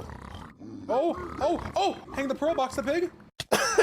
Perfect! At least 4 beds, 2 anchors, definitely zeroable. I mean, he's going for it with the hunger resets. And if it's zeroable... Oh, what the fuck? Is it a 7-eye? I think it's a 7-eye. 7? What the fuck? We've seen him pull off some clutch zeros. Dude, we did this live like an hour ago. I think he made it. Yeah, this should be it. I think he makes this. Is it enough? Yeah, there we are. Is it enough? What's not? Oh! Oh my god! Oh my god! The dragon was dead. It was so close. Oh my god! That was still insane. That has to be the most clutch 0 I may have ever seen. That was hype. Wow. Poggers video. Wow. Thanks, biggest B. Holy Poggers. Get over biggest B. Guys, we didn't even know that video was going to happen. I was told to check Discord 10 minutes ago. That was, That was clutch. That was very Poggers. Good recap video. Surely there will be more moments like that in our finals. Speaking of the finals, Nerdy, let's throw it over to our silver spotlight. Let's see the record. Oh, wow. Look at that. 6-6, Nerdy. Ooh, perfect. That's exactly what I was hoping to see. All right, so I was just talking to Feinberg about this before. So here's the thing. Actually, we'll get into it when we get to Duke. But obviously, super good players, both of them. Prior world record holder, and obviously silver, one of the best RC runners. I mean, 73% win rate. I mean, we've talked about these stats all the time. They're insane. They're beautiful. They're golden. But yeah, that win-loss versus the opponent, that is good. So they have a little bit of a history and just nothing dominant either one way or another, which is perfect, ideally. I mean, yeah, exactly even is cool. And it also, like, if you look at it being exactly even, and you look at Silver's win rate overall being 73%, that means Dougal is, like, obviously a much harder opponent. He has a worse win rate, like, than Yeah. normal, Sure. if that makes sense. I'm going to phrase that wrong, Yeah, but, yeah. like, No, I that see what you're means saying. Dougal is harder on average than the rest of the opponents he faces, which says a lot because Silver can basically only queue people in the top 50. So the Yes. fact that Dougal is going even with them, and obviously if we switch over to Dougal's screen, Dougal's going to have a monster win rate too, 63%. Same situation there. Yeah. Yeah. The only difference, I mean, the major difference, obviously there's differences between the players, but one of the only major differences that I notice is Dougal plays a lot more any percent resetting, and Silver Yes. plays a lot more ranked recently. But I mean, both these players play this game 6, 8, 10 hours a day, like on average, and they're in the finals for a reason. For sure. It's Like- it's a little bit weird. I don't know. They're both obviously like just top level elite players. I think here's what I'm feeling. Okay, and this is going off of experience, but also kind of what we've seen in this tournament. Doog is a very fast runner, but is oftentimes a little risky, makes some mistakes, dies, which makes sense because he plays so much RSG. Silver, of course, also does play RSG, but seems to play at least within ranked on the safer side. And so I think this is a perfect matchup because I think Doog may actually really challenge Silver here pace-wise, potentially. But the risk is that Doog may take a death. If we see another death or something, some kind of throw like that from Doog, then Silver obviously should just be able to clutch up. But on the other hand, if he does start to play sharply, if the earlier matches were just kind of like warm-up, so to speak, then I think Doog is going to be a hefty opponent for Silver. Yes, and I did just check the bracket. Dougal's bracket run, he has won all of his matches on the last seed possible. He won 2-1 in the best of 3 in the round of 16. He won 3-2 in the round of 8. We just saw him win 3-2 against Danny Boy today. And in the qualifiers, he won the tiebreaker seed. He's always been on the edge of elimination in every single stage of this tournament. But he's here in the finals. What do you think that says? What do you think that means? I mean, I don't know. To me, it just shows that he's got the perseverance. You know what I'm saying? Like, yeah, sure. Maybe he was like one of the later, seeds or whatever. But I feel like he doesn't. Maybe he rides it a little close, But he still wins. He still comes through. He doesn't. At the end of the day, doesn't matter. He doesn't care about the numbers. He wants to just be here. You know what I'm saying? And I think he's gonna make this a challenging one for Silver. Exactly. And maybe if it does take him a long time to, get used to like warming up, playing perfectly, a longer best of 7 could serve him better, if it takes him time to, For sure. start playing perfectly, but maybe you think he has a higher peak performance than Silver does. Having these games means that if Silver, I don't know, doesn't close it out like 4-0, 4-1, Dougal could just be on fire, get some momentum, game 6, game 7, but we'll have to see. And like I said earlier, the awesome part is, Donny, we do actually get to see these two runners, our two best ranked players of the entire tournament, face off in the finals for glory, the prize, everything. And before we get into the match, what do you think about these seed selections? A little quirky, actually.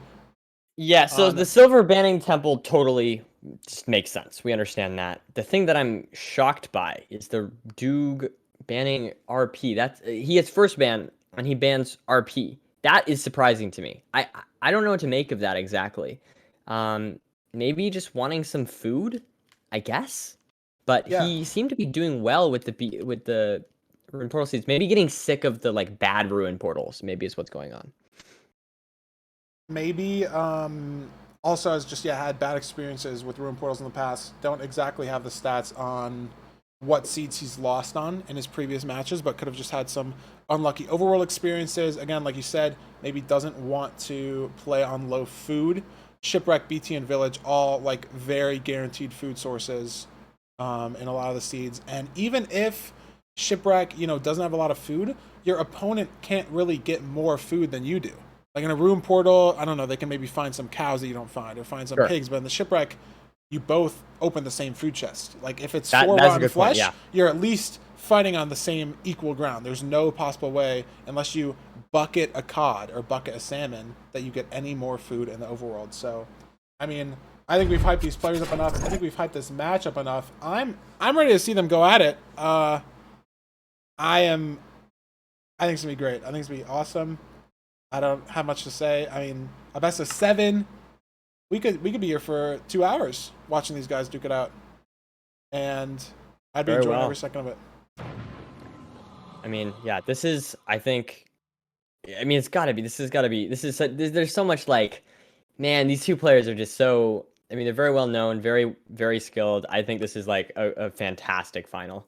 I don't know if we could ask for much better than this. I guess already variation in the Shipwreck. Did they see different shipwrecks? Am I Maybe. No, they didn't. So right at a weird angle. I see. Yeah. No, I didn't. But look, So Silver gets 2 logs. So this variation, and wow, 8 iron from Dougal. He's gonna have to go back to the island. Silver can make a pressure plate, but it is still a bit awkward because he won't have enough full sticks. But it is enough to be able to punch some other logs.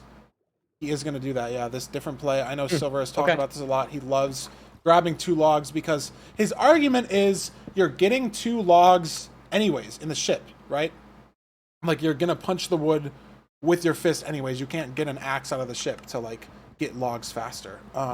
Yeah. So we'll see what the pace looks like. He also, the downside to this, stone axe versus wood axe. Dougal also has better access to more logs for more blocks, potentially 0 materials.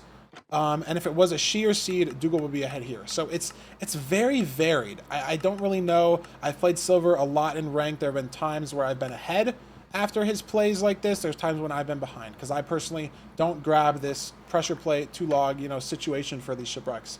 It's very different, but we'll see what it means for the overworld. As I think Silver found this ravine, but Dougal found a different one. Okay, so maybe we'll see some different nether spawns. Surely they're both real. I'd like to think that Silver's is the one that the filter checked for. It just looks like bigger and, I mean, more real. But, I mean, Dougal's, I mean, looking at it now, is also definitely real. So we're going to see 2 different nether spawns at about the same time, assuming neither of these runners mess up their portal, which, I mean, is something I don't think either of them will. But Silver, I guess, needed to full grind for a little bit. The exact same time. Yeah. Two having a slight advantage. Not anything substantial, though. Yeah, and it looks but, I mean, hey, we've seen a lot of matches today where Silver has these, like, little edges on people and just kind of, it slowly builds up. I think this might be the first time, at least close to the first time, where Silver has really lost a few seconds to an overworld. Yeah, he had a shaky overworld yesterday, but today I think they were all very good. You know, he played basically perfect in his 3 seeds versus Oxidiate today. And we'll see this Stables decision making.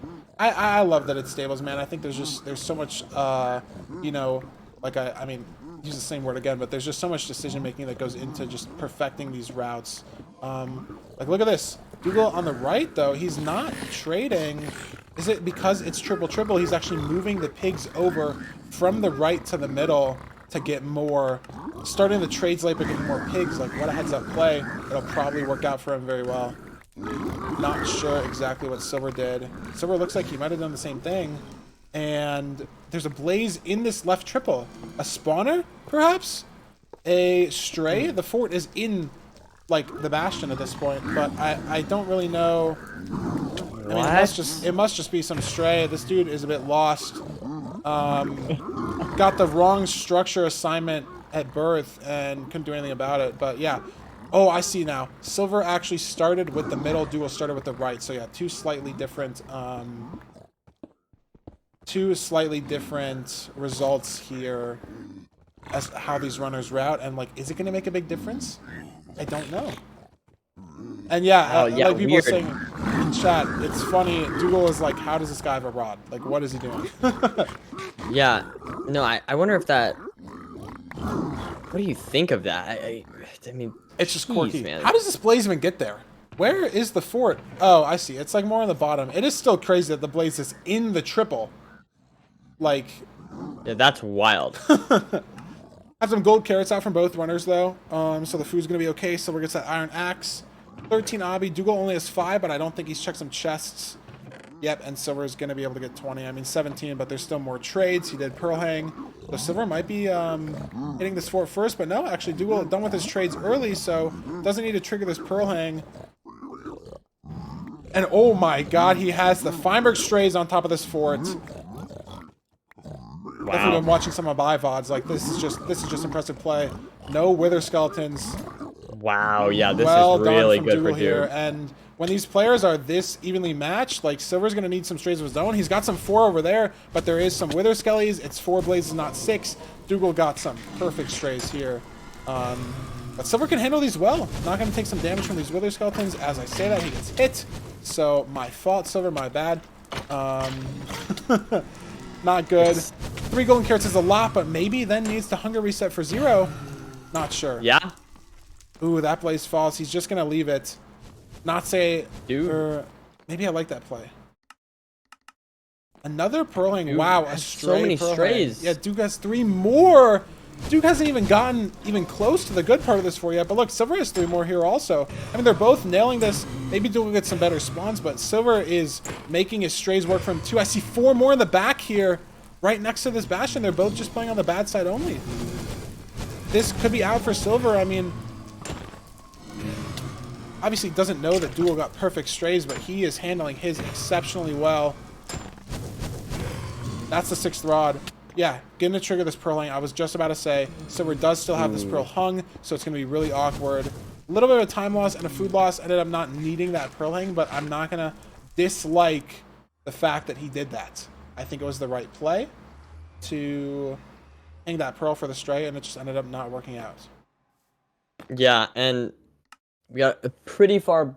It looks like 16 or Yeah, 1500. 15, I can't really 1600. read, but Silver, it's definitely That's gonna be not great. 1800. Yeah, gets so this one eye terrain is though. not terrible so far. Silver had slightly better overworld spawn as well, not being in the ocean, easier to pick up the eye, and is able to grab some wood here, which is part of the time loss that he took in the overworld, not being able to get enough wood in the shipwreck because he front loaded those 2 logs, pressure plated.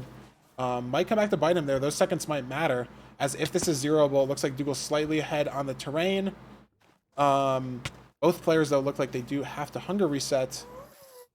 Is Silver? I wouldn't say slightly. wait. I think Duke has a nice lead here. No, but Silver's going to a different stronghold. They were separated enough in the fort that Silver is going to a different stronghold. This could matter a lot, actually, if he doesn't have to dig as much. Yeah, Silver might be at cords. Oh.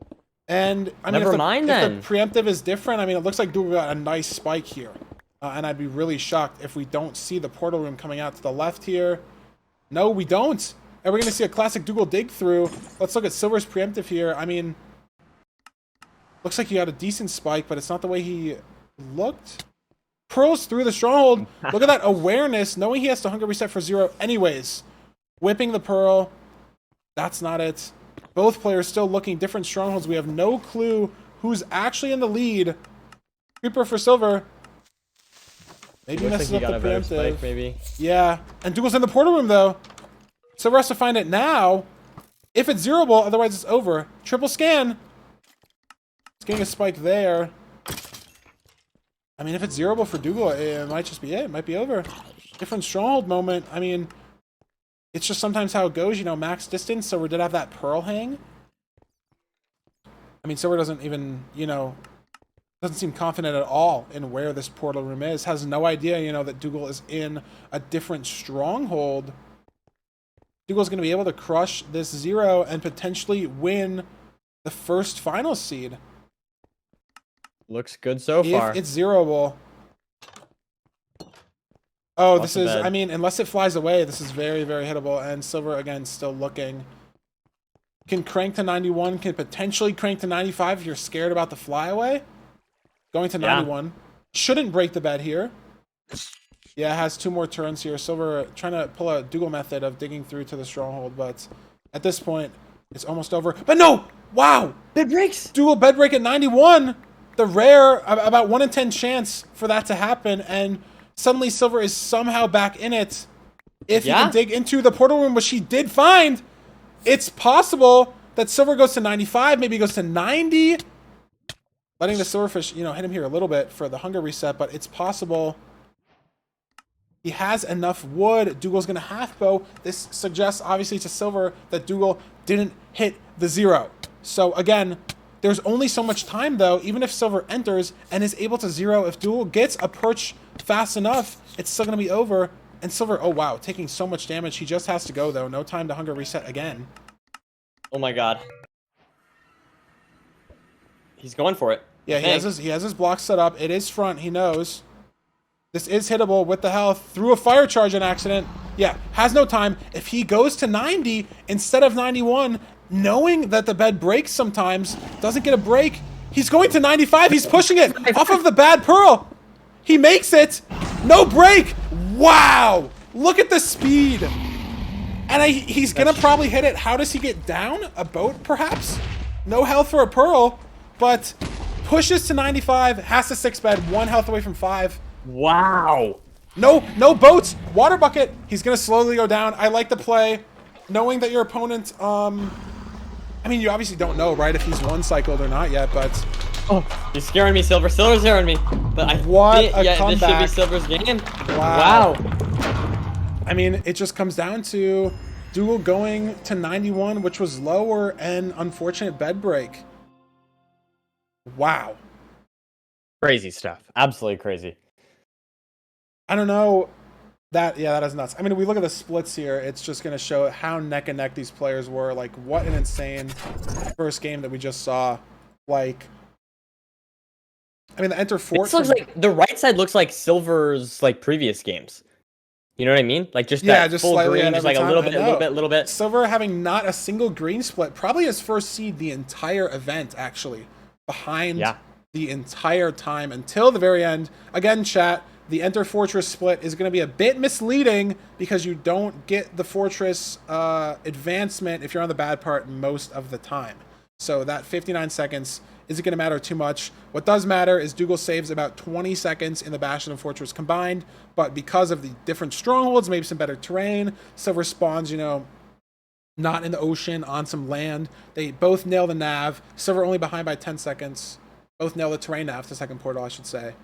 And then, yeah, I mean, it was a nav issue. Again, different strongholds, so who knows how Silver would have navigated Dougal's stronghold or how Dougal would have navigated Silver's stronghold.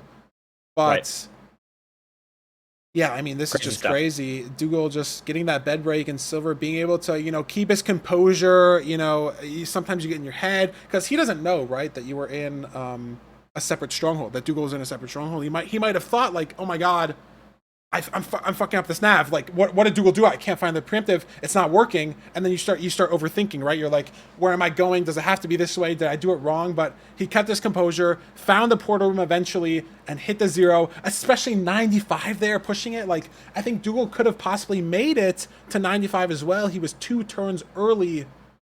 But that, I mean, that is just crazy, right? That he's able to pull back that seed with all red splits. Maybe our first ever victory in the whole event with full red splits. I mean, it's not something I've really paid attention to before, but being behind for the entire seed and then being able to bring it back. I think that might be. Yeah, that's crazy.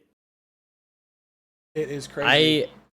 That was wild. I mean, I feel like it's not like a perch race though, you know. So I guess I don't necessarily. It's hard for me to say. I feel bad for Duke, but at the same time, Duke played really well there up until the 0. So I feel like this is proof of what we were saying earlier, that Duke is going to be a hard opponent for Silver. He did win the first match, but it was not easy at all for him to win this first match, and I'm curious to see if the next matches will be close in a similar way or not.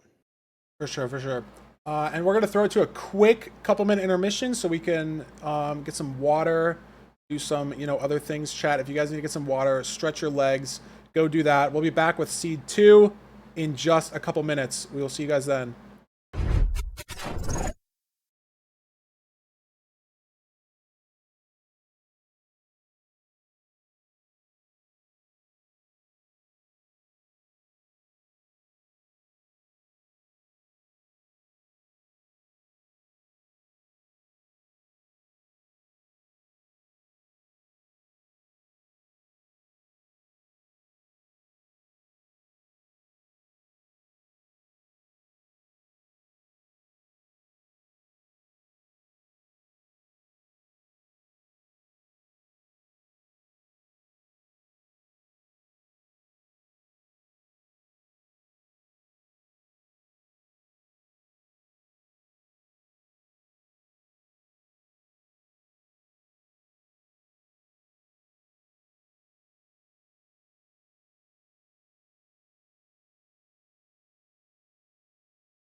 Welcome back, chat. We just have to show you guys our Seed 2 pick before we can get right back into the action.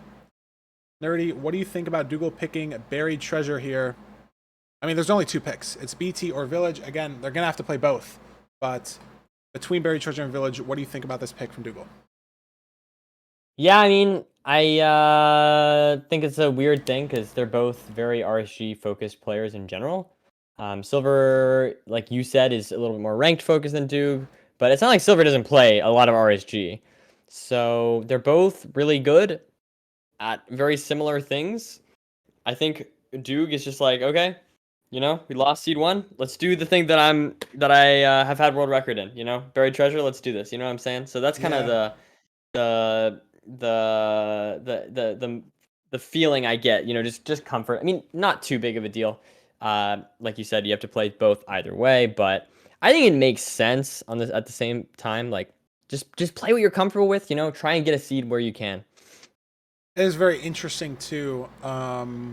Thinking more like this got me thinking more about the pick bans, right? Like usually we see people ban Buried Treasure against Silver because he's super fast at that, and usually we see people ban Buried Treasure against Dougal because of that. But maybe Dougal going into the pick ban realized that Silver's probably going to want to ban Temple because he's banned Temple all the time. I don't think he's played a Temple seed yet this entire event. And so if he's always going to ban Temple, Dougal knows that he doesn't need to ban Temple first, even if he doesn't want to play it. So he has, free reign. Maybe that's why he chose to ban Rune Portal. We were confused about that earlier, but it kind of makes more sense now the more I think about it and as I see these picks shake out, It's very rare that we have basically our two best buried treasure players in the tournament playing today. I mean, there are two best players playing today, so it only makes sense that they're going to be the best at most of the C types. But, I mean, without further ado, let's get into game 2. That was a nice little rhyme. Yes. Fantastic stuff. I don't know. This is gonna be very interesting. You can see, like, even this season, number 1, number 4, like, these two players are very talented. It's not surprising to see them that high in the ranks. Of course, Silver getting number 1 last season as a whole. So the 15 seed of Doog, I still stand by the fact that's just super, super misleading. An incredible underrate, yeah. But is it, again, because there's just some inconsistency, right? And how he plays, like, is it, like I said, every single match that he's played, he has gotten it to the very last seed. And he has won them all. He's here for a reason, but they were down to the wire every single time, including the qualifiers, which is why he's seed 15 and not, seed 9, because he was the 9th highest ranked player. 1 or 2 games away from automatically qualifying to the top 8. Could have told an entirely different story. Yeah. I would like to note that Doog did, and I know this isn't a big deal, but Doog did get the buried treasure first. So maybe that, it's just like a mental thing, right? Like you're faster than the other person, right? And maybe that kind of showcasing why he might have chose the BT here. His comfort and his skill in that. I mean, he's going against Silver, right? Who's also very good at this. So he's just saving like raw maybe 5-6 seconds on this overworld, which could matter. I mean, more so than just being a time thing. It could just be a mental thing. Like how is this guy faster? If Silver thinks like I played perfect, right? Like how did he beat me here? Like this portal from Silver too. This weird 1 deep 2x1 with the door. Yeah, that's good stuff. Nice treasure overworld or treasure fortress nether. Sorry. This is the same nether. Maybe we'll have a redo on the seed. Could have been the same seed. This nether looks the same. It could be a sister nether. I don't know the overworld. People in chat are saying it's the same overworld. If there's an RP, then definitely. Yeah, there is. We'll let Oliver know. Okay, well, we'll have to redo this one. Yeah, it'll happen. Happened a couple in the bracket. I mean, assuming I don't remember the overworlds fully, but could be the same seed, and obviously I think both of these runners were watching. Well, probably. So I just let Oliver know. We'll see a match end soon, potentially, because again, these runners have seen and or played the sea before.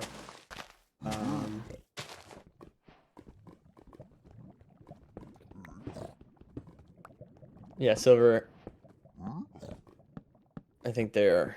I don't know. I'm not sure. Is it the 7 I won? I don't remember. I don't know. I'm letting Oliver know. We're gonna figure it out, guys. If we have to redo the seed, we have to redo the seed. It's how it goes. They're probably a bit confused, but Oliver will tell them. Yeah, see, Silver was watching. Silver said, "Oh, I see Danny's seed," so he remembers. Wait, was that the same seed? I don't even remember. Yeah, it was a 3rd place match. I mean, I don't remember the overworld, but same seed, so it has to has to be replayed, guys. It happens. We're all human, okay? No big deal. I'll take the blame for that one. Nerdy, you'll take the blame for the next one, okay? Deal? Yeah, I that's fair. I mean, I have complete control over the seeds, guys. I just want to let you know, like, it's entirely me. So, yeah, that's a joke, by the way. I feel like people might not realize that. I'm being very sarcastic. I can't do anything back end, unfortunately, other than tell Feinberg to do the right thing. Feinberg, don't mess up the seed. See, you guys can blame me when the seeds go right, okay? Because I told him to change it. I wouldn't be blaming you. It'd be like a good thing. Silver's in the wrong chunk. Yeah, I think he noticed. A little weird from both players.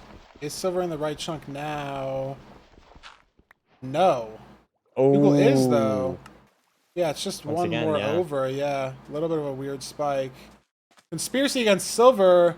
Dougal picked this seed on purpose to... yeah. Yeah, I mean... What is that all about? Kidding. It happens. Silver's, I mean, maybe 10, 15 seconds behind, but he was behind in the last BT overworld. He was behind in the last seed entirely and still managed to take home the W. So, I mean, we're only a minute in, right? There's still so much Minecraft left to play. We will see, but, I mean, this early lead from Dougal is definitely nothing that Silver wants to have happened. And that TNT from Silver, super unfortunate, doesn't get that left tree, so he's got to mine more logs. But Dougal doesn't know where the enter is. Definitely not the intended one this far out. Maybe. Saw a room portal in the distance and some more kelp. This might be real, though. So he's just going to go down. Not worth, you know, sending the room portal. A lot of time loss. Is this real, though? This is a bit sus. On a scale He's of gonna find something. 1 to 10, I'd put this at a solid 8. Yeah, nothing there. Maybe down this cave. Magma Nation over here. Not really sure. You can kind of go anywhere, but yes, it is real. Gonna go with Looks the like L portal. Silver might have found the intended one. I'm not entirely sure. Yeah, Silver's definitely at a different ravine, though, it looks like. Still like a couple caves for both of these players. Silver is 1 deep, but he's got it. So that was some nice time save from Silver, just finding the ravine faster. Yeah. He's gonna now kind of slowly work that time back. Little bit confused on this portal, I think, because this side stone was wrong. Not maybe entirely his fault, but I don't know, maybe 20 seconds behind here in the nether. Gonna have maybe slightly different spawns. Is it gonna matter? Not sure, but it looks like this bastion is very far away. We could see a lot of terrain decisions being made to potentially save or lose some time. But, I mean, whatever Dougal did seemed to have worked. Definitely just seized this stables. Another stables. I like the stables. It's been a lot. Maybe it's just because I notice it when that happens, and like if there's a housing, it's like whatever. But seeing the different decision making in stables and everything is so interesting to me. And I feel like there's a lot of runner expression. I think it's definitely the Bastion where we've seen most of the time loss and time save compared to like seeing 2 runners play a housing. No one's gonna really come out a minute ahead. Seeing 2 runners play a bridge, no one's really going to come out a minute ahead. But stables, a lot of the times we've seen people, you know, miss some obsidian or route the chest the wrong way. And yeah, I mean, a little bit of different terrain. So we're just kind of entering this one from the back. Is it a good gap here on the side? He might start this good gap early, so it might not be as much of a time loss as it looks like. But again, then he's not going to have some chest experience, maybe slightly less pigs because of no manhunt. But is he going to go grab them?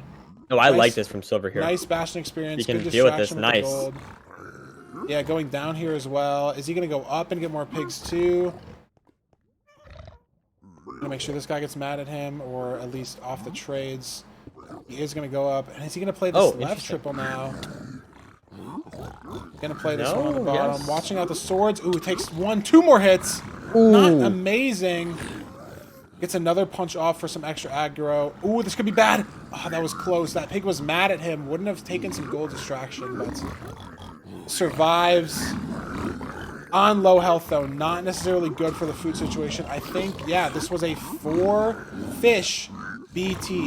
So Silver is definitely going to have to hunger reset at some point in this seed. Dougal might not have to. So this time loss compounding, you know, compared to maybe a village where you have 30 bread, doesn't really matter. You just have to eat a couple extra things. Ooh, Dougal getting thrown around by a hoglin. Maybe Silver then, you know, can get a hoglin for some food in the stables. Maybe there's a sneaky food chest. We'll see, but I'm not liking his chances here. Being behind, entering the Bastion, behind on food. I don't know. It doesn't look great. Yeah, it's a little scary here for Silver. Lots of pearls, Hi, though. Nobby. Lots of string as well. 11 obsidian. Do you think he leaves and just plays for 10? Do you think he tries to force out 20? Like, he has all his stuff. He has everything. He needs 9 obsidian. Knowing a chest will guarantee 5, do you think you force 20? I mean, he's just been watching all his matches. I think you have to. Ooh, that was a bit of a mental misplay. He knew that that was a good gap from digging at the top. Lost a few seconds there. Looks like Dougal's trying to force as well. Dougal has 7, Obby. He hasn't fully checked his trades. Silver might be pulling ahead a little bit. Oh, there's 20. Silver can leave. Oh, wow. He's pulled That ahead of Duke this gets it as bastion. well. Duke has 16, but Dougal has to go back to his trade. Silver can leave. I have no idea how, but Silver has made up all of this time in the bastion. Dougal's now behind. I don't know how. I have no idea. I don't know what Dougal did wrong. I don't know what Silver did right, but he's now just completely ahead. And Yeah, that's crazy. I mean, that's why I love stables so much, because it really allows you to just showcase routing at its finest, you know? but it is a bit scary. I think he's completely out of food at 6 hearts. One Wither Skelly hit, you will still be alive. There is a regular skeleton, might have fallen, but I mean, look at these strays. Sword here with Sweeping Edge can get really dicey, perhaps. True. Wither Skelly's like, he's got to handle this well, and if he does, he gets rewarded with the speed and the time save of having all these strays, not having to wait on some spawner cycles. But I mean, there's a magma cube on top of him potentially. Handles these Wither Skellies. It's just dangerous. But again, on Dougal's screen, 3.5 hearts, even lower. And I don't know if Dougal has any food either. Maybe he had to throw an extra pearl or two to get to the fortress, a couple bad pearls. And both of these runners in low food situations having to handle not dying. Like this play from Silver here too. No blaze bed because you're on 5 rods. Maybe the explosive count is a bit weird. No, it looks like he has enough, but gonna probably hunger reset here. Depending on the distance though, I would say. He has 7 hearts. He can throw 2 pearls in the nether. Oh, if it's that 2000, this is ugly. Both players measuring eyes. We'll get to see. It is that 1400, assuming they both did it correctly. But Silver having to throw 2 eyes. Wait. Oh, yeah. No, it's just different spots. They're in much different parts of the stronghold, or fortress, I should say. Yeah, that makes sense. Ooh, that's a little dicey. Yeah, definitely farther from Silver. He has more rods, and he got some health back. I didn't fully catch it. Maybe he killed a mob in the overworld, or just had one more cod. But he's going to be heading to cords faster. But again, yeah, low food on both players. If he has to throw, I mean, really good pearls, only one more pearl that he can throw, right? And if it's a bad pearl, you take some fall damage, it's over. But you're close to hunger reset. You're close to 0 materials and health and everything. And Dougal is still fighting at this spawner for extra rods. Just can't even start. And yeah, Silver, look, can't throw another pearl here, but he's almost on the cords. We have Dougal's Nimbot telling us where Silver has to go. And as long as he doesn't misplace, nice. He's ahead by, I mean, I don't know, like a minute? Yeah, that's crazy. That he was behind going into the Bastion, and now all of a sudden, whoa. We have a huge lead. Yeah, Silver, I mean, a little bit of a mistake in the overall, maybe finding the BT was sort of all the time loss, and he's just played perfect. Dougal's small mistakes kind of adding up, and as long as Silver doesn't get hit by a mob, oh my god, I would just back out. I'm no fear going through. Oh! Silver takes a death. No, man, I cursed it. No fear was... There needed to be some caution. One block, missed the block clutch. It's a weird situation, and that is probably just game, unless Dougal does the same thing. We need like a death in the stronghold or the end, but I mean, he's on 4.5. Doesn't have a bed crafted, might not want to hunger reset till the portal room. I don't know. The downside, you know, you might ask, why don't runners just hunger reset when they're in the starter staircase? It's because if you hunger reset in starter, and then you use some of that saturation, you use some of your hunger, some health in before you get to the portal room, you might not have enough health to go for certain 0 setups. If you wait till the portal room, you'll have that full saturation to heal, maybe if it's caged, if you need to throw 3 pearls.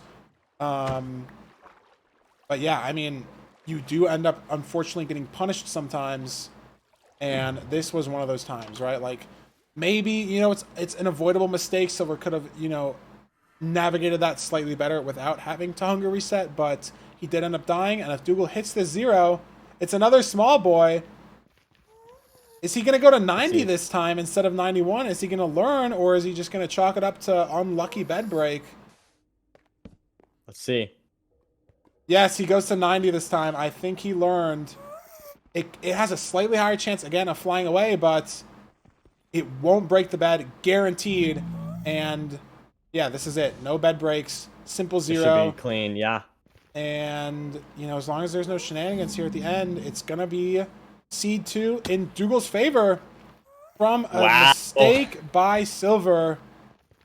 Just a stronghold death. He was ahead. I mean, I'm going to love to look at these splits. I don't know how Silver crawled back all this time. And it just, in the end, didn't matter. Nerdy, as you like to say, it's not over till the dragon's dead, and you can have a lead for a majority of the seed, but one mistake can cost it all, right? And that's our game 2. We're going to at least a game 5. We're going to at least a game 5 here. Yeah, I mean, crazy stuff. Silver entering the fortress a bit faster. And look how much faster he found the if you look at all these stronghold. splits, if we toss out the finding stronghold split because of, you know, just you can build it on more or less rods, right? He's behind entering the nether because of mapless. He got the wrong chunk. Every other split, he makes up time. 6 seconds entering the bastion on just raw terrain. 25 seconds entering the fortress, maybe check some chests better, maybe enter that bastion, you know, at a better spot on the back and you know, ended up being a bit faster. And then 50 seconds in the fort, I mean, handled those strays perfectly on low health. I mean, I don't know. It was almost perfect play past the overworld up until the death in the stronghold. And unfortunately, that's all it takes. Absolutely crazy stuff. Unfortunately, the only downside of this, I will say, is that there's no possibility of a reverse sweep, which is devastating. But the good news is, chat, there's still a chance of a like reverse sweep. So that could happen. We could get Doog up 2, and then I don't know, something like that. That's what I'm thinking. It's possible. There's still chances, okay? Let me have my moment.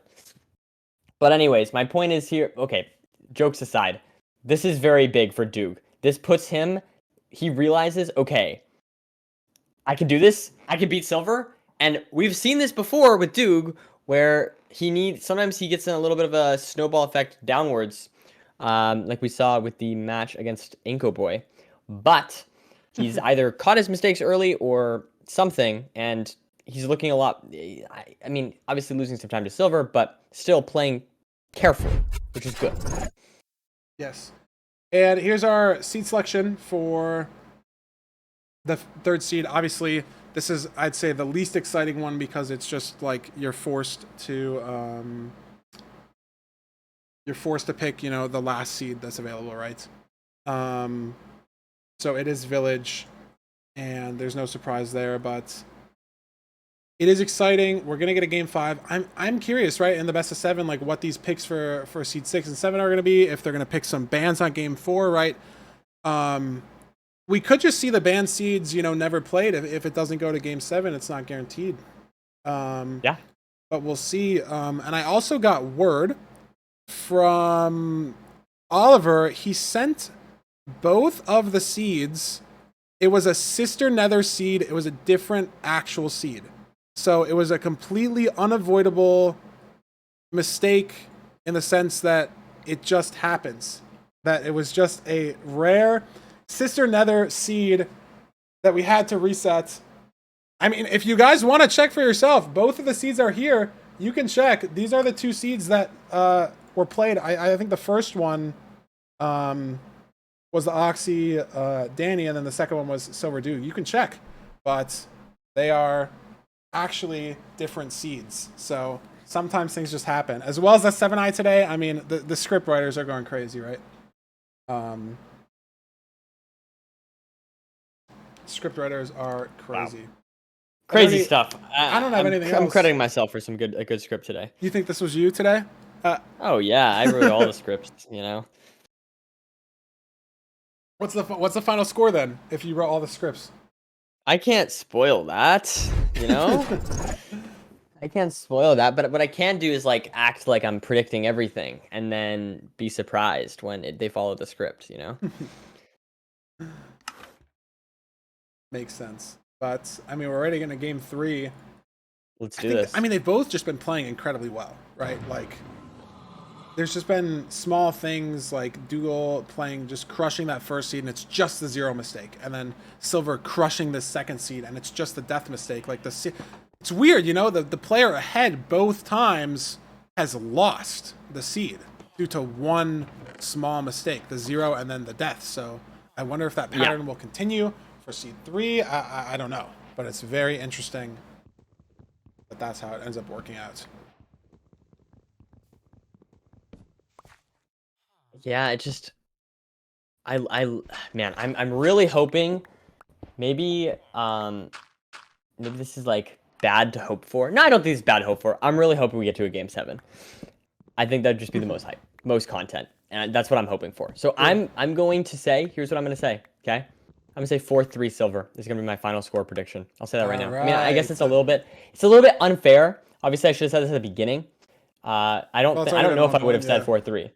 I don't know if I would have said 4-3 if the score was like this. I might have said, I don't think I would have said Silver would have gone 4-0, but I don't know. I feel like that death might be bad. Golem for Dougal. Yeah, I know, a bit sus. But he doesn't get hit. It's good. And I wonder where the lava pool is on the seed and where these players are going to choose to get flint. You know, on this river, it looks a bit obvious, but there's no, you know, apparent close flint for Silver. But you definitely don't want to be woodlighting on a sea like this. Sees the lava pool. Nice build up there from Silver, though. Trying to get some visibility in the desert. As there are 2 lava pools guaranteed within 10 chunks of your village center. So getting that visibility, there will always be a close enter. You just have to find it, and I think Dougal knows where it is. He's beelining the savannah. He does, but Silver crushes this village and overworld. Ahead by, I wouldn't say crushes, right? But he's ahead by 10 seconds, maybe 15. Yeah, yeah. Has maybe slightly less food. He doesn't have his inventory. Not completely sure. Has slightly less wood. Oh, does he have no food? Did he forget food? Is that a nerves thing? I didn't see any. Maybe he has hay bales in his inventory or something. I don't think he got food. And I think that's just a complete big mistake. Mental oversight. Yeah, I mean, 0 food is insane, right? That immediately, to me, puts Dougal completely in the lead, even though he's behind by 10 seconds. Like, having any amount of food at all, and what the hell is this Bastion? Like, good luck doing Manhunt, bro. But Silver's trying to pull it off somehow. Like, he's got some pigs aggro there. That punch was nice. Nice block in. That was very scary. I mean, especially on no food. Trying to open this chest. For what? Armor, maybe, perhaps? Because I think he's going to go up. He is. Yeah, has some gold distraction as well. I mean, I can't get over the fact that I think Silver has no food. And I think it's just, yeah, nothing. No food. No food at all. So, okay, here's what I will say, and I'm just, it's obviously a big misplay, but I will say, if I were playing Minecraft and I had to do a no food run, housing feels, that's nice for a no food run, you know what I mean? That is true. You know, I think the only better Bastion would be Bridge, because of the Hoglins, potentially. True, yeah. And I guess Stables, right? But, in terms of taking, like, no damage ever, the whole route, housing is definitely the best. And that's, I think, what you meant, and I definitely agree with you. In terms of, like, safety of the route, and considering speed, you know, Stables, you generally get hit once or twice for Manhunt. Could be a straight Hoglin. Bridge, that Hoglin can mess you up. Treasure, those pigs can also mess you up, but this is, not a bad Bastion. Again, obviously, it would be nice to have some food in this nether, and it looked like basalt soul sand. So I think Silver's in a like really bad spot. Like, I hate to count someone out this early for such a small mistake, but having no food is such a huge issue. 15 obby, 2 stacks of pearls, 0able 5 beds. I couldn't catch the anchors. We'll see. Mushrooms. Is he gonna know? I mean, he's gotta know he has no food at this point, right? Is he just gonna rely on some hunger resetting, maybe? Then he has to kind of use the anchors. Getting messed up by these pigs a little bit. Yeah, that's like Has two I anchors, keep- yeah. So it is zeroable. If he uses one anchor to hunger reset, it's probably still zeroable. Again, 5 beds he could use both anchors, and then it would honestly still be zeroable for a guy like Silver. 5 beds, but no food is just brutal. There's some Crimson, you know, far right. Not sure what the plan is. He could go for an. Oh my God, Silver! Wow, that That's scared really me. bad. Yeah, look. That's really bad. And he's looking. Because- He's like, where the like? How did I just land there? Like, what a just insane RNG Pearl, right? Like, hard to play around that. But with no food, like if that happened to Dougal, it's fine. Exactly. You know, eat one or two more bread, totally fine. Happens to Silver. Now, one Wither Skelly hit, you're dead. One Blaze hit, one heart. Have to play much safer on the spawner. Any just raw skeleton is insanely scary. And look at this, just 5 Throw a Withers, pearl. 1 Blaze. Yeah, throw 1 Pearl also, and that's it, you know. I'd expect him here to maybe play around a spawner, primarily, and hunger reset if he wants to play it safe. Especially because he's going to run out of sprint in a hunger bar and a half. Like, but he's making it work. There's going to be time loss in the hunger reset, but he is ahead of Dougal, even though Dougal has food. And it doesn't matter if you beat the game on half a heart, no sprint, it still counts as beating the game. It doesn't matter. It's good enough. And look at these Wither Skellies though. They're totally. Yeah, he has no, you know, repathing. terrain. And if he gets hit by one of these, the entire seed is dead. And I mean, losing 2 seeds in a row to dying is not it. But look at this play from Silver. Look, he's next to 1 spawner, above the Wither Skeletons, saving himself for a potential hunger reset. But it's Ocean. Wow, this is awkward. Does he Pearl to the Savannah? True. This Does is he bad. set up a, like, Pearl to the Savannah? Maybe you get some pigs. Maybe you get some sheep. Maybe you have a hunger reset set up. Maybe you do it on the bottom of the ocean. No, he's just gonna...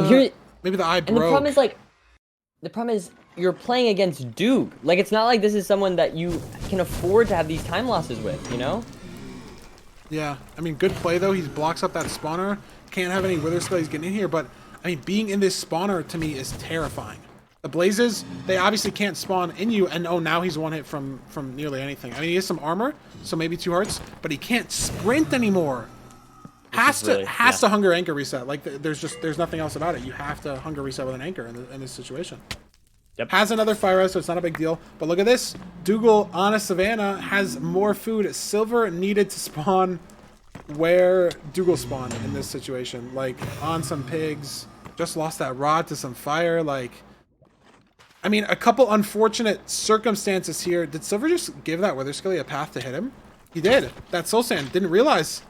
And now, I mean, he might have to hunger reset again. This Pearl is really risky. Yeah. It's just a bad spot. Because if he hunger resets, he has no food. Okay, or no fire res, but there. Okay. If that Pearl landed in a bad spot, there was nothing he could do. You know? And now, again, if he needs to throw another Pearl, there's nothing he can do. Again, he has to hunger reset. And all this time we've been talking about it, Dougal's going to get to the stronghold first. Exactly. That's Silver, the food difference Silver right also has no fire res. Did he throw that? Okay, not in lava. Did Dougal miss? Did he miss measure? Oh, no. Y38 is not a guarantee that you hit the stronghold. It's possible it's lower. Nope, it is lower. He's got it. But Silver, look at this. No fire res, has to build his portal at a higher Y level. I mean, it's just this one early mistake that is cascading in a horrific way for Silver. It's just that's all there is to it.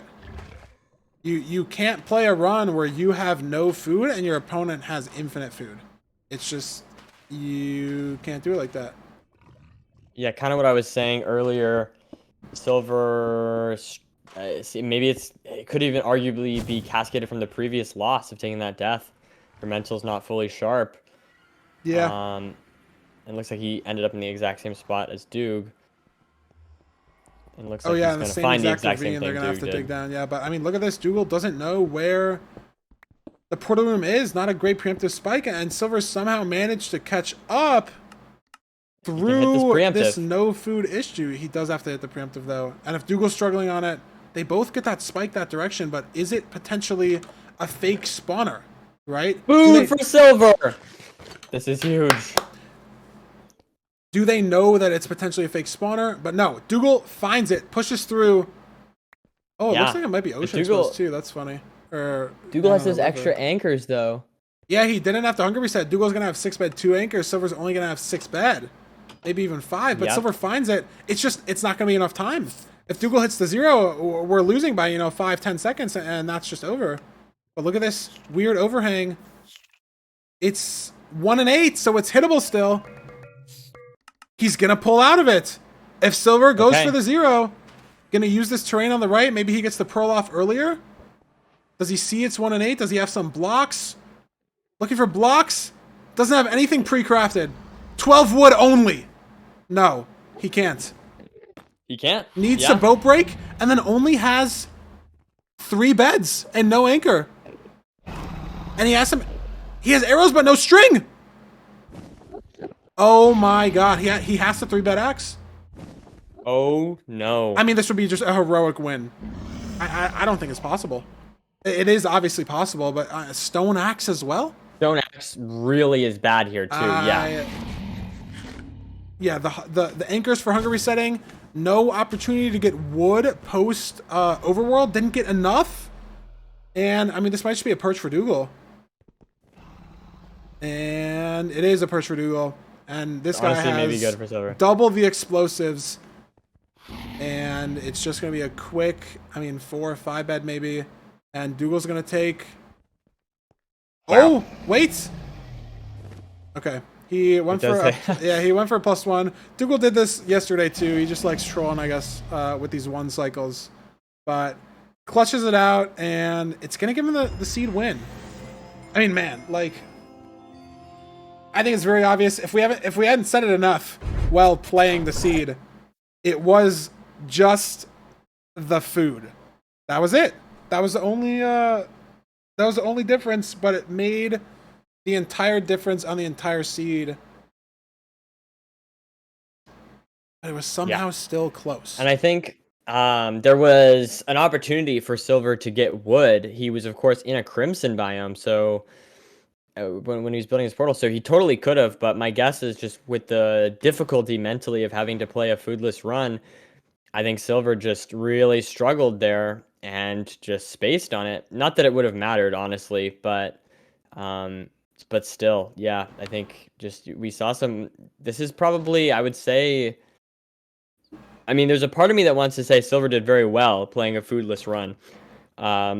Like he did survive. He whatever, but there was a lot of mistakes too. A lot more mistakes in that game than I think we've previously seen from Silver. Yeah, for sure. And I think like it's honestly surprising that Silver brought it this close, even with no food. Like, I guess he's in the stronghold almost a minute slower, but Dougal kind of whiffed the preemptive, and Silver was able to push through and got it within zeroable range. I mean, obviously 13 seconds is still too long if they were both zeroing that end, but we obviously didn't know that Silver only had 3 beds, so it was kind of over anyways. There was nothing almost that he could do. Nerdy, what do you think about the seed pick from Silver? What do you think? Okay, I need reminders. Okay, so Silver bans Desert Temple, and Duke bans Ruin Portal. Silver picked Shipwreck and won Shipwreck. Dougal picked. And so what's the deal? Wait, how does this work? I don't know how this works. Is it just free game? Yeah, it's every type of seed. What do you think? Okay. Silver I think won Silver on Shipwreck and banned Desert Temple. Dougal banned Ruin Portal and won on BT and Village. What do you think? I'm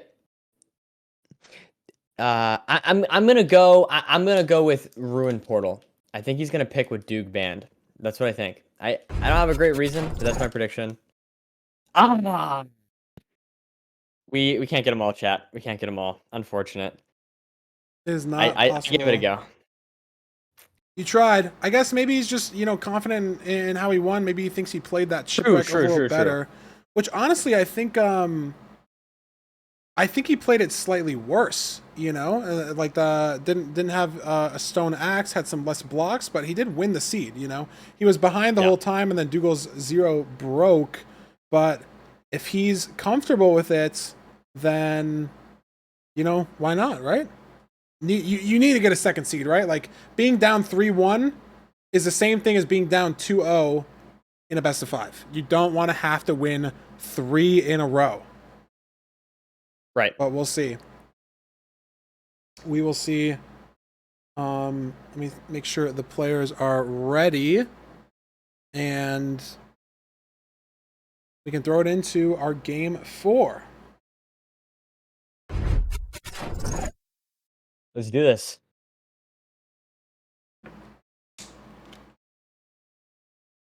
Crazy stuff from both players so far, though, I have to say. Really, really impressed by some of this gameplay. Yeah, looking at the seed selection, it shows the finish times for all 3 seeds, and it's been sub 12s. 10-minute, 11-minute, 11-minute times. Just, I mean, beautiful gameplay. And that's just what you expect from the 2 best players in our entire playoffs. Looks like Duke maybe trying to see if he can sneak a little BT in there, but sees the shipwreck too soon. Again, so we're doing this Silver, 2-log punch play. Yep. And we're seeing Nice that food difference there. once again. Definitely enough food. Dougal, oh wow. Look at this play from Gunpowder. Dougal. Do you know why, Nerdy? I'm going to guess TNT. I don't know what else you can do with gunpowder. Some fireworks, but no, he's going to punch 4 TNT here, or 4 sand, to make a TNT. I honestly don't think I've ever seen anybody do this. I don't know. But it could work. He's going to lose some time to like having to come back and do this, so we're definitely going to be able to leave the shipwreck a lot earlier, but Dougal's going to have way more blocks. Yeah, potentially totally way more wood. Wow. Oh, 20 buttons. Dude, we've seen a lot of button crafts today. I mean, Moligi may be inspiring some people from his run earlier.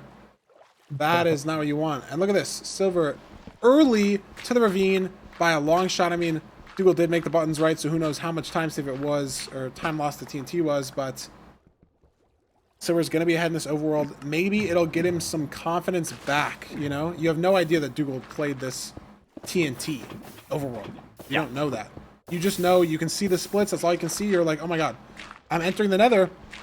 He hasn't even gotten hot stuff yet. Like, I'm ahead. Like, let's go. Let's roll with this. Yeah, this is the kind of momentum I think Silver needs to make something happen here. Looking for the fort. Doesn't see it. Looks like some pretty easy terrain, but Bastion isn't visible. So we'll see. Some mushrooms. Silver needed those last seed for some food, but not anymore. Seriously, man. Let's see what we've got here to deal with now. Nice terrain. Definitely stables. Should be very identifiable. Some lava boxes it in. Nice. Good gold for distraction. We're going to commit to the triple. Some good awareness from Silver, though. I think this is left side triple. There was some netherrack on the wall. I don't know if he noticed that. I don't know if I even noticed that fully correctly, but that's some good information when you need to go to the gap. Yes. There is a flat netherrack wall here. This is left side triple. You can use that information maybe to go straight down to left side good gap to at least know where you are in this buried stables bastion. But maybe you're leaving off the triple. Maybe there's some crazy pearl trades. We've seen people leave off of one triple, I mean, once before. It's possible. It certainly is. Dugile seems to be 4 trades only. Struggling a bit more. Digging around, looking to potentially go just down first rather than trading that triple. We will see. Because that pearl hangout, yeah. I mean, if there's enough, right? Oh, Silver picked up all his gold. Yeah, he's going down here. Does he know exactly where he is, though? Oh, manhunt with these pigs. This is risky, though. It's not the middle. So, is he hoping that this is a good gap? Oh, wait, it is the middle? Oh. Dude, I'm just... my fault. My fault, guys. I think it's because it's a single... My fault. How did he know? How did he know it was the middle, then? Is it like maybe the patterns in the middle? I don't know. Outclass in Bastion knowledge. Yeah, Silver knows his stables pretty well. Analyst, commentator. It looked like left side to me, but indentation potentially, yeah, you can see at the top. But he's going to trade this gap out. Oh, there's that much needed food that he needed last Yeah. run. But so is Dougal though. Someone in chat saying left was visible at the entrance. Must have just missed that. That's definitely what I missed for sure. Yeah, there's nice. Oh wow, so we get some obby out of this nice. Or Dougal gets some obby. My fault. On the right side, nice Bastion knowledge, getting that chest. Yes, chat, exactly. That is why I am in the booth and not playing, because I do not know my Bastions. And now I'm flustered and I keep making mistakes. At least I know it's stables, okay? It's stables. We're trading a stables good gap. That's all we need to know.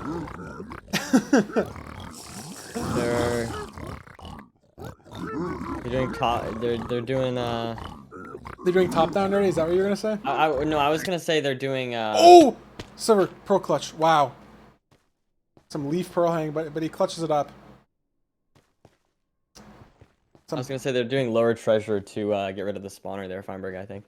I'll make you feel better. I'll make you feel better about your. I'll make you feel better about your Bastion knowledge. I'll just lie. Just lie to chat. Thank you. But look, I mean, silver ahead. I mean, he was ahead entering the Bastion. He was ahead entering the Nether. He's ahead leaving. Doesn't see the fort yet, though. I mean, what is this pearl? I thought it was 13 chunks away. It looks like he's. I don't know where he's going. He must have seen something, though. And he does. The blaze spawner. Gonna make a cup for this lava, perhaps. Well situated. That's gonna be blaze bettable. I don't think this is what he pyrite. It seemed like too far away, but I mean, it's obviously good enough. He found the spawner, and Dougal has no fortress in sight on his screen. Oh, look at that. So we're getting a 3 spawn through the blaze bed. That's good, though. Means that he'll be able to get the blaze bed off and clear it out. Oh, is that lava? That lava might spill. Is he going to maybe not blaze bed because of that? Is he going to... Yeah, okay. So he thinks he might have cupped the lava too low and then doesn't want to blaze bed. Right, yeah. No, that totally makes sense. I don't disagree, right? Maybe the hindsight is you cup the lava higher, but I guess you realize, I mean, it's literally 1 or 2 blocks above the bed. That would definitely get blown up and definitely get the lava everywhere. He could put like crying obsidian or nether bricks in between, but it's so I feel like it's just, and if it doesn't faster work, to just get the pick, you know? Especially when the gold pick is makeable. But Dougal's still struggling here to find this fort. I mean, Silver obviously did something better to find it, but Dougal has, you know, finds it now. But this is, I mean, a minute, maybe a minute and a half behind. Obviously, yeah, like borderline death levels of time loss. Exactly. Not good at all for Duke supporters here. Definitely agree with you there. So we're having to throw 2 eyes here. I mean, 2K is not ideal, but he's like very diagonal here. So if it is, it's unfortunately just how it works. And I don't think he's going to pick up those eyes. Maybe one broke. I couldn't fully see. But yeah, I mean, this terrain back is going to be a struggle too, but he obviously knows how he got in here.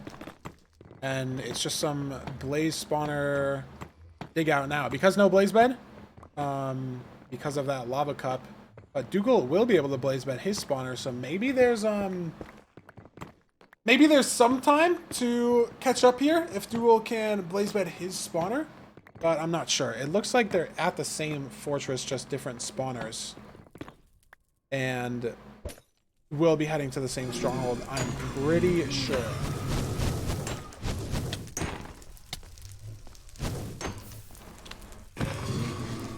Yeah, 1800 from Dougal as well. Both runners we're need getting to throw 2. Up to 10 eyes now. What's the 0 mats? 0 mats? Oh yeah, a bajillion trillion beds. I could hit the 0 with this amount of beds. This is at the point where I would have full confidence, you know? So, Silver definitely has full confidence here. You gotta try to get the like when you have like extra wool and extra wood, you know he's going for the 0. You know what I'm saying? When you have like remaining wood after crafting beds. Pulled into the blaze there. shouldn't really matter. Maybe it just means he has to hunger reset now, which, I mean, could matter. But if it's only one golden carrot, maybe had hunger reset anyways. But both these runners going to be heading back to this stronghold coordinate location. Same stronghold, for sure. Just maybe slightly different terrain paths.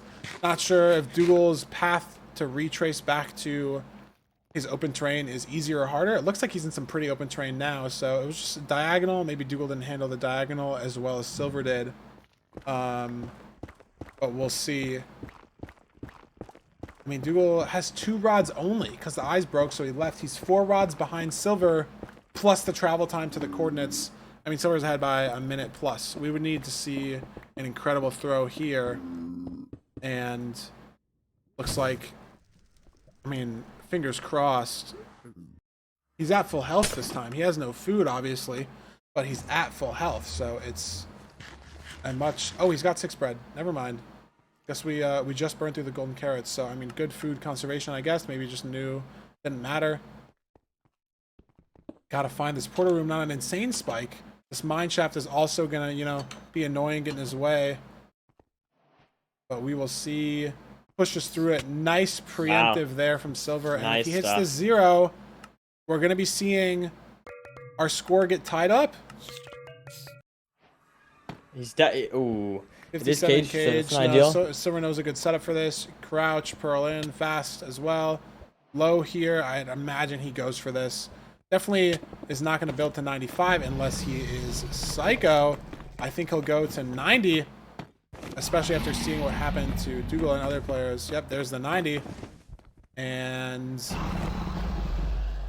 gets that bet off. But it's a flyaway. Ooh. Again, though, not going to be Not really really a the end big of the deal. world. He doesn't even need that bed. He's got 10 beds before the 0. So he should still maybe have 7? 6, 5 even if he didn't craft any. He's got, yeah, 6 beds. And he is struggling to half bow here. But he's got some food. It's good. Now, the only thing, Nerdy, that could possibly change the course of this match, apart from a 1-13 from Dougal, is if Dougal decides to build to 91. But I can't ever see that happening because he lost 2 seeds ago, 3 seeds ago, to literally that exact issue. So I can't see him going to 91. And if he goes to 90, it will fly away just like Silver's did. Yeah, I would be pretty shocked to see that, but it looks like he is going to be trying for something here. Maybe in your head, you know, like, okay, did he really mess the 0 up? Like, do I have to go higher? Do you think about that maybe? Maybe you push 95? No, there's that 90 play, and this will break the bed also. Or not break the bed, but fly away. Excuse me. And needs to get a perch. Again, still beatable. Gonna maybe save this pearl. Silver might have a perch there. Yeah, and I mean, I wouldn't say unfortunately for Dougal. It is just kind of how it goes, right? The player enters first. We'll get the faster perch more often than not. And Silver finishing up easy 4+1 to tie our score. There we are. At 2-2, which is big. No 3-1. You don't have to win 3 seeds in a row. Now it's just like you're playing a fresh best of 3. We True. see... That is true. Just like totally. Well, yeah, totally just best of 3 here. It's just back to square one. I mean, look at these splits. Silver just constantly ahead the entire run. The TNT play in this shipwreck seed for Dougal just didn't end up really mattering. Silver saves a ton of time entering the fort just due to, you know, that terrain nav, right?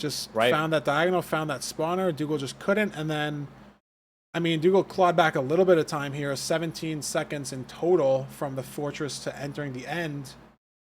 But that's it. Like, it was just this terrain nav. Without that, right, they're within seconds of each other. Dougal saves 17 seconds between fort and end enter. If you slap that on the Bastion split, then Silver's only 3 seconds ahead. And then it's really anyone's game. But it just all came down to finding that fort. Maybe just a misplay on the terrain from Dougal. Didn't really realize it was diagonal. I'm not entirely sure. But it ended up costing him the game. Fantastic stuff from Silver here. it's also, like I mentioned before, he'd lost 2 in a row, right? And that, of course, in a tournament setting especially, can be really tough. So to come back and take a win is really good for Silver's mental. I'm not going to say it destroyed Doog's mental. Of course, they're both very good, and it's sort of expected that they would go back and forth a bit. But I think Silver had 2 pretty rough seeds in a row, then comes back, plays this seed much more cleanly, and I think that's going to be very helpful, specifically for Silver's mental. Yeah, for sure, for sure. I'll throw it over to the seed selection for a little bit here. Buried treasure pick from Dougal. I mean, this is exactly what happened in the first 2 seeds. Silver picked Shipwreck 1. Dougal picked BT, took the seed right back. So, I mean, maybe he just wants the same thing to happen again. Get a 3-2 lead with the BT pick. And if they follow that and Doog wins this, and then there's a village again, then technically it might just be 4-2 Doog, you know, if it just follows the same, if Same history pattern? repeats itself. Yeah.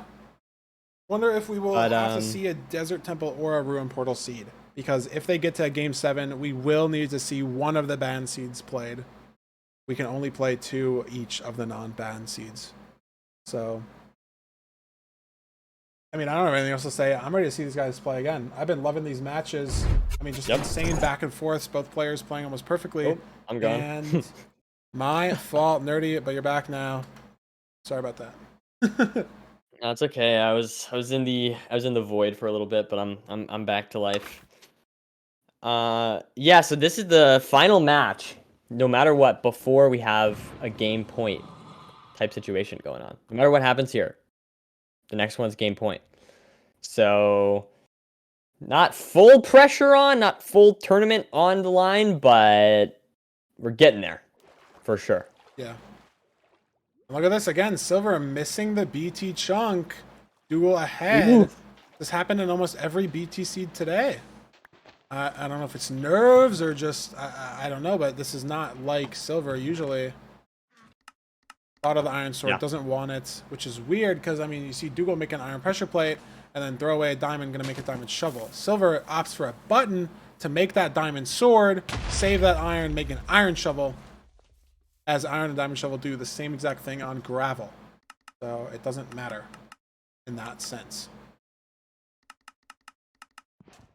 Yeah, and we're gonna have to keep an eye on that Diamond Sword, see if that makes any difference in the fortress. That's where, of course, that's going to be needed, and therefore we should really keep an eye on if there's a notable difference between the 2 blaze splits. Specifically, swords tend to be very good when you have a lot of guys.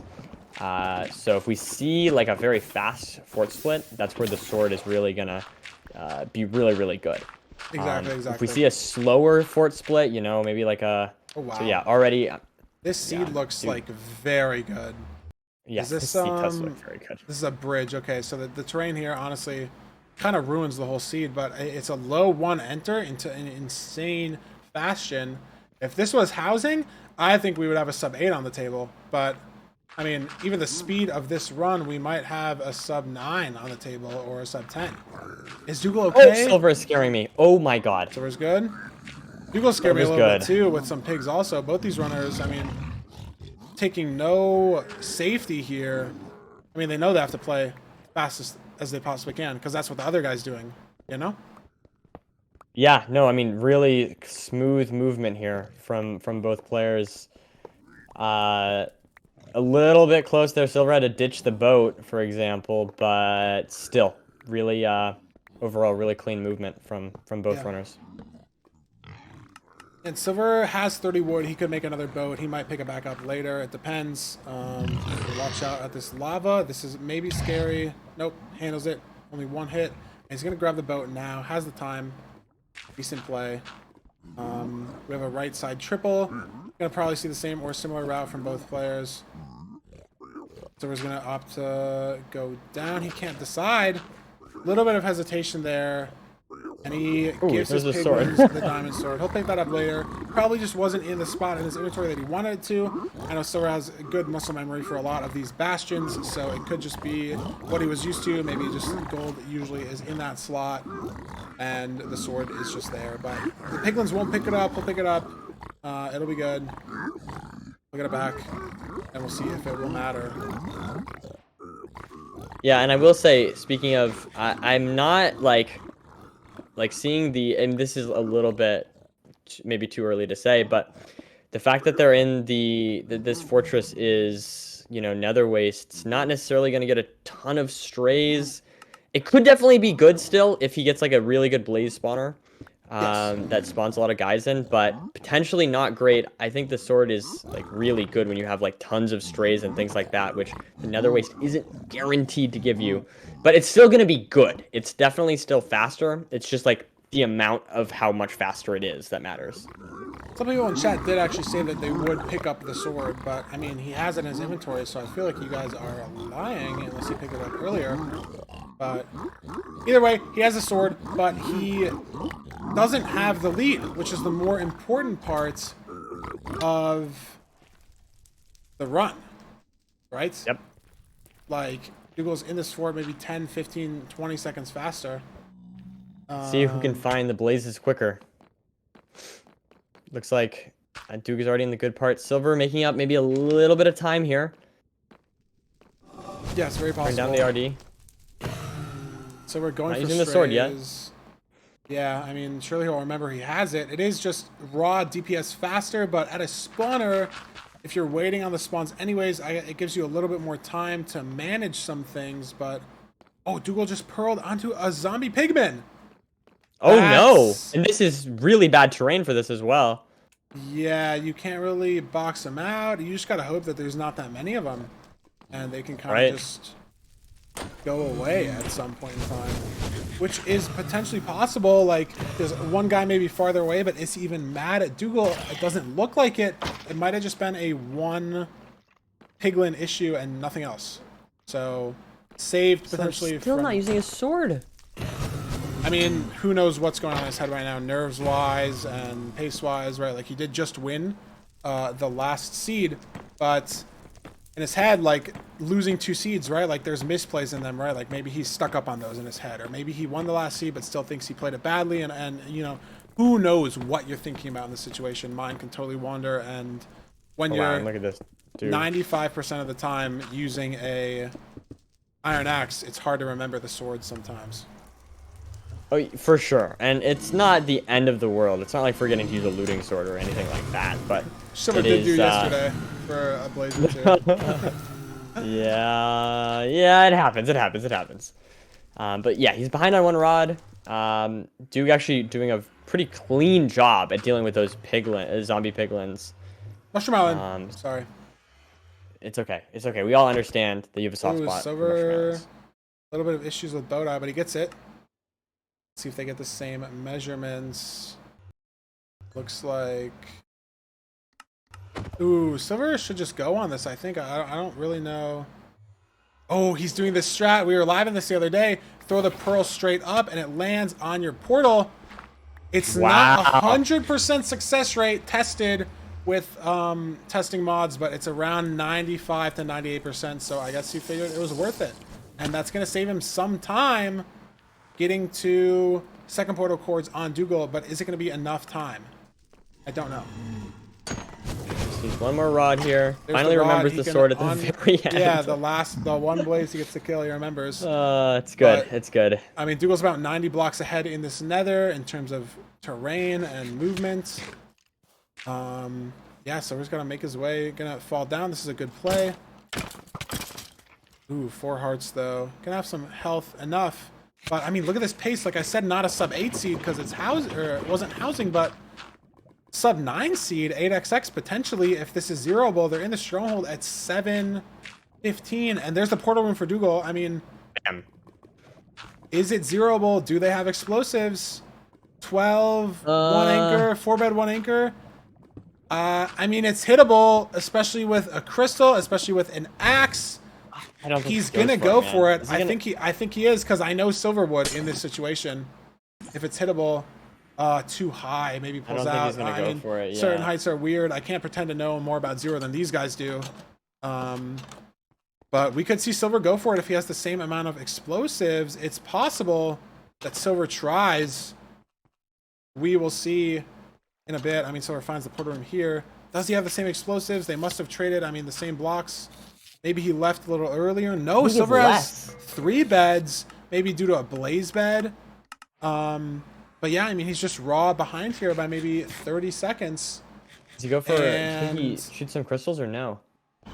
I mean, yeah, he's got the crossbow Yeah, ready. he's going to. You Okay. have to, right? You have to. You only, yeah, it looks like you only want to do that if you're like 90 seconds to 2 minutes behind. Where I'd also give him a little more credit to wanting to do this because he does have to 3-bed 1 anchor, which should be very hittable. But in the case that he messes it up, it's slightly better to have some crystals down in case you have to full bow. But True. it's a perch for Dougal. It's not going to matter. Yeah. Flips, I mean, it's a 4-bed anchor. This should be very hittable. We've seen Dougal mess up some perches, but if he doesn't troll and just does full explosion damage on all of these, doesn't even Nice. need the anchor, There it and is. that's it. I mean, a low 9 off of a perch, like, how do you beat that, you know? Like, perfect play from Dougal. Silver barely made any mistakes, and it was just, it was too much. It just slow, like, all these small seconds added up, and Dougal's 1 game Yeah. away from being our first playoffs champion. I mean, what a seed. 9 minutes? Like, and look at these splits. It's just slowly ahead, you know, 5-10 seconds everywhere. And that's all that he needed, you know? Yeah. 33 now- seconds. Now, not only are we match point, but this is Duke has 2 chances to beat Silver. He just has to beat him on one of the next 2 seeds. Now, does that make it easy to beat Silver on one of 2 seeds? No. But, man, I mean, it's looking pretty good for Duke supporters. It's looking pretty good. This is your match point. You just have to win one of the next 2. Yes. And we're going to throw it to a break for a couple minutes, let our runners get some water, take a break as well. I need to get more water. I've been chugging these water bottles.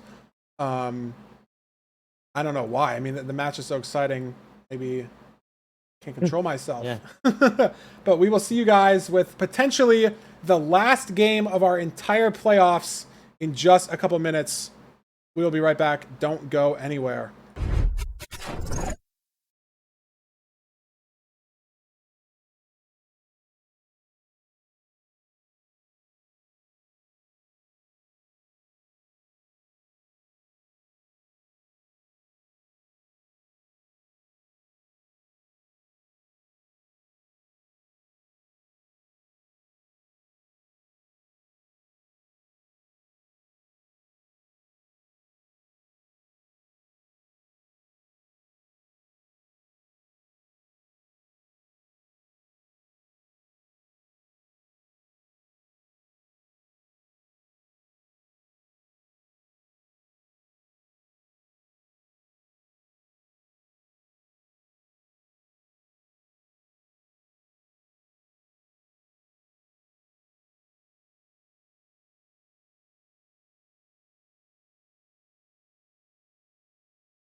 We are back, Nerdy. Let's get right into our seed pick for game number 6. Silver's do or die seed needs to win the next 2. And he has selected Ruin Portal. What do you think, Nerdy? Let me know. I think Silver is doing exactly what I was talking about. You pick the other person's ban, and I think it's a respectable choice. You got all the options. Duke, for whatever reason, banned Ruin Portal. I think it totally makes sense. Totally. And the thing I'm excited about too is if this goes to a game 7, we might see a Desert Temple finale. So I'm personally rooting for Silver for the content. I mean, we'll see, but I think there's a good chance. Now, I don't know if Duke wants to play that, but if he gets pick and he knows, I don't know, that's a risky thing to put the entire tournament on the line of a Desert Temple, especially when he had a bad Desert Temple earlier, in the previous match. But I don't know. It could go either way. It really could. I think he would go. Well, it could go either way in the match, but it could go either way with what he picks. Is what I was as referring well. Yeah, to. I mean, it might not even matter if Dougal closes it out. We don't even need a game 7. He's going to be our ranked playoffs champion. So, I mean, I'm ready. I think the runners are ready. Let's get right into it. Potentially the last game we have with you guys until season 2. I mean, this is going to be crazy. We'll have to see. We will have to see. 10 seconds left. Is this the final countdown of the tournament? I mean, like, Maybe what, so. What are the nerves like for Silver? Oh, it's a Ruin Portal seed, but there's Village as well. I mean, there's a reason Silver didn't pick Village, but he remembers food. Yes. There we go. And here, I mean, you definitely kill the golem for some iron, right? You can only make a pickaxe or a bucket in this case, and you kind of want and need both, especially with the axe here. Like, maybe you get a stone axe as well. Yeah, it looks like that's what Silver's doing here. Gold shovel. Is there going to be a stone axe play? No. Maybe it was just 3 blocks to build up. Oh my god, look at this golem on the mountain. I mean, he's working around it, but it is some time loss. It's hit, but I mean, there's infinite food in these types of seeds. Very awkward though. Yeah, he should be good here. That's some good positioning. Nice. I mean, you're gonna lose a little bit of time over Dougal with that. Not really an avoidable, just kind of how the golem RNG happens, but you can bounce back on that time easily. Still gonna have more than enough food. Gonna be making, there's your bucket, stone axe potentially, some wheat as well. Is that axe gonna come out? Yes, it is. Nice bookcraft. And I mean, both these runners on very similar paces. Heading into our portal. Is it completable? Yes. Now, will they get the gold block at the side? We'll see. So we didn't need to complete it like that, but that's okay. Neither person gets the gold block. Like the exact same time. I mean, within like a second or something. And now it's just going to be all down to terrain. You go up left here and try to curve around right to get to this. Looks like both runners are trying that. I mean, it's a diagonal bastion. Right. Trying to as well look for the fortress in your peripheral. Silver has 19 wood only. Did see him lose a seed today to forgetting wood. I mean, among other things, but that was one of the issues. And we see both structures on Silver's screen now. Fortress and Bastion, and it looks like he found some better terrain than Dougal. Dougal kind of going up and to the left more. Silver's going to hit this Bastion first, most likely, even with stopping to get some wood for blocks here. Wow. Unless Dougal found some insane terrain to the top of this bridge. Has to rescan. I mean, you want to know where you're going, right? At the end of the day, if you have to rescan, it sucks, but you got to do what you got to do. And he finds this bridge. Some good terrain here. Doesn't have to, build up or go around, but much slower than Silver. Silver made up just, I mean, maybe 15, 20 seconds on just raw terrain nav to like a 12, 13 chunk Bastion, just making the correct play where Dougal couldn't. Silver getting all the gold, and Duke about to start mining. So yeah, just several seconds behind at this point. We'll see how much this matters. But likely, if this game goes as far as any of the others have, every second does really matter. Exactly. Silver starting the bridge route. The fort is very visible. There's going to be no terrain issues there for either player. It's just, one pearl and you're at the fort. And it looks like, it's almost guaranteed there's going to be 20 obsidian out of these trades. I think it is actually guaranteed based on how the mod trades work that there will be enough obsidian trades to get 20. So there's not really going to be much variety in the seed up until maybe some strays, maybe some terrain to second portal. So Silver's lead, I'd expect for him to hold this for a long time, if not the entire seed, unless we see a big mistake. There's 20. Silver has the pearls. Is he pearling here? The pearling, nicely done. Maybe one more pearl trade from Silver is what you probably want here. And that was like 3 more pearl trades. 16 string, 2 anchors, 5 beds. I think he should leave. More string, more. Oh, you're gone for sure. Grab that gold. And he's out.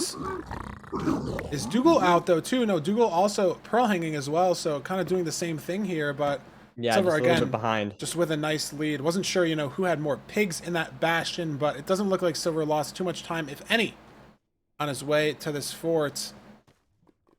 Maybe we'll see some fort nav coming out too, on the bad part of the fortress. Have to find your way to the good part here. Yes, let's take a note of how these runners nav this fortress. So we see Silver just kind of running through the middle, kind of splitting, going halfway through it. I'm curious to see if Duke does something similar, or if he... Oh, a 4-pack. Wow. Nicely placed by the scriptwriters there to give Silver even more of an advantage, as Dougal's not even in the fort. And Silver has 4 just clean strays at the spawner, or at the bad part, before he even gets to a spawner. And I do like this terrain decision from Silver. Keeping height, not going in the fort, you get to see better options around everywhere. He was able to find this good part here without having to go to the center room of the fortress. So well played from Silver there. And he's just ahead by a lot. And look at Dougal now. Like you said, difference in routing. Dougal's in the fort, so he can't look at some terrain. He is going to. I'm not sure what that lava bucket was there, but he has to fully nab this fort. Can't like wormhole to a spawner. And Silver almost has 6 rods before Dougal even has 1. And it's definitely skill on Silver's part, a lot of it, but there's definitely some luck involved there too. Like Silver is getting quite lucky. With the way he's gotten like a 4 spawn twice or something. The strays were good and the spawner rates were good. Throws an eye into a tree, unfortunately. Oh, and look at this Duke just totally doing Silver essentially had nothing for the run, some wither skellies too, but he handled them I think a bit better by boxing in around the spawner. Managed to kill them. They were in a very similar spot. Silver handled it better. Let's see, having to measure 2 eyes, pretty brutal, but gets the 1600. No breaks, so I think he... Oh no, he 1 break. Yeah, he did. He did throw 3 eyes, right? 1 was in the tree, so he might need to get 1 more extra rod, but I think he's so ahead, unless the rates are, really bad. There's that 1 rod though, so if he didn't throw that 3rd eye, I think it would be out, unless the first one broke. And I think it might have been the first one that broke. I'm not sure. This could be, I didn't see which one broke either. If it was the first one, then this could actually be good for Duke if the rates are bad for Silver here. We'll see. All he needs is 1 rod. Needing that 1 extra rod. I think it was the first eye that broke, and oh my God, 0 for 4. So wait, no, never mind. Sorry. Rod, I think, I missed all that. Let's see if it breaks here for Dougal. Is it the first eye that breaks? Yes, it is. Okay, so... Okay. Dude need an extra rod, so we're not punished for throwing 3 eyes. And he's going to cords. I mean, like I said, holding this lead, not really that many decisions to be made, and the 1 real fort nav decision, I feel like Silver made the better one. Staying up, getting to that spawner earlier. Obviously, he got some good strays as well, but I feel like Silver had, 1 opportunity to... lower or extend his lead, and he extended his lead even further. Dougal has coordinates, but needs to kill a couple more blazes here, and we know these rates are bad. And Silver, I mean, if he hits the preemptive and hits the 0, it's going to be a game 7, and I like that spike from Silver, top left. I mean, it looks like there's a lot of ways to go here, so it's a little sus, for lack of a better word, in, you know, how you get there to the side, but this could be it. I see some lights, and wow, perfect nav there. Hits that back left, not distracted by any of the other 4-ways or anything else. And if it's zeroable, it's game 7. Right. Here we are. Mean, are there nerves in this situation? Of course. You can't avoid that. With this much on the line, yes, there are. The question is he able to manage the nerves? Is he going to 95 or 91? 95. Knows he has the time. Gets the placement off well. Turn early. Shouldn't break the bed. Nice damage. And I think he's got enough explosives. I'm not sure. I think it's 5 bed, 2 anchor territory, if not more. 6 bed, but he's going to do it in 5. I lied. He's going to do it in 6. And there we go. That's our game 7. And I mean, what a dominant performance in Silver. Look at the sub 10. But Dougal, I mean, almost died there, but it is at least a minute out, if not longer. He's not even in the end. He's not even in the stronghold. You need at least a minute to you know, 0. And I mean, what a performance from Silver on this village seed. Absolutely insane. Like, really just clean. Like, in the previous match, Doog was just on fire compared to Silver. In this match, the flip. We completely flip around.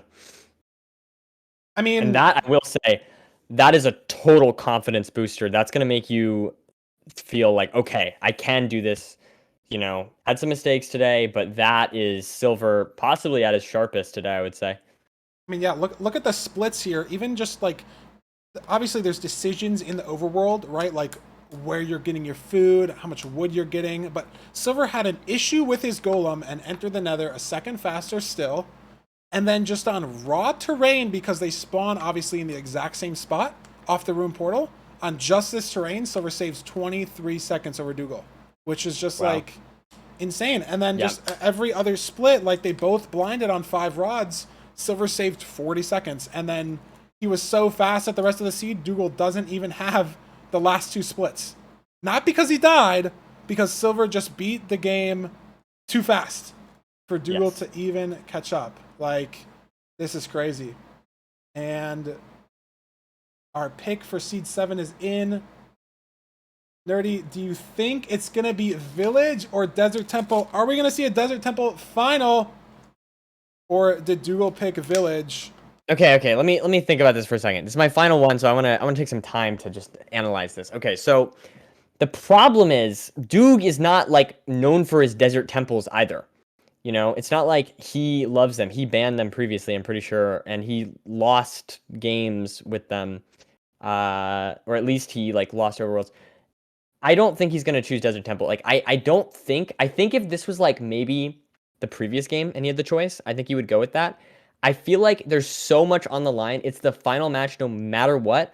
Despite the fact that, yes, Silver banned it, I don't think Doog wants to leave it up to... I don't think he chooses it. I don't think it makes sense. I think he goes Village. That's my prediction. I mean, I'd have to agree with you, Nerdy, only because I've seen the answer, and it is Village.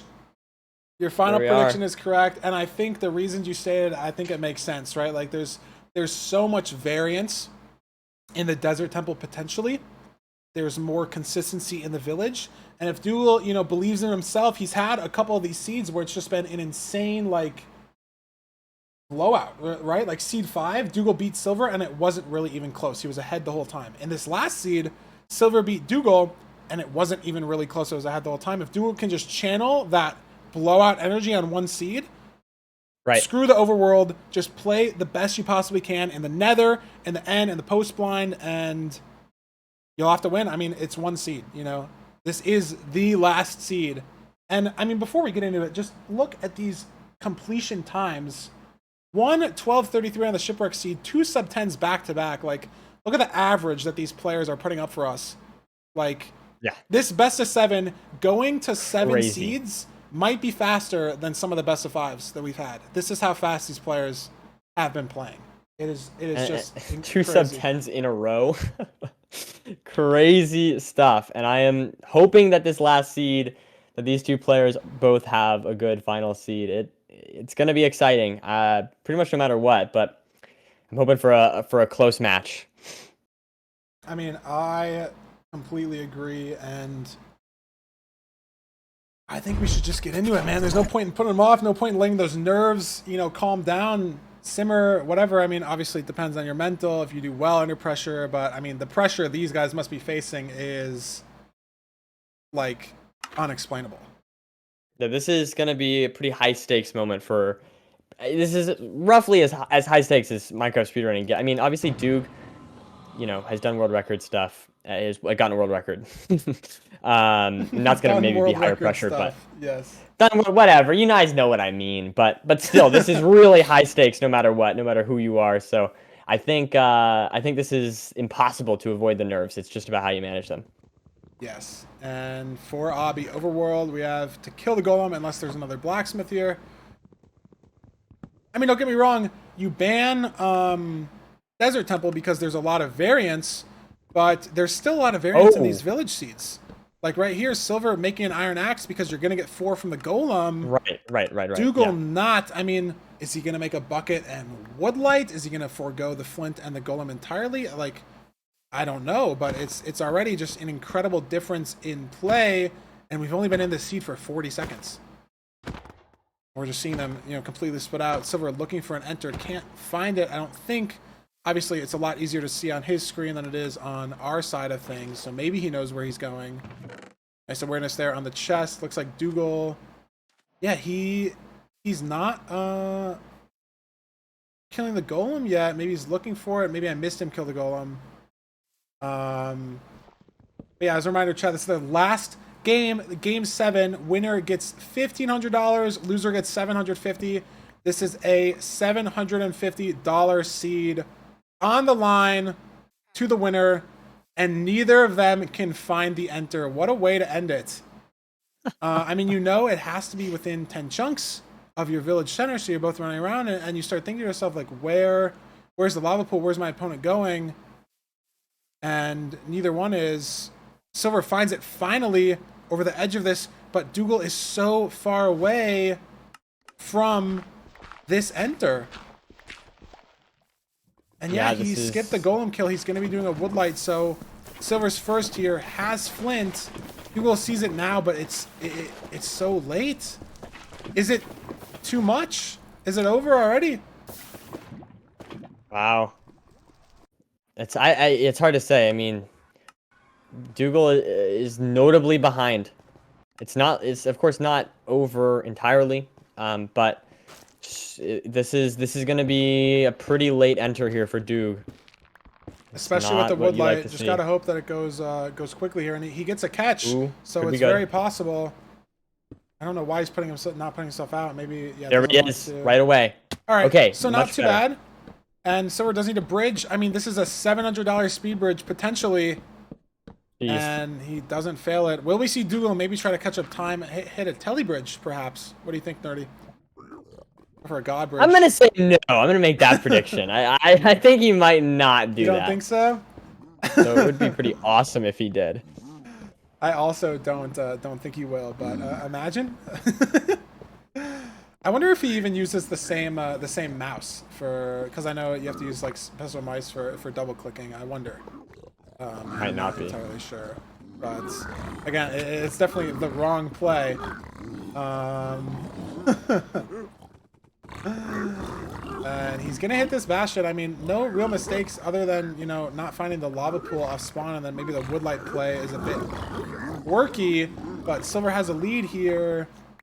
It might be too much to conquer if he plays perfectly. We've seen seeds like this where it just sort of snowballs, and is this the start of the final snowball for Dougal ever? Possibly. I will say, have we got eyes on the fortress? Did I miss that? I haven't seen the fort. I'm not sure if the runners have seen the fort. Okay. So that's going to be an important thing to note. Of course, you can't pyrite as easily. It's going to be interesting to see how they deal with this. For sure. I mean, it looks like it's going to be a 20 obby seed. I mean, Dougal maybe a little lower on food. Is Silver out of bread, though? Does Silver only have 10 apples? That's a bit whack. Dougal also has carrots and stuff. Silver's not trading out this gold, though. Only, 16 plus 8 pearls. Is that a stack and a half of string? I see. Yeah, Silver might be able to leave.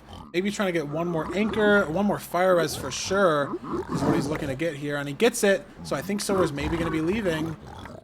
Oh, picks up all his junk. Another pearl trade. Doesn't need to split, though. 2 stacks. Do they know where the fort is? He does see it off the back of the treasure. I mean, maybe, I don't think they saw it, you know, during the route, but maybe he saw it while he was, or just, this is like the right way to go based on the, terrain. Maybe he saw it. Again, it's hard to tell, with the size. I wonder if Duke finds this as easily. I mean, if he doesn't, though, like, look at the time loss, you know, how far behind he is. Yeah, this could be bad. But he's going to be on this one fire res, and yeah, he might just leave on this one, and this could become a big issue. So again, it's off to the right. And I think this is the wrong way, right? This is the wrong way. Yeah, he doesn't see it, doesn't know. This is a different fort. This is the right way, unless he saw a different fort. This is the wrong way. He is not going the right way. I mean, this does check 2 regions. Oh, he sees there's another fort. Okay. Okay. So, I mean, but look, Silver's a Soul Sand Valley. He's at 5 rods already. Silver is able to pearl on the good part of the fort. Dougal looks like he's near the bad part. I mean, it's a farther away fort potentially, and it just looks like, I mean, the worst position. And, I mean, look at Silver's screen. It doesn't even say, like, Dougal entered the fort after he started measuring eyes. Like, do the nerves then get higher? I don't know. Look at this. 2100, though, for Silver. He's got the pearls, I think, and the health and the fire res. But if it's in a wall, it's still anyone's game, and he does need one more rod also. Gets the rod, so he's going to be heading to Cords. Oh, man. And it looks so open. Look at this lava lake. He's got the terrain as well, but he might have been going the wrong way. Misdirection on the pearl. Ooh, yeah, big misplay there from Silver. Maybe Dude gets a really nice blind here. Different strongholds, different potential nav. The same end and 0, obviously, but it's not completely over. Dougal blinding into a jungle doesn't help his case. Yeah, that's surely this really eye doesn't, you know, go into a tree, but he's going to give himself some space, and it does work out. Silver, I think, has some good terrain. He does have to go a while, and we don't see his Nimbot anymore, but... Oh, they are going... Wow, that's funny. They're going to the same stronghold, it looks like. Really? Okay, yeah, even though they're different forts, there's apparently only one stronghold in this seed. So the preemptive advantage that Dougal might have had from, you know, different stronghold or just that variation is no longer there. And Silver's on these cords with 6 rods. Dougal has 1, and we know it's 1400 away. I don't know, man. Like... Oof. It's gonna be hard for Duke. It's kind of all eyes on Silver right now. Silver's game to lose, Silver's match to lose, and playoffs to lose. The most important seed he's played in the entire playoffs. Gets a good spike there on the bottom. Is he going to commit to it? It is a mine shaft. I liked that direction, but it doesn't look like he can go that way. Okay.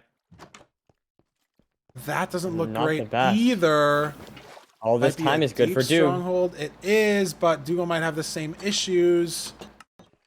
So we're going to, again, try to scan again, get another spike. He gets one there to the right. Maybe it was some chunk culling, some light source.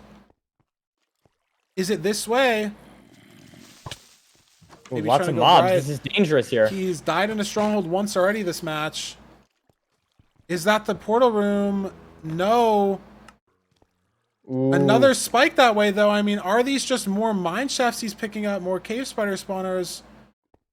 It's giving Dougal time. He now has 12 eyes and is going to Cords. It's not over. Is this it? In the top left, maybe. Oh my god. That, and he finds it. I mean, he looks frustrated. The shake of the mouse there. That was far, though. It was, I think. I mean, he worked through it. 5 bed, 2 anchor, potentially the last zero we'll ever see in the playoffs. Is it front? Is it front cage? Cross to the left because of the terrain. It's back. 1 and 8. Is he gonna go for it? Is this it? He is gonna go for it. 90. Oh! False! Oh! Oh my god. The water bucket came. The water bucket came so late, and Dougal's now in the same stronghold. The nav was terrible, but it's a hittable 0. And oh my god. Wait, is it a? It's like the same. Oh, is it negative? Is it a different? It is negative. It's actually a different stronghold. I read the chords wrong. It's Oh my 0 ball, goodness. and He's Dougal still could in. take the whole match with the 1 and 8. Silver needs a perch now. He doesn't know this, but he needs to stop shooting crystals and needs a perch. If Dougal's gonna hit the 0, it's over. Does he have blocks? He has no blocks. He's not going for it. He can't go for it. He has no blocks. And now, Oh my god. No perch from 0. It's a perch race for the end. I mean, oh my god. What? Scriptwriter's working overtime for this one, dude. What is happening? Dougal not even half bowing. It's a raw 1 and 13 versus Silver's half bow. Silver in the end faster as well. That turn doesn't look great. Not for Dougal either. Potentially for Dougal. Is it on the node? Will it snap? No, away. Is it for Silver? The snap for Silver. for Silver. And he has the explosives. Just doesn't have to choke the 1 cycle. Good first bets. He's got another bed. Ooh, it's gonna be 5. It's gonna be 6. It's gonna be 6. But he has But he enough. hits it. And that Silver is your ranked playoffs season 1 winner. Against, Wow. I mean, what a final seed. What a match. Man. Wow. We got our game 7. Wow, man. Incredible. I mean- And that was, I mean, almost that really could have gone any way Yeah. towards the end there. But Silver, unfortunately, does choke, but still stays strong, That is shoots crazy. some crystals, and gets the perch, and takes I the mean, win. Let's Wow. look at the splits because Dougal almost made it back here. I mean, it was just the nether enter 30 seconds. It felt a lot Yes. worse, but that woodlight wasn't that bad. And then, you know, this fortress, he saw a different fort. You know, so there's 20 seconds there, and then maybe 30 seconds more to some nav. Didn't have strays, Soul Sand Valley versus Nether Wastes, but actually had a different stronghold. I was wrong. I read a positive as a negative, or the other way around, and almost caught up. Just didn't have blocks for 0. Both players choking the 0. We're getting a classic perch race, but the person who entered first did get the dub. Got the entire victory of the match, the playoffs with that. And let's bring in the booth with us now. I mean, Silver runs. Congratulations. Thank you, Well thank you. done. How are you feeling after the game? So what are you feeling? You got the win? You feeling good about yourself, or you beating up on yourself? What's going on, Silver? Well, when I entered the end, I'm like, okay, I'm a bit ahead. All right, or I was going for the 0, and then I fell. I'm like, fuck. And then I see him hit the stronghold. I'm like, dude, this nav is impossible. There's no way he gets in there. Like I felt like I went absolute demon mode on this nav. I'm like, please tell me he didn't go to the other fort and go to a different fortress. Just enters end immediately. And I'm so nervous. I'm like, dude, okay, wow, I lost. He went to a different stronghold. I just lost. And then I'm like, I'm just sitting there. Damn, I lost. Wait, I didn't lose. Wait, I didn't lose. What is happening? And he just didn't 0. He didn't 0. I know that feeling. When someone just enters, you don't see the old Betsy. You're like, well, they 0'd. I lost in 50 seconds. Like, you don't get that insta perch. It's like, well, I lost. Like, it's Yeah, not I stopped going. shooting the crystals. I was like, fuck, I need a perch right now. What the fuck? That's what I said too. I was like, Silver's got to stop. We didn't realize until Dougal did also that he just had no blocks. maybe needed them for the thing. And Damn. I honestly, I thought you guys were going to different strong or the same stronghold, which now that I think about it, really doesn't make sense because the forts are different. But I think it was like almost the same exact X coordinate, but the Z was like positive, negative flipped, and like the small Nimbots, I couldn't really fully read correctly. Yeah, I had 2200 distance. But yeah, I mean, his was pretty far. I think it was and extra chill though. You crushed the nav though. Like it looked Yeah, that was- impossible, and you just found it. Dude, I don't know if that was like kind of luck, but that nav was so hard, and I somehow just got it. Hold on, I want to Yeah. count the rounds. I was so nervous getting into the stronghold, like fake spikes everywhere. Yeah, you got like You two just or three can't fake pick it up. spikes. Yeah. Look at how many 5-ways this goes through. Are you on your thing? Hold on. Let me, Four. let It me goes pull through you up. 4 5-ways. Show it again. Go back. Alright. Look, Yeah. so starter, and then it goes top right, 4-way, 5-way, chest room, turn, 5-way, top left 5-way, and then it's here. Look at starters all the way over there, bro.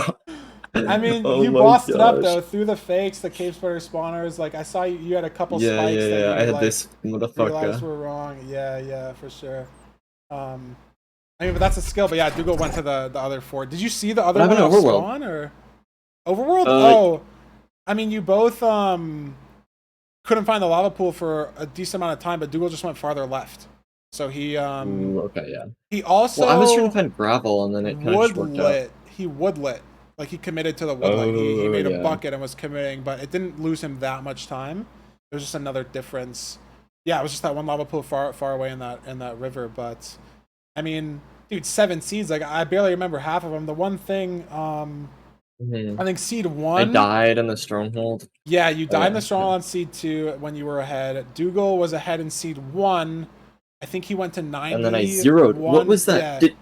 Did he? I was so hoping it was that because I thought in my head, okay, there's no way he choked this 0. He probably went 90. Let me go 94, and then I just went for it. It was just perfect. He went to 91 and it broke his bed. I think instead of flying away, I'm pretty sure it broke his bed. It was one of the two things, but I think it was that 91 RNG, right? And then yeah. he started going to 90 in the rest of the matches on that tower. He was going to 90 for 2, 3, and 4 because it broke at 91.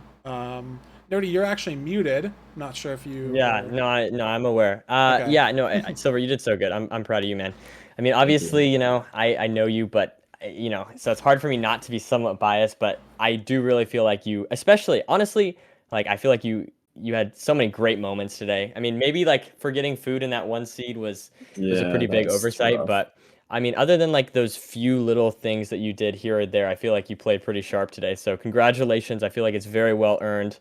And yeah, I mean, enjoy having whatever the reward is in game or whatever. And Thank you. yeah, congrats, man. That was awesome. Thank you. Yeah, I mean, unless you have anything else, I think I'm good. I mean, again, it's hard to remember all the seeds. That one no food seed, you actually almost Yeah, came forgot back, but food. I think it was just like so much like mental thought put into like the no food that you ended up just with no wood in the end. Didn't realize. Yeah, that was pretty bad. I mean, it happens, like a spiraling mistake. But you recovered well, right? Like, didn't let it super affect you, because. Right. Yeah, I mean, after that, I was just like, in my head, I'm just always thinking like, okay, I just have to, just like focus on the next seed. I can't get hung up on stuff too much, and I don't know. I was just trying to keep myself in the zone, keep myself in the flow state, you know. Yeah. You did really well. I don't know. I played well. I'm glad. I'm happy. I mean, other than the 0 choke at the end, which is like, but whatever, it's fine. Yeah, dude, you water Made bucketed it closer. late too. I thought you were gonna pearl. Yeah. And I was like, I was as you're gonna falling, pearl, but I was like, why is he not pearling? Why is he not pearling? Why is he not pearling? Like, he's gonna die if he doesn't throw the pearl. And then he got the water bucket off at the very end. I was super worried because, I mean, the choke obviously is one thing, but the death is obviously much worse. Yeah. But yeah, I mean, you played well. Thanks for, showing up, waking up early. I know you're PST, so it's a bit rough sometimes, but you were the 1 seed, so I guess it made sense. True. The 1 seed wins. it was, yeah. I mean, 15 seed almost got it, but 1 seed ends up on top. Yeah, Dougal being the 15th seed, like we said, is a bit of a misinterpretation. Um, as we thought when he Yeah. qualified, but also as he's gone more through and through the bracket, 15 seed, Dougal's definitely, a bit better than that. But I mean, I think that's it. Silver, unless you have anything else to say, I think we're gonna wrap it up. No, I mean, thanks for hosting. Thank you for the entire tournament. It's super fun. It was super fun. We're prepping for it and all that stuff. Yeah. Anyway, yeah. Thank you. Yeah, of course. Glad to see you play well, and win. It was hype. Yep. Thanks everybody. All right, he left the call. Fantastic I was like stuff. watching the Discord waiting for him to leave the call. And now this is the part where we thank everybody, because there's a lot of people that put in a lot of hours in the back end. You might think that like we're doing a lot, but Oliver for setting up all this OBS stuff that I have. Like there's so much stuff on my screen for the quals, just changing everything. The day of troubleshooting. Redlime obviously for the entire mod and also helping with the troubleshooting. Helping with the seed finding, running the filter. Curryway for every single graphic ever. Everything all free, by the way. Everyone volunteering, putting in their time. Obviously, Nerdy commentating with me. Early, your PST also 6 a.m. That one for the 6:30 for a little the brutal. It was a little quals. brutal that day. That day was a little harsh. We got through it. And obviously, thanks to all the players for playing. Obviously, the quals, the bracket being available and moldable to schedule around and respectful, all that stuff. And thanks to everyone who plays the ranked mod in the first place, because to get a solid top 100, you have to have people to form that top 100 around, right? Like if we only had 100 people playing ranked, wouldn't be that cool, right? Like maybe we do a tournament with 3-4 people, but the fact that there's so many people playing ranked, we can really try to figure out a nice system, get the best players, and deliver this amazing Minecraft 1v1 content for you guys. I don't think I missed anybody. I just want to say, I mean, it's kind of going off of what you said. I said this yesterday. I'm gonna say it again, guys. I want to see one of you guys, someone we didn't see at all, win the next one. All right. So if this looks fun, and you want to try ranked, if it looks fun to you, the mod is totally free. It's awesome. And I mean, it's just amazing work that again people have put so much time into. That's totally free to use. So I would totally recommend it. True. Yeah. True. Also, I did forget one person. People in chat reminded me. Thanks to B for those recap videos, the trailer video, this funny halftime video that no one knew was coming except for them. So thanks to B for the video stuff. And yeah, I mean, I'm trying to think. I mean, now I'm like thinking that I forgot more people. I forgot one person. There's listen, anyone that helped, thank you guys. All the viewers, you guys make this so much fun. Except for those that are trying to make me crack a smile during like important moments. All right, to you guys, I'm not thanking you. Okay, I just want to make this very clear. All right, I want to make this very, very clear that this is to everyone else. Okay, you all know who you are. Okay, you know what you did. And we got issues to work out. All right. Exactly. Dude, I was gonna say something. Oh yeah, you said you want to see somebody new win the event next season. Yeah. Does it count if it's me? If I No, pass I the mean, hosting well, to maybe somebody tease it else? though. Maybe I haven't played. We'll see. I mean, after watching Silver and Dougal today, I'm not even confident in myself. After watching some of the plays, some of the pace they've been on, I'm not even confident in myself. But you're right. It would be cool. I mean, obviously, seeing building stories, building dynasties, like similar players doing well. But I mean, even with the qualifiers, right? Like we saw people like Automat and Pulsar and Rannick come in and qualify. Yeah. Crow Pro, like people that don't really play ranked, rank like 50, 60, 70, hop in and just dominate the quals, right? Yep. And give us some good stories. Unfortunately, I mean, I guess Dougal was a quals player. It's still weird to think of him as that, someone holding world record, current second place, like most sub 10s. It's weird to think that he had to qualify through the top 100, but he was 9th on the leaderboard and was also one of our qualifier players. So